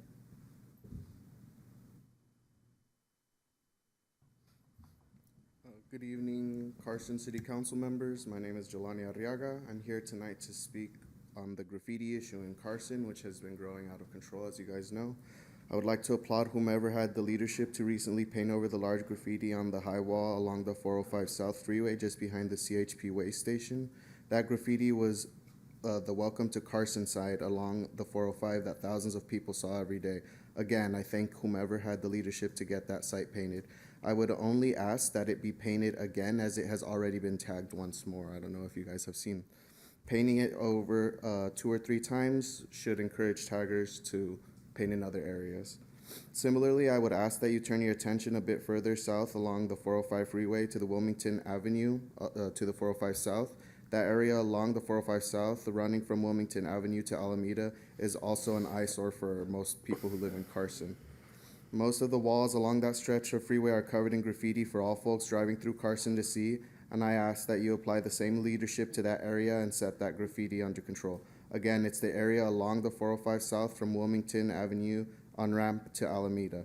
Those walls do not belong to Caltrans. I encourage you to abate the graffiti there as well. Thank you. Thank you so much for bringing that. My eyes are not the only one that see that. So thank you. Yeah, Madam Mayor, that stretch is really ugly, and it's adjacent to the railroad. So I know our staff went out and painted it over recently, but It's bad. it's tagged again. And also further south, behind other properties, you can still see it from the freeway. That area needs to be covered over as well. Yeah, we've Soon, been as soon as possible. Yes, we've been working with Caltrans because that area is on private property, so it's been difficult for us. Our staff went out and painted that wall. Well, I think it's railroad property. Not all of it. And private property, the wall itself, I mean, is bordering private property. He's correcting some of those. What needs to be done is to contact the owner of the property, because I've received 2 calls in that area off of Wilmington, because right at the Chevron station, as you go down where the railroad tracks is at, a couple of those walls are privately owned. So my thing is, if they're upset of us touching their wall, which I know someone was upset of a wall in the DA that we did a wall too as well. Yes, right. That we cite them and let them know they need to get it off their wall. If we're providing it for them free of service and they don't want us to do it, then they need to get it off. We even provide the paint. Yeah. Yeah, we'll do. Our staff was actually, there was a call in. I think Mayor Pro Tem had sent us one, and the lady actually was upset that we were cutting. Said it wasn't the color paint that she wanted. So we didn't. We just sandblasted it. But yeah, we'll definitely get the citations out and start doing it, especially for the private walls. But the one wall, as the gentleman was making reference on the 405, has been. Is that the evolved wall that I call it? Yes, ma'am. Yeah. It's just been difficult, and for us, again, I appreciate staff doing what they did, because we know it's been an eyesore for a long time. Yeah, and it's been and it just difficult. kept We've been trying growing. to get in contact with Caltrans and with the railroad. It's been very difficult. But we were able to, it was disheartening, obviously, because we were able to finally get that painted, and then it came back the next day. So, it gave us 24 hours. But you're right. I mean, we'd like to get it again, but. We'll apologize for taking it down. I'd like to get rid I'm sorry.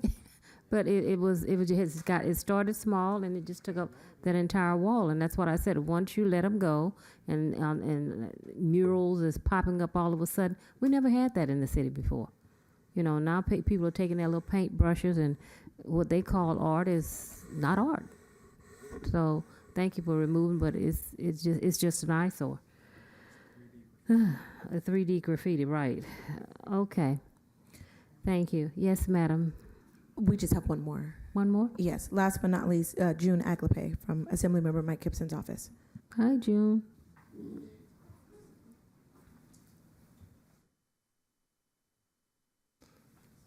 Thank you. Good evening, Madam Mayor, Mayor Pro Tem, council members, city treasurer, city clerk, city attorney, the city attorney, and also team city manager, June Aglepe from the office of Assemblymember Mike Gibson. Just want to share an event that's going to be held this Saturday.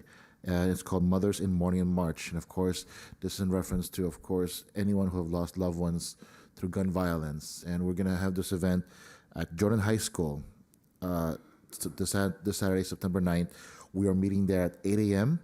and we will begin. And of course, there will be a shuttle that will take us to a starting point at Markham Middle School, and then from there, from Markham to Jordan High School, which is of course the address is 2265 East 103rd Street in Los Angeles, and that's pretty much it. And of course, we encourage everyone who have lost a loved one through gun violence here in the city of Carson, and anyone else listening else. And that is pretty much my announcement. And I think next time, Commissioner Kim, you will be the last one doing this. Thank you very much for your time, guys. Thank you for that. Tell our Assemblyman we said hello. Next is council members' request to add future agenda items. Yes. Madam Mayor, I have a request, and the request is simply to give out a certificate of proclamation. About 2 weeks ago, there was almost a full-on riot at the Delamo Mall with young kids, and it was a young gentleman while a young kid was being beat. A young gentleman who did not. He said he wasn't going to the mall that day, but he stood in between the kids fighting. His name is Marcus, I believe. I have all of his information, and I think he just should be honored. We don't have citizens like that anymore. I was trying to get him for Heroes Day, but we just talked, and his schedule's pretty packed. But we don't have people like that anymore, and literally him stopping the fight turned everybody around. Maybe I have a soft spot because my daughter wanted to go to the movies that day at Delamo Mall, but something told me no. And I'm $4 grateful. tickets. Yeah, it was $4. It was a $4 ticket day, so I'd like to request that to be on the agenda.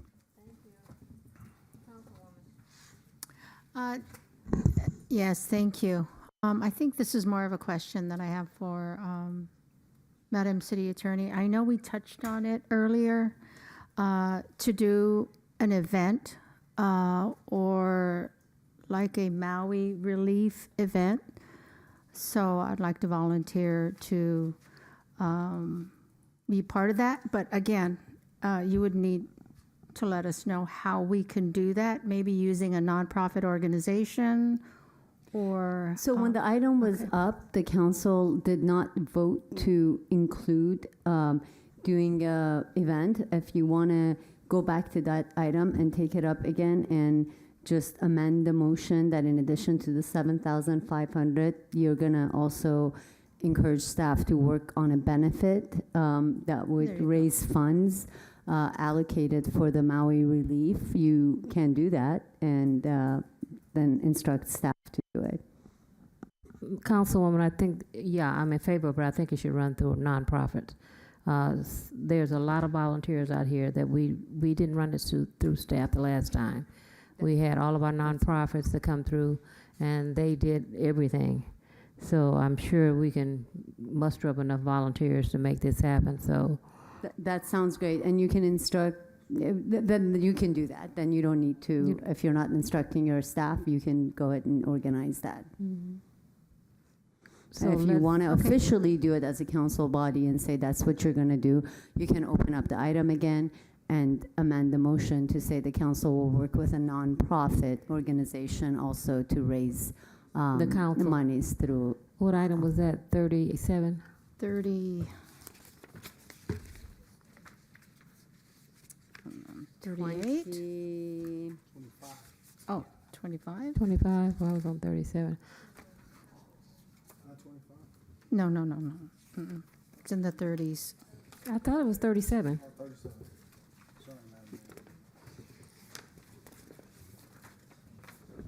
Nope. Nope. 38. 38, I'm close. So let's reopen item number 38 without any objection and amend the motion. What else do I need to do, Madam City Attorney? So you can say that the motion is amended that in addition to the $7,500 donation from the city, the council will work with a nonprofit organization towards having a benefit in whatever form to raise monies and allocate and send to a relief fund for Maui. It's been moved and properly second to do that. Is there a friendly amendment? Friendly amendment. Okay, so I'm the maker of the motion. I accept the friendly amendment. Okay. I second it. So made the motion? You do have we to need to accept vote? it as well. Yeah, I accept it also. Okay, so the same. Okay, thank you. Can I add a little bit to it?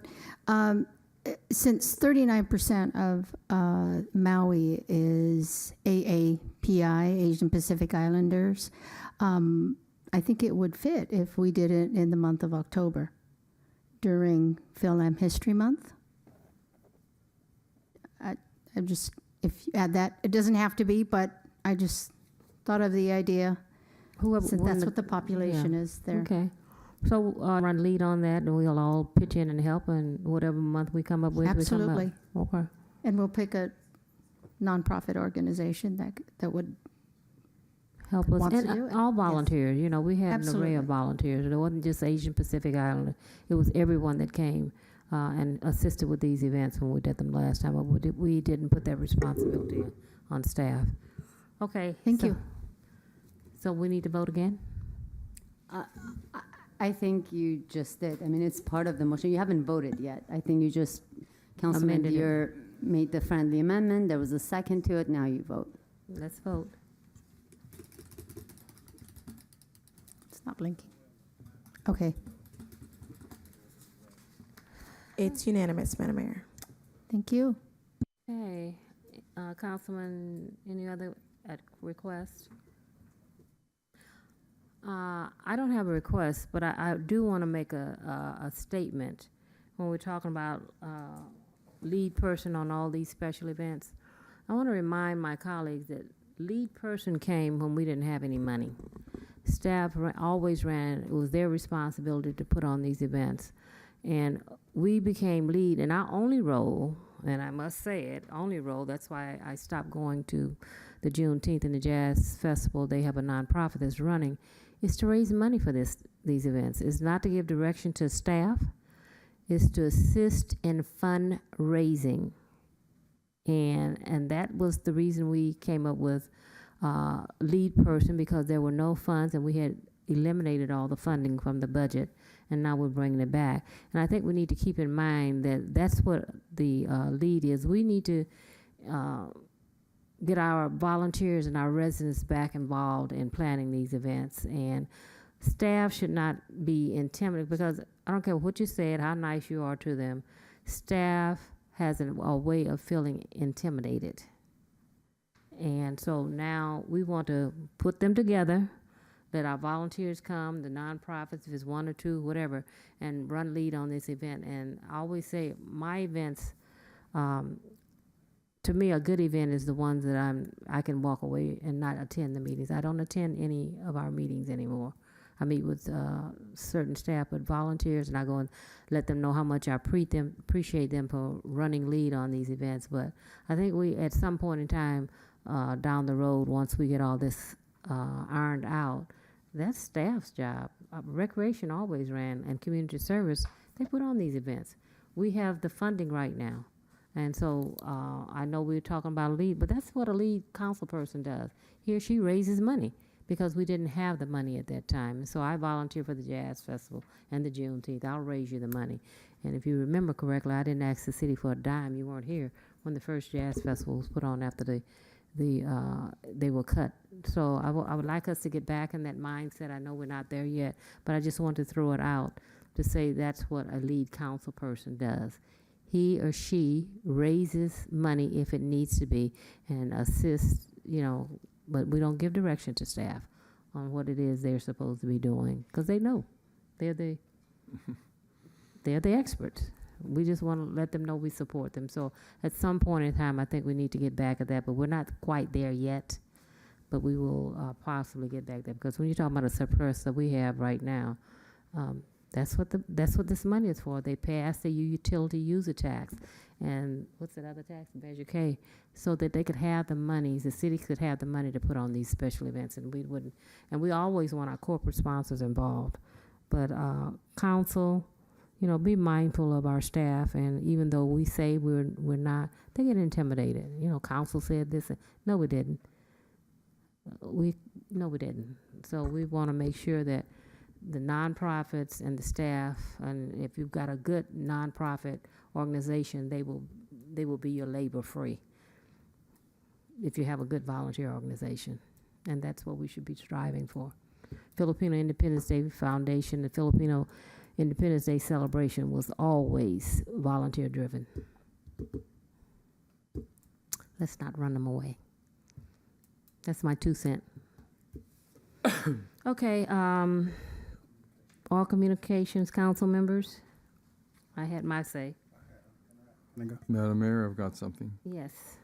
So in October, there's also the Leyte Landing 79th anniversary. For those who might not be aware, it is the equivalent of D-Day, but in the Pacific Theater. And so there will be recognition of that in October. Everyone will be receiving a notice of that. Do you want to do Thank you. anything special from the council of recognition? No? No. No, okay. All right, MPT. So, Madam Mayor, I wanted to I want to thank everybody for coming to the Fan Fest. Fan Fest. It was fun. It was amazing. The staff was incredible. Stevenson Village has reached out and just talked about how appreciative they were to have first class event right in their community, and everyone was pleased. It was laid out so nice. I want to applaud the staff, Parks and Recreation. They did their thing. They took the vision and just ran with it, and we didn't put no pressure on them. We just said, just do what it do. So I'm grateful and appreciative. But I wanted to tonight we honored the 19th Amendment. And I wanted to just put some context to the 19th Amendment. While all the women were greatly excited, the women's suffrage movement and the 19th Amendment did give the women the right to vote and other civic liberties, but it did not include black women or people of color or women of color. Those rights weren't granted to all women until like 1965. We celebrate the 19th Amendment. However, if you look at any election, whether it's national, local, those women who got there last, they always are the margin of difference. So I wanted to honor our women tonight, but I want to particularly honor black women and the women of color because they are the margin that pushes victory in any election. So I just wanted to point that out, that while we celebrate the 19th Amendment, the rights were not afforded to us. And if the truth be told, we're still in a day where the right is not necessarily afforded to us. It hasn't become a law. It's still an act. So we're waiting on the next president to make it a law so we can actually have it where we won't have to go every few years and try to get make sure that we can still vote. It's our actual right. Preach. Thank you, Madam Mayor. Thank you for that history lesson. Yes, ma'am. Yeah, a reminder. We're still marching. Okay, without that, I'm going to say this meeting is adjourned. Thank you to the staff and for coming out. We're right on target. Good night. Good night, everyone. Oh, MP, I want to personally thank you for you guys working. You didn't overmanage the staff. They did what they were supposed to do, and that's what good leadership is about. You just give them the vision, they run with it. You show up, hey, how you doing, and you leave. So thank you. We have some incredible people, but they don't want to be, for lack of a better word, bullied or intimidated. They want to do their job.